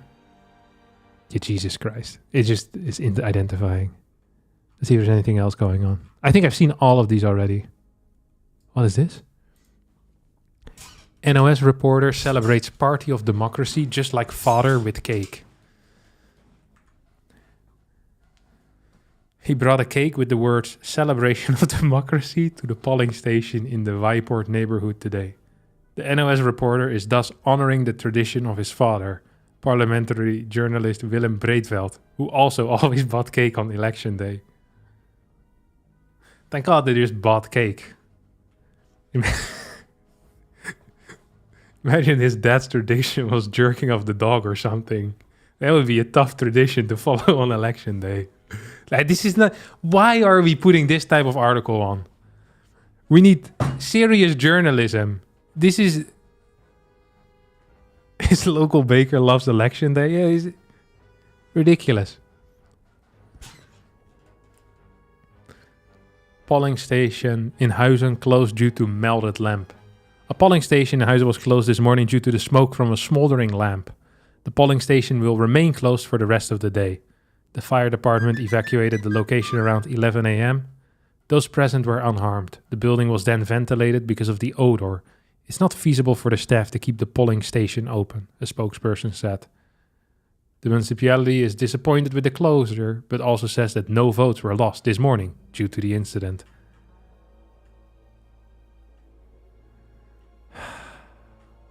Okay, all of this we've already seen. I've seen all the videos. I've seen every single picture that has been released. I've never been more up to date. We're closing this live blog.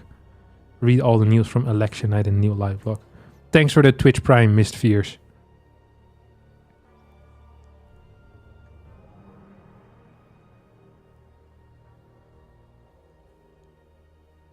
Okay, yeah, we've already seen it. Why do they keep updating it where the live blog is located?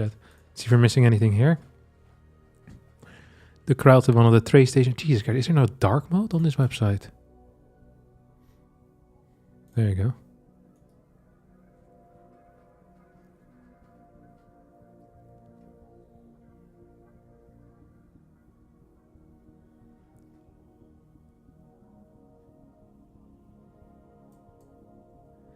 Rob Jette and his fiancée, Argentinian hockey player Nicolas Keenan, have now arrived at the hall where D66 is experiencing election night. Alright, he's married to a hockey player that plays in the Argentinian national team. I did read about it. This guy's an Olympics dude or something.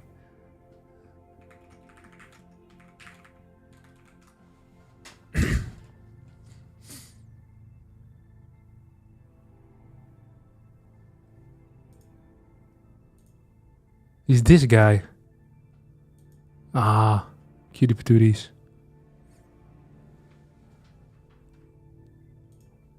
What's his name?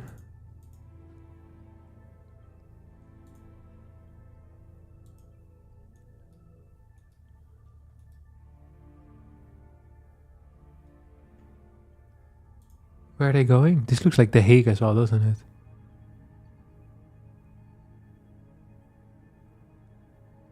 Are these ads? Yeah, they're ads. Yeah, there's nothing else going on. Okay, I think the live stream starts in like 3 minutes from now. The sad part is that it's all going to be in Dutch, so I'll need to be on point to translate here.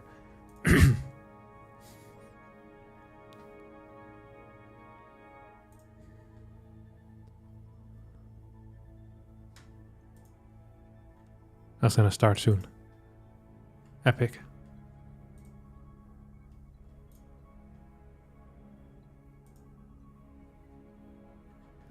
Why every time I go back to this website, it's back in white? It really drives me nuts. Oh, there we go.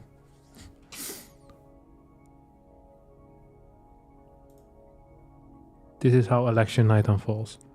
Polling stations close nationwide at 9 p.m. Blah, de blah. Then we get the poll.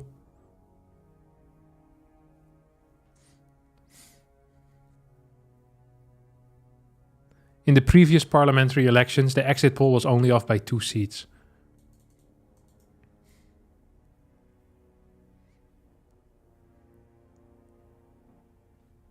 Nice.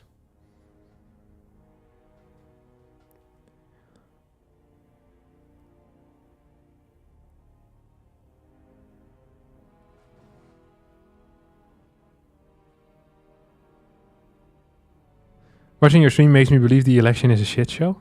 Well, no, the election is fine. I think most people are pretty are pretty happy. Oh, we got a new video. I knew we were gonna get some video content. Ja, dit is niet zomaar bel. And some more ads.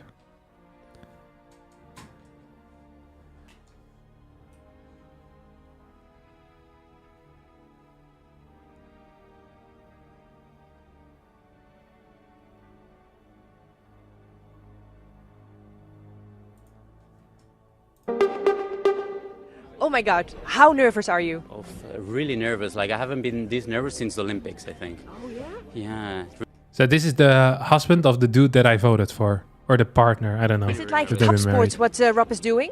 I think it's even more than top sports, you know? Like, yeah, on the pitch we control ourselves, we control our body, but here it's like he gave everything and now he's just waiting for the people to vote. Yeah, it's out of control actually.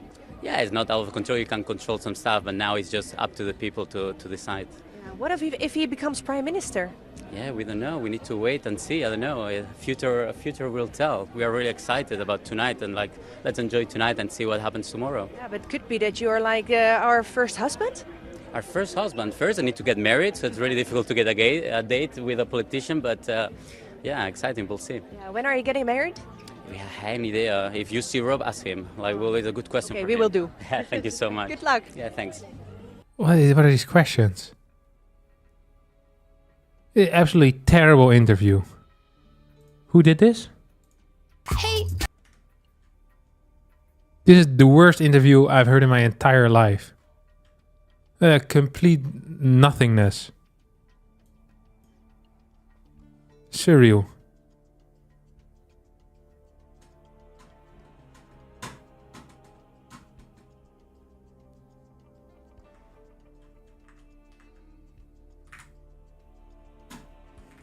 Okay, come on. It's supposed to start. What is there to say? I don't know. If there's nothing to say, they shouldn't do the interview. I'm not a fan in general of interviewing partners of politicians. Just interview the politicians themselves. Come on. It's time to go.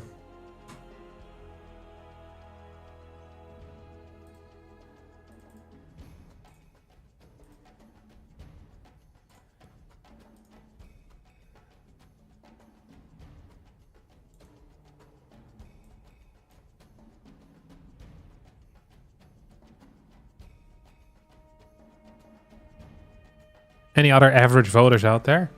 I mean, if any other average voters would want to join the stream, they're always welcome.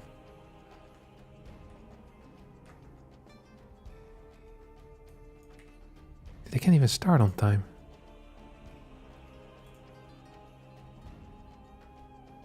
They should be broadcasting this 24/7 like they do on CNN and Fox News.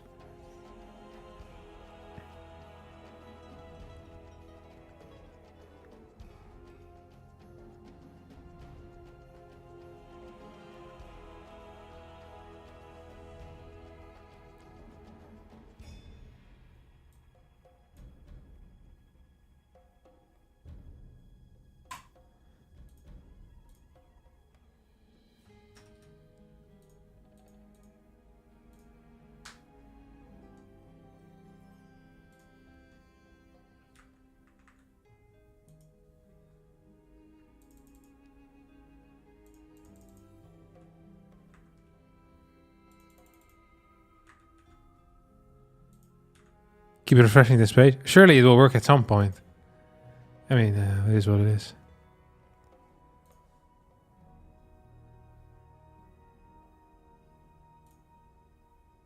Still not there. Just a half hour until the polls close.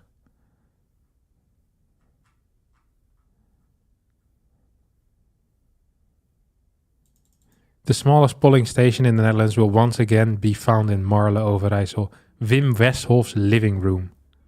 Since 1948, the house has served as a polling station. The hamlet belonging to in Marle. The hamlet belonged to the municipality of Oostweijen. I don't know any of these cities. To prevent voters from the hamlet from having to cross a river, a separate polling station was set up in this house. Approximately 50 eligible voters typically cast their ballots there. In his living room. This lady is also just sitting here, pretending like what's going on right now is completely normal.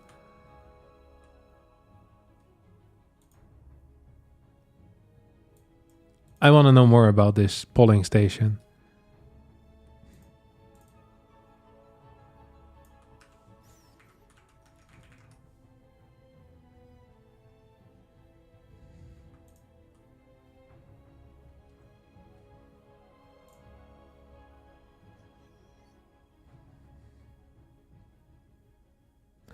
This year will be the 75th time the living room has served as a polling station, Westhoff calculates.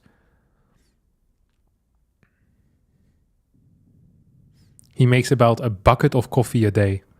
Last year, the neighbors showed up around 6 o'clock with a couple of men, so we gave them a beer. We don't drink ourselves, of course. We have to stay sharp until the very end. Surreal.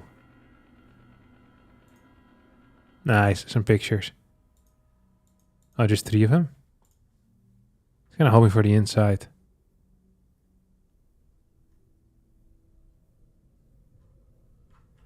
All right. Surely it's time for the... Oh, there we go. Uitslagen.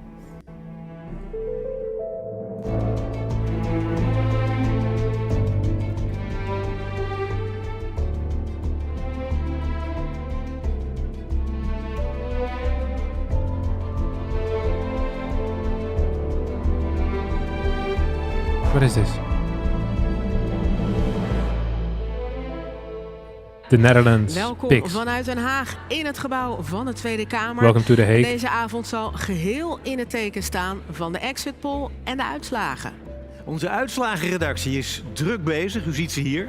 En naast de uitslagen hebben we natuurlijk de exit poll. Albert. Absoluut, 9 uur. Misschien wel het meest spannende moment van de avond. U gaat het dan... He says 9 o'clock we'll get an exit poll. Hier allemaal zien. Hier komen dan die nieuwe zetels terecht. The new seats will arrive here. So here we get another overview of what it used to be in 2023. And we're mainly looking at what happens with PVV. D66. Krijgt u dan de update van de exit poll en daarna komen dan de uitslagen per gemeente. Er is trouwens meer. Ipsos heeft extra onderzoek gedaan naar ons stemgedrag. Zoals wie ziet men het liefst als premier? Van welke partij naar welke partij zijn mensen gegaan? Kortom, dit scherm gaat de hele avond overuren draaien. Met als belangrijkste zo om 9 uur die exit poll. En hier aan tafel... He basically is saying nothing. He said we'll have more information about other things too. Very nice. Onze politieke duiders Marleen de Rooij en Arjan Noorlander. Welke verschuivingen gaan we zien in het stemgedrag?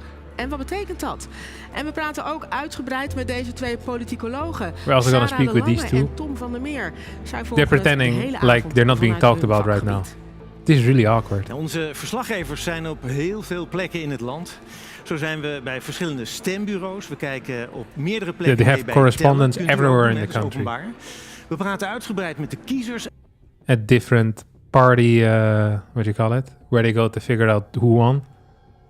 De hele avond vanuit hun En in voting booths. Ja, onze verslaggevers zijn op heel veel plekken in het land. Peilingen bleef de gedroomde opmars vooralsnog uit. Maar hier hopen ze dat zijn internationale ervaring de doorslag heeft gegeven in de stemhokjes. Dat de linkse kiezer uiteindelijk Timmermans toch het liefste heeft als premier van Nederland. Any interviews? Een positief verhaal. Dat is wat D66 wilde uitstralen deze campagne. Heel lang gebeurde er weinig in de peilingen. Tot ze gingen stijgen. Maar hoeveel zetels zitten erin van... She just said very little happened in the polls. Until they started rising in the polls. ...vanavond. Doen ze misschien zelfs mee om de grootste te worden. It didn't rain until the water started falling from the sky. Hier op dit poppodium hopen ze dat het dak eraf gaat vanavond. Here they hope they will blow off the roof tonight. Because of the good results. Een beetje verliezen. Daar zouden ze hier in dit Haagse hotel bij de VVD al hartstikke blij mee zijn. They'd be very happy here if they just lose just a tiny bit. Na een zomer met gedoe, een gevallen kabinet, ruzie met een zanger, stond de VVD er belabberd voor in de peilingen. Maar partijleider... He said they were doing very poorly because their party leader had a big fight with a singer. I don't know anything about this. VVD, zanger, gevecht. What the hell?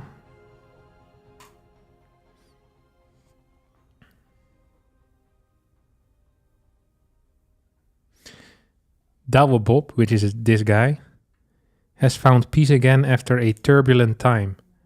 The singer cancelled a performance in June because of Zionist posters, which led to a conflict with VVD leader Dilan Yasilgus. The artist subsequently received death threats and decided to remain abroad for a while. Douwe Bob calls it a tough time and is grateful for the support received. I'm glad peace has returned, he says in front of the cameras. I'm lucky that I have a pretty positive outlook. Now I can focus on really fun things again. Last June, Douwe Bob cancelled a performance for children at an Amsterdam soccer tournament because he had seen Zionist posters and pamphlets there. According to him, that wasn't what he had been agreed on. Anti-Semitism has become that common. Pure hatred in plain sight, responded VVD leader Yesilgus via X. Douwe Bob subsequently received death threats and temporarily lived abroad with his family. Yesilgus defended her accusations for weeks and refused to apologize. I should also be able to hold an artist with a platform and a wide reach accountable for their words, she said in early July, but criticism mounted and Douwe Bob filed a lawsuit. He demanded the post to be removed and a correction issued. The VVD member did so after more than a month. Dylan Yesilgus acknowledges that she should not have accused Douwe Bob of anti-Semitism in her tweet of June 29th. Is that why they lost so many seats? At some point they had like 14 seats. I think now they're back to 22. And last time they had 24. The more you know. Leider Yesilgus die knokte door. En ze hopen hier dat die instelling... The text in the article doesn't say anti-Semitism, it says Semitism. Yeah, but it's because it's all translated from Dutch and sometimes the translator just doesn't do a good job. But I know what it would have said.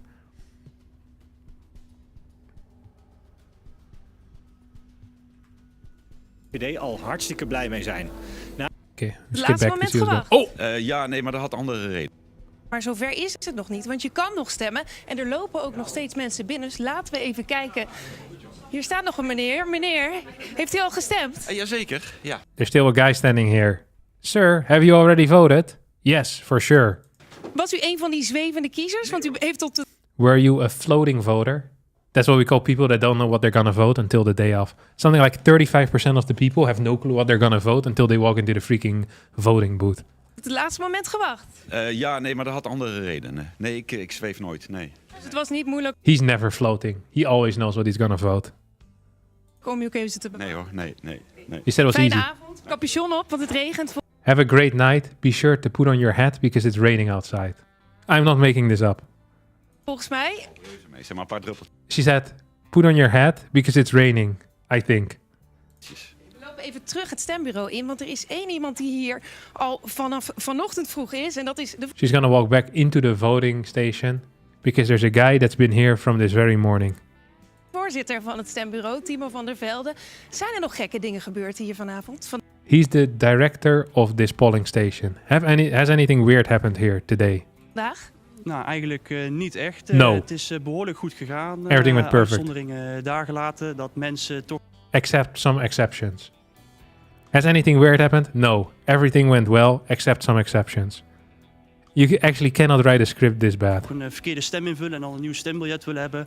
Some people filled in their wrong vote and then wanted a new ballot. Of zonder stempas naar het stembureau komen. Ja, helaas.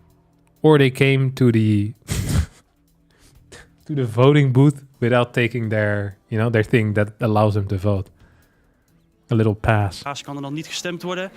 Maar voor andere zaken zijn er zeker wel oplossingen mogelijk. Maar over het algemeen is het echt goed gegaan. Mooie opkomst. It went very well. Gezellige dag. Lots of people here. Ja, A er is fun goed day. gestemd en we gaan zo meteen tellen. Ja, en die twee we're stembureaus about die to start zitten elkaar counting. eigenlijk de hele dag een beetje aan te kijken. Hè? Is er wat onderlinge competitie? Ja, zeker. Er is zeker competitie. Wil je net eentje minder dan de ander hebben, dan ben je vanavond net iets eerder klaar met tellen. Want ja, hoe meer stemmen je hebt op een dag, hoe meer je moet tellen aan het einde van de dag. They're competing in who finishes counting the fastest. So they're competing with a close by poll, like a voting booth, or what do you call it? This is insane. Natuurlijk, dus... En hoe streng bent u? Want als er zo meteen nog iemand binnenkomt om How strict are you? If someone enters at 1 minuut over 9... 1 past 9, what will you do? Ik ga zo meteen om 9 uur kijken wat de rij is. En dan ga ik bepalen wie de laatste in de rij is. En diegene die daarna nog binnenkomt, kan helaas niet meer stemmen. At 9, I will take a look at the queue, and the last person in the queue will be the last person that votes. I mean, Dus iedereen die nog wil stemmen, het kan nog een klein half uur, maar dan is het wel even haast maken dus. everyone that still wants to vote We can gaan still naar vote. Zwolle. Daar kijkt this verslaggever is what I Edwin van love. den Berg samen met een groep kiezers naar deze uitslagenavond. In Studentencafé, goedenavond, het Vliegende Paard aan de voet van de peperbus in Zwolle. Oh, Inderdaad. this is the flying horse. This is where we saw them vote earlier. It's the student bar.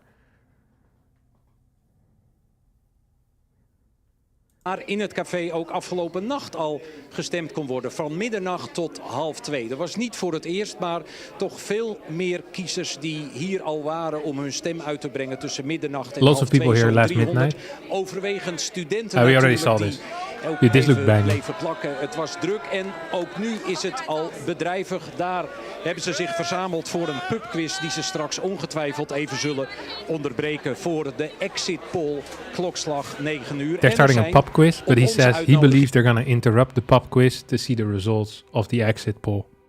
But he's not sure about it. Ook veel andere kiezers hier, allemaal Zwollenaren die vanavond tot middernacht de uitslagenavond met ons volgen. Onder meer jij, Roger Lavalle. Ja, jij bent, mag ik het zo zeggen, het prototype van de zwevende kiezer geweest. Ja, This guy's called Roger, which I think is Roger, but pronounced different. And he asked him, "You are the prototype floating man, floating voter." afgelopen tijd wel. Yes, Want het is een troep in Den Haag en it is a complete pile of trash in our government. ik wist niet waar ik op moest stemmen. I didn't know what to vote for. Daar ben je wel op tijd uitgekomen. Na wat wikken en wegen en onderzoek doen ben ik eruit gekomen. Did you figure it out in Op weg time? naar het Yes, I stembureau figured it of out nog in in het time. stemhokje zelfs misschien. De avond ervoor. He figured it out the night before. En wat maakte het zo moeilijk voor jou? Alle kwesties die belangrijk zijn. What made it so difficult for you? Everything that is important. En hoe we dit land in de toekomst willen vormgeven. And how we want to shape this country in our future. We spreken er ongetwijfeld vanavond verder over met jou en met alle andere kiezers en met natuurlijk studenten. Iedereen die vandaag We will hier talk more is about en it heeft later gestemd. tonight. Hoe gaan we, Roger zei het al, in de toekomst het land vormgeven? Afhankelijk natuurlijk van de uitslag. Eerst maar eens die exit poll straks erop. Ja, die exit poll dus om 9 uur. We zijn trouwens ook in Lelystad. Oh. Die gemeente bestaat sinds 1980 en inmiddels wonen er zo'n 85.000 Lelystad. mensen. Verslaggever Marieke... This is where we looked at for the airport. Should we have commercial aviation in Lelystad? I don't know. Oh, look at De this. Vries, die Old is er people. deze avond ook. Ja, we zijn in buurtcentrum De Bever in Lelystad. En hier wordt maar met een schuin oog naar de uitslagen gekeken. Want hier is het minstens zo belangrijk wie het potje klaverjassen bij deze... They're only keeping an eye on the exit Is polls a klap- little bit because they're also playing card games tonight. And that is more important. Why is she here? Klaverjasclub gaat winnen als wie er wint met de verkiezingen. We zijn in buurtcentrum De Bever omdat het zich bevindt in een van de wat oudere en wat armere wijken van Lelystad, de Waterwijk. They're here because this is in one of the older and poorer neighborhoods in Lelystad. Deze wijk werd tot 20 jaar geleden nog geteisterd door drugsoverlast, door criminaliteit. En mensen verloren hier hun vertrouwen in de gevestigde partijen. 2 jaar geleden stemde een overgrote meerderheid van deze wijk op de PVV. Nou, A vast majority of this neighborhood voted for the PVV 2 years ago. we gaan vanavond natuurlijk afwachten hoe dat dit jaar is verlopen. We lopen even naar Hanny. Hanny is al 40 jaar voorzitter hier van de buurtvereniging. Honey, for 40 years already has been the director of the neighborhood club. This doesn't make any sense in English, I think, but it's like a group of people that come together. And I think she runs this house and they play card games here. And she's been the queen of this place for 40 years already. Let's see what Honey has to say. Hanny, hier is ook een stembureau, dat zien we aan het There's bordje. a voting Mensen booth lopen here, de hele Hanny. tijd hier nog rond. Hoe is de opkomst geweest vandaag? Gigantisch groot. How was the turnout? Groter als verleden jaar. Huge. Helemaal op. She said much bigger than last year, which is not weird because last year there was no election. So naturally there's going to be a higher turnout when there is an election than when there is no election. Our last election was in 2023, Honey. Unbelievable. De dag, ik was hier een paar keer en om 3 uur. Nou stonden hele rijen. There were lots of queues here, she said. Is dat nou een goed of slecht teken? Goed. Ja, ik vind van wel. Ja. Mensen hebben iets te kiezen, willen graag kiezen, denkt u? Ja, klopt als een bus. Ja. Wat hoorde u van mensen in de rij? Waren ze open over wat ze gestemd hebben? Ja, heel open. Heel open. En de mensen vonden het normaal om het te zeggen. People loved sharing what they were voting. They had no problem sharing it. And they thought it was normal to share what they voted. Wat zeiden ze? PVV. Weer PVV. Verleden jaar ook al. En everyone kun je dat voted for the verklaren? PVV Wat again. gebeurt er zo Just in like deze last year, wijk? Dat despite mensen not having dit, elections last year. toch voor de tweede keer voor kiezen. Hè? De PVV, ook al hebben ze in de regering gezeten, zijn ze eruit gestapt. Ja, ik denk dat toch een hoop mensen het vertrouwen in Wilders hebben. Anders kan ik het niet omschrijven. Want wat speelt er hier? Dat je zegt van daarom is hij nog steeds degene waarvoor mensen het liefst She's naar now de trying to stembus figure out gaan. why people still vote for the Ik denk PVV. voor de ouderenzorg, de huisvesting. En dat is helemaal een probleem meer. And she says people trust him. And he's good for old people and houses. De uitkomst wordt, vorig jaar waren jullie een van de eerste stembussen die helemaal geteld. Alright, I'm done with this Maar ja, interview. alleen in de laatste See 2 if there's anyone weken else. zaten we hier. Afgelopen 2 jaar. Ja, hoe gaat het met jullie? Het is ongekend spannend. De heer Wilders is misschien inderdaad wel de beste megafoon van die onvrede. Die het tegen de Ja, there's nothing PVV there. zal betekenen. Ja, we hebben hier ook aan tafel 2 politicologen, Sarah de Lange en Tom van Meer. Sarah, waar ga jij Harstem, op this is letten? great content. I did not think I In de would be eerste watching Dutch plaats election op hoe results earlier klein de today. Okay, grootste partij so wordt. let's quickly run through what's gonna happen. Okay, do we have like a spreadsheet? Is this best done on a spreadsheet? No, probably not. Like a docs, man. Like a.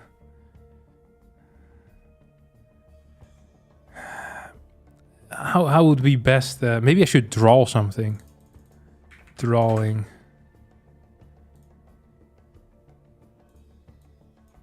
Can I just have a white background? How does that work?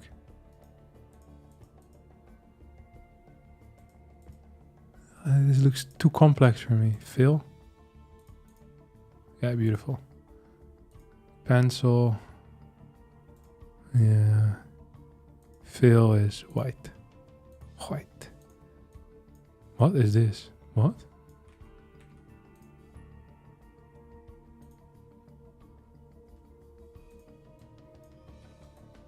Why does it look so freaking weird?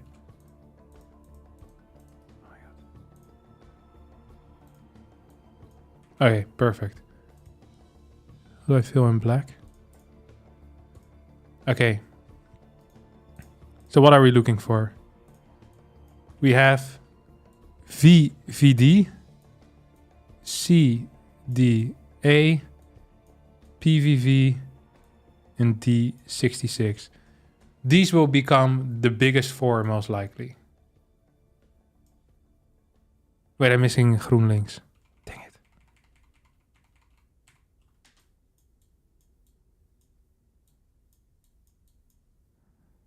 D66. I'll just do GL. CDA. Okay. This guy won last time. He is the winner. So, number 1, last time. D66 is either going to become second or first, most likely today, and PVV second or first today. No one of these, so these 4 do not want to work with the PVV together because they do not like this guy one bit. They think he's an idiot. So they say, we will not work with you. In the Netherlands, we have 150 seats total, so you need 76 total to get a majority. Most likely, these 4 parties will get a majority together. However, VVD has said that they will not work together with Green Left PVDA. If that remains true, it will be very difficult to form a coalition. So, in that case, you'll have these 3 together. Together, they might get like maybe 70, 71, 72 seats. And then we'll have to wait and see what's going to happen. Can you tell us where they are in the political spectrum? Yeah, sure. PVV is a bit hard to describe. I think they're mainly an anti-immigration party. So I think the rest of their policies, like economic policies, might be right of center a little bit, but not like super far right. I think they're quite conservative overall. And they're one of the few parties that wants to have zero migration at all. So no refugees, but also no like migration for labor, which is probably just a bad idea economically. VVD, I think, also wants to have the ability to get migration to zero. I think D66 and the rest, they want something like 60,000 net migration per year. So that includes students and other things. When it comes to... So migration is like a big topic. So that's why I take this as the example. Then up next, we have housing. Everyone wants more houses. And the problem is it's very difficult to build. So everyone wants 100,000 new houses a year. D66 wants to build 10 new cities. But they pretty much all want new houses. There's no one that says we need less houses because we're in a housing crisis. And I think these are the two most important things that people care about. And then everything else, I think most of the time people just kind of vote with whatever the hell they feel like. It's kind of like, you're going to have some more lefty policies on the green left, PVDA. I think they want to tax a little bit higher on, what's it called? Like profit taxes. They want it to be a bit higher. CDA might be a bit further right of center when it comes to their economic policies. They're also Christian by nature. So you're going to have some stuff going on there. VVD are the liberals, right of center. D66 slightly left of center. That's pretty much it. And then you can fill in the blanks. But honestly, most parties kind of agree on absolutely everything, like in the Netherlands in general. There's very little outliers. It's just a difference on how people want to get there.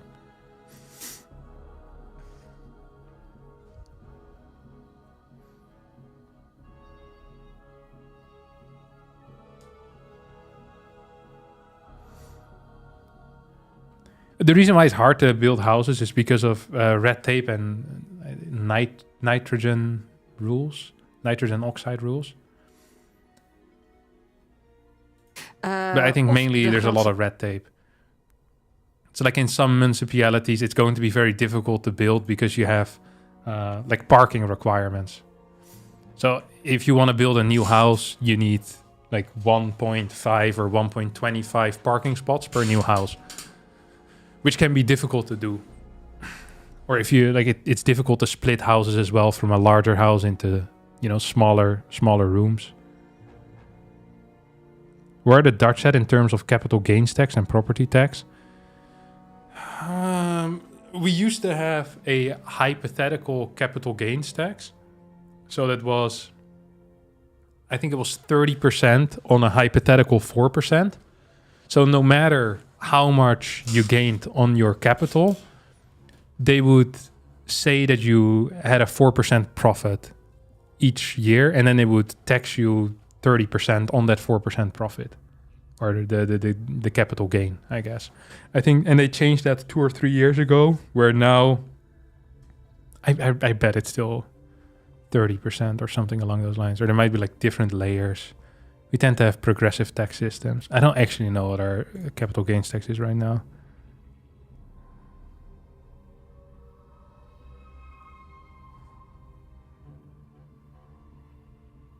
Is NIMBYism a thing in the Netherlands? Yeah, NIMBYs are huge. Like actually huge. It's a massive problem. Like everyone and their mom has a veto nowadays on stuff. So it's just very tricky to do. Like I live in a neighborhood as well where they wanted to build windmills. And the moment they had the plans to build some freaking windmills, people started handing out free flyers on how to block it. And you basically got like an exhaustive list of options of what you could be angry about. It could ruin, I don't know, the view out of your window. It could potentially make noise. Have we studied the effects of windmills on dogs? It's like freaking 50 things that you could pick from to get upset about. I actually don't care. If they want to build a freaking windmill next to my house, then go ahead. I think the closest that they allowed windmills to be built is 300 meters away from a house anyway. It's what the hell are we worried about, man? Get out of here. Yeah. If they want to start building apartments next to my house tomorrow, I also don't give a crap. We need to build some houses. Everyone wants to build houses. No one wants to live near a place where they're going to build houses. It's surreal. Everyone complains the entire day.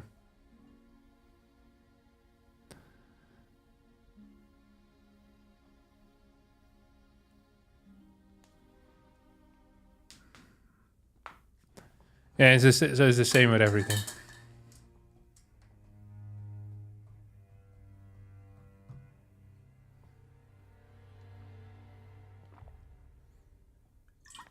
Windmills are fine, but you don't want the shadow striking your kitchen window. At 300 meters, there's no shot they're striking my kitchen window. It's way too long. It's way too long. All right, 1 minute, boys. We get our exit poll. The moment when you guys woke up this morning, I know this is what you were, formeren om tot 75 te komen in de Tweede Kamer. Dus wordt het ook heel belangrijk wie haalt daar zetels. Ja, en formeren degene die de grootste is. If they say anything useful at all, I will tell you guys. All right? Die krijgt dan de eerste slag in de formatie. Ja. Laten we nog even kijken hoe men daar bij al die partijen zich mentaal aan het voorbereiden is op die exit poll. CDA, 35, 34, 33 seconden. Het is echt spannend. Het is echt heel erg staan al spannend. mensen te juichen voordat de exit poll bekend wordt. Vind ik ongelooflijk enthousiast. Maar ze zullen toch echt nog heel even... Ja, die spanning wat in al deze zalen merkbaar is, dat voelde je hier de afgelopen You could absolutely guess who is who based on what they look like. Gaat het nou op? This looks the most. This looks absolutely like the liberals. Ja. En nou is de vraag natuurlijk, gaan ze juichen als ze Wow, horen, true ook daar D66 bij Patriots. D66, The wat Dutch tricolor. die exit poll vertelt. En het is op de kop af. Alright, let's go. Nu 9 uur, Albert. Maak hem bekend, die exit poll. Het is ongelooflijk spannend. 2 partijen strijden in Nederland om wie de grootste wordt. En dat zijn de PVV, waar weliswaar 12 zetels afgaan. Maar moeten we eens nu kijken wat er nu gebeurt. Voor het eerst in de geschiedenis kan D66 de grootste van Nederland worden. Maar er zit een disclaimer op deze exit poll. Het kan namelijk zijn een foutmarge van 1, max 2 zetels. Het kan nog heel dicht bij elkaar komen. Dit is dus too close to call. Too close to call, is what he said. Dan gaan we even kijken wat er gebeurt bij Partij van de Arbeid GroenLinks. D66 landslide. Nou, daar gaan ineens 5 zetels af. They lost 5. En dan de VVD. Ja, daar houden ze hun adem nu in.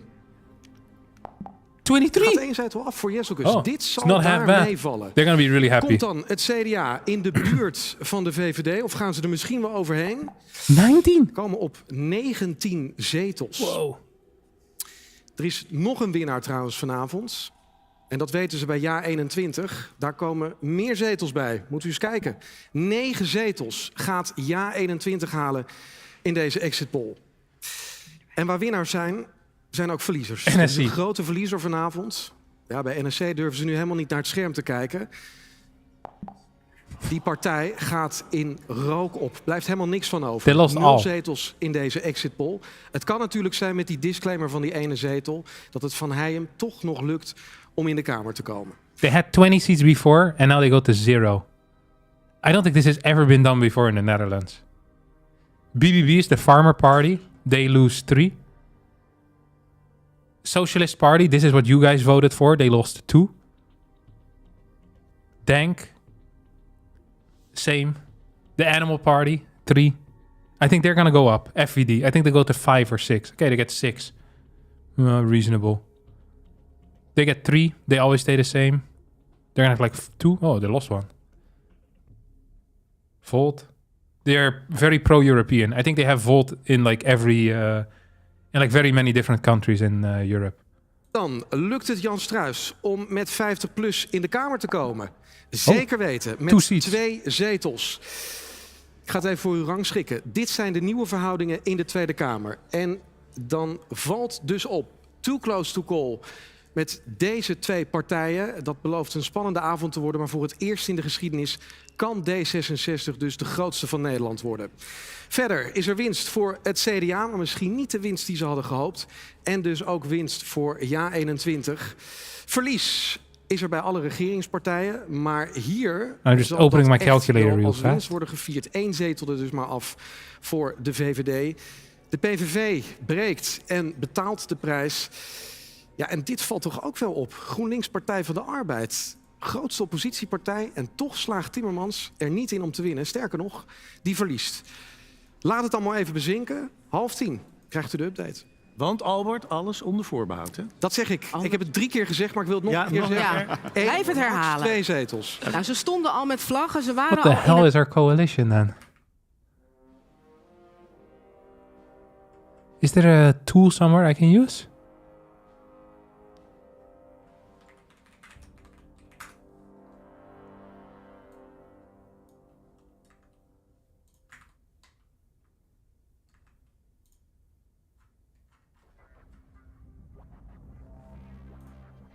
I want to drag names into the boxes. Do you have to form a majority? Yeah, 76.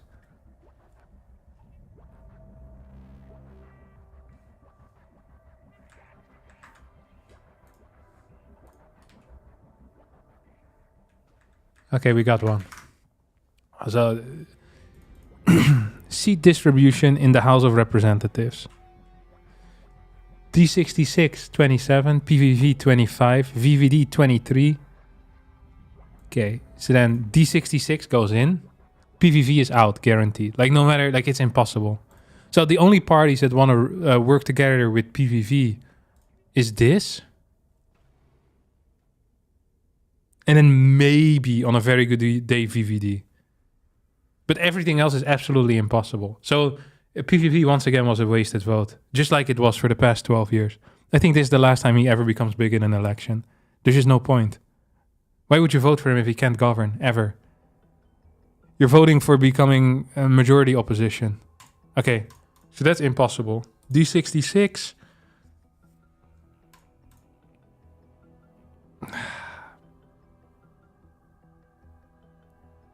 This is the only possibility.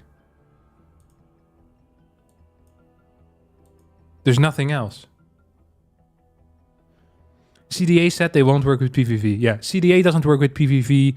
Green Left doesn't work with PVV. D66 doesn't work with PVV. VVD said they won't work with PVV. But I think VVD has no spine, so they might have. You know, if you get a very strong right-wing coalition. But now, this is it, no? 89 seats? But VVD said they wouldn't work with Green Left PVDA. But like I said, they have no spine, so I'm not worried about that. What if you remove them? How many seats? You need 10 seats. Volt is 1.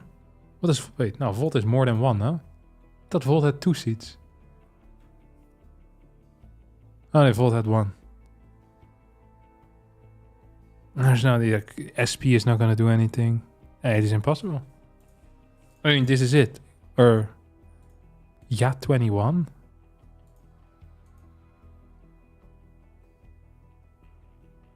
No, there's no way. Nah. This is it.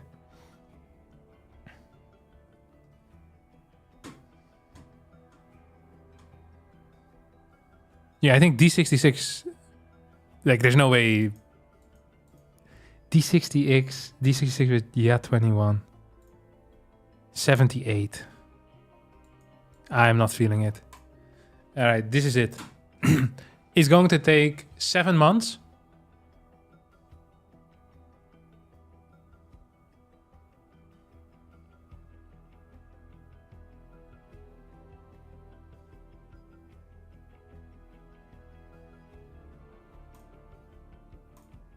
Could also be a minority cabinet.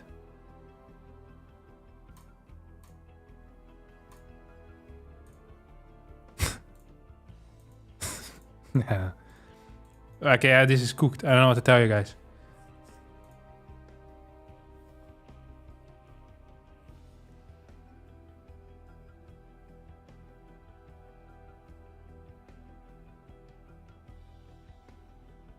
Yeah, I don't even know how we fix this. The numbers, they don't add up. This has to be it.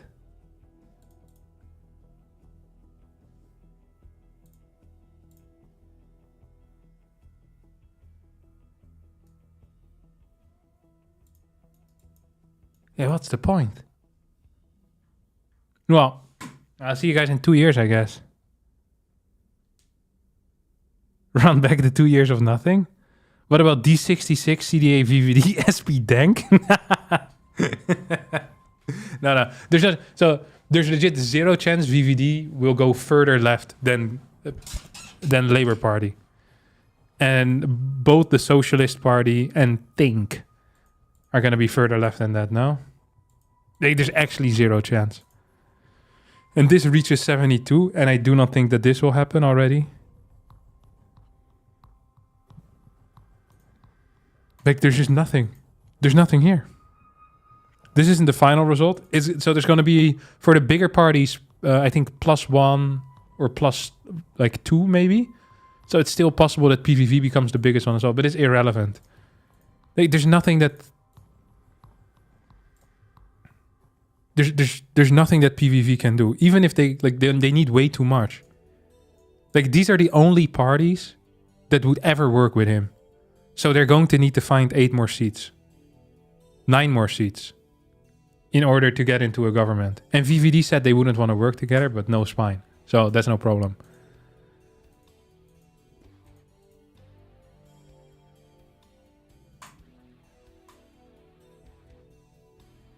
Okay, I don't know what to do now. Okay, we get more voter movement soon, but I'm not gonna wait till 10 p.m. to be honest. I think we're good, boys. The party I voted for won. I always vote for the winner, except the last 6 elections. I think actually this is the first time I've managed to pick the right one. Very cool.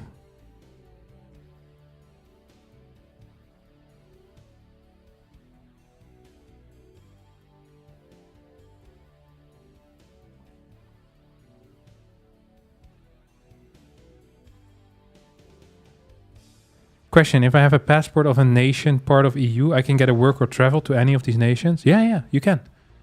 Absolutely. Yeah, at least within Schengen, I think. Which I think is probably everyone in the EU now. So yeah, that's fine. So if you're there, you're Gucci. Alright, I think I'm out. Powerful result. The good guys won. AKA I won. I love you all. I'll see you all, in a long while from now, actually. I'm gonna be gone for a bit.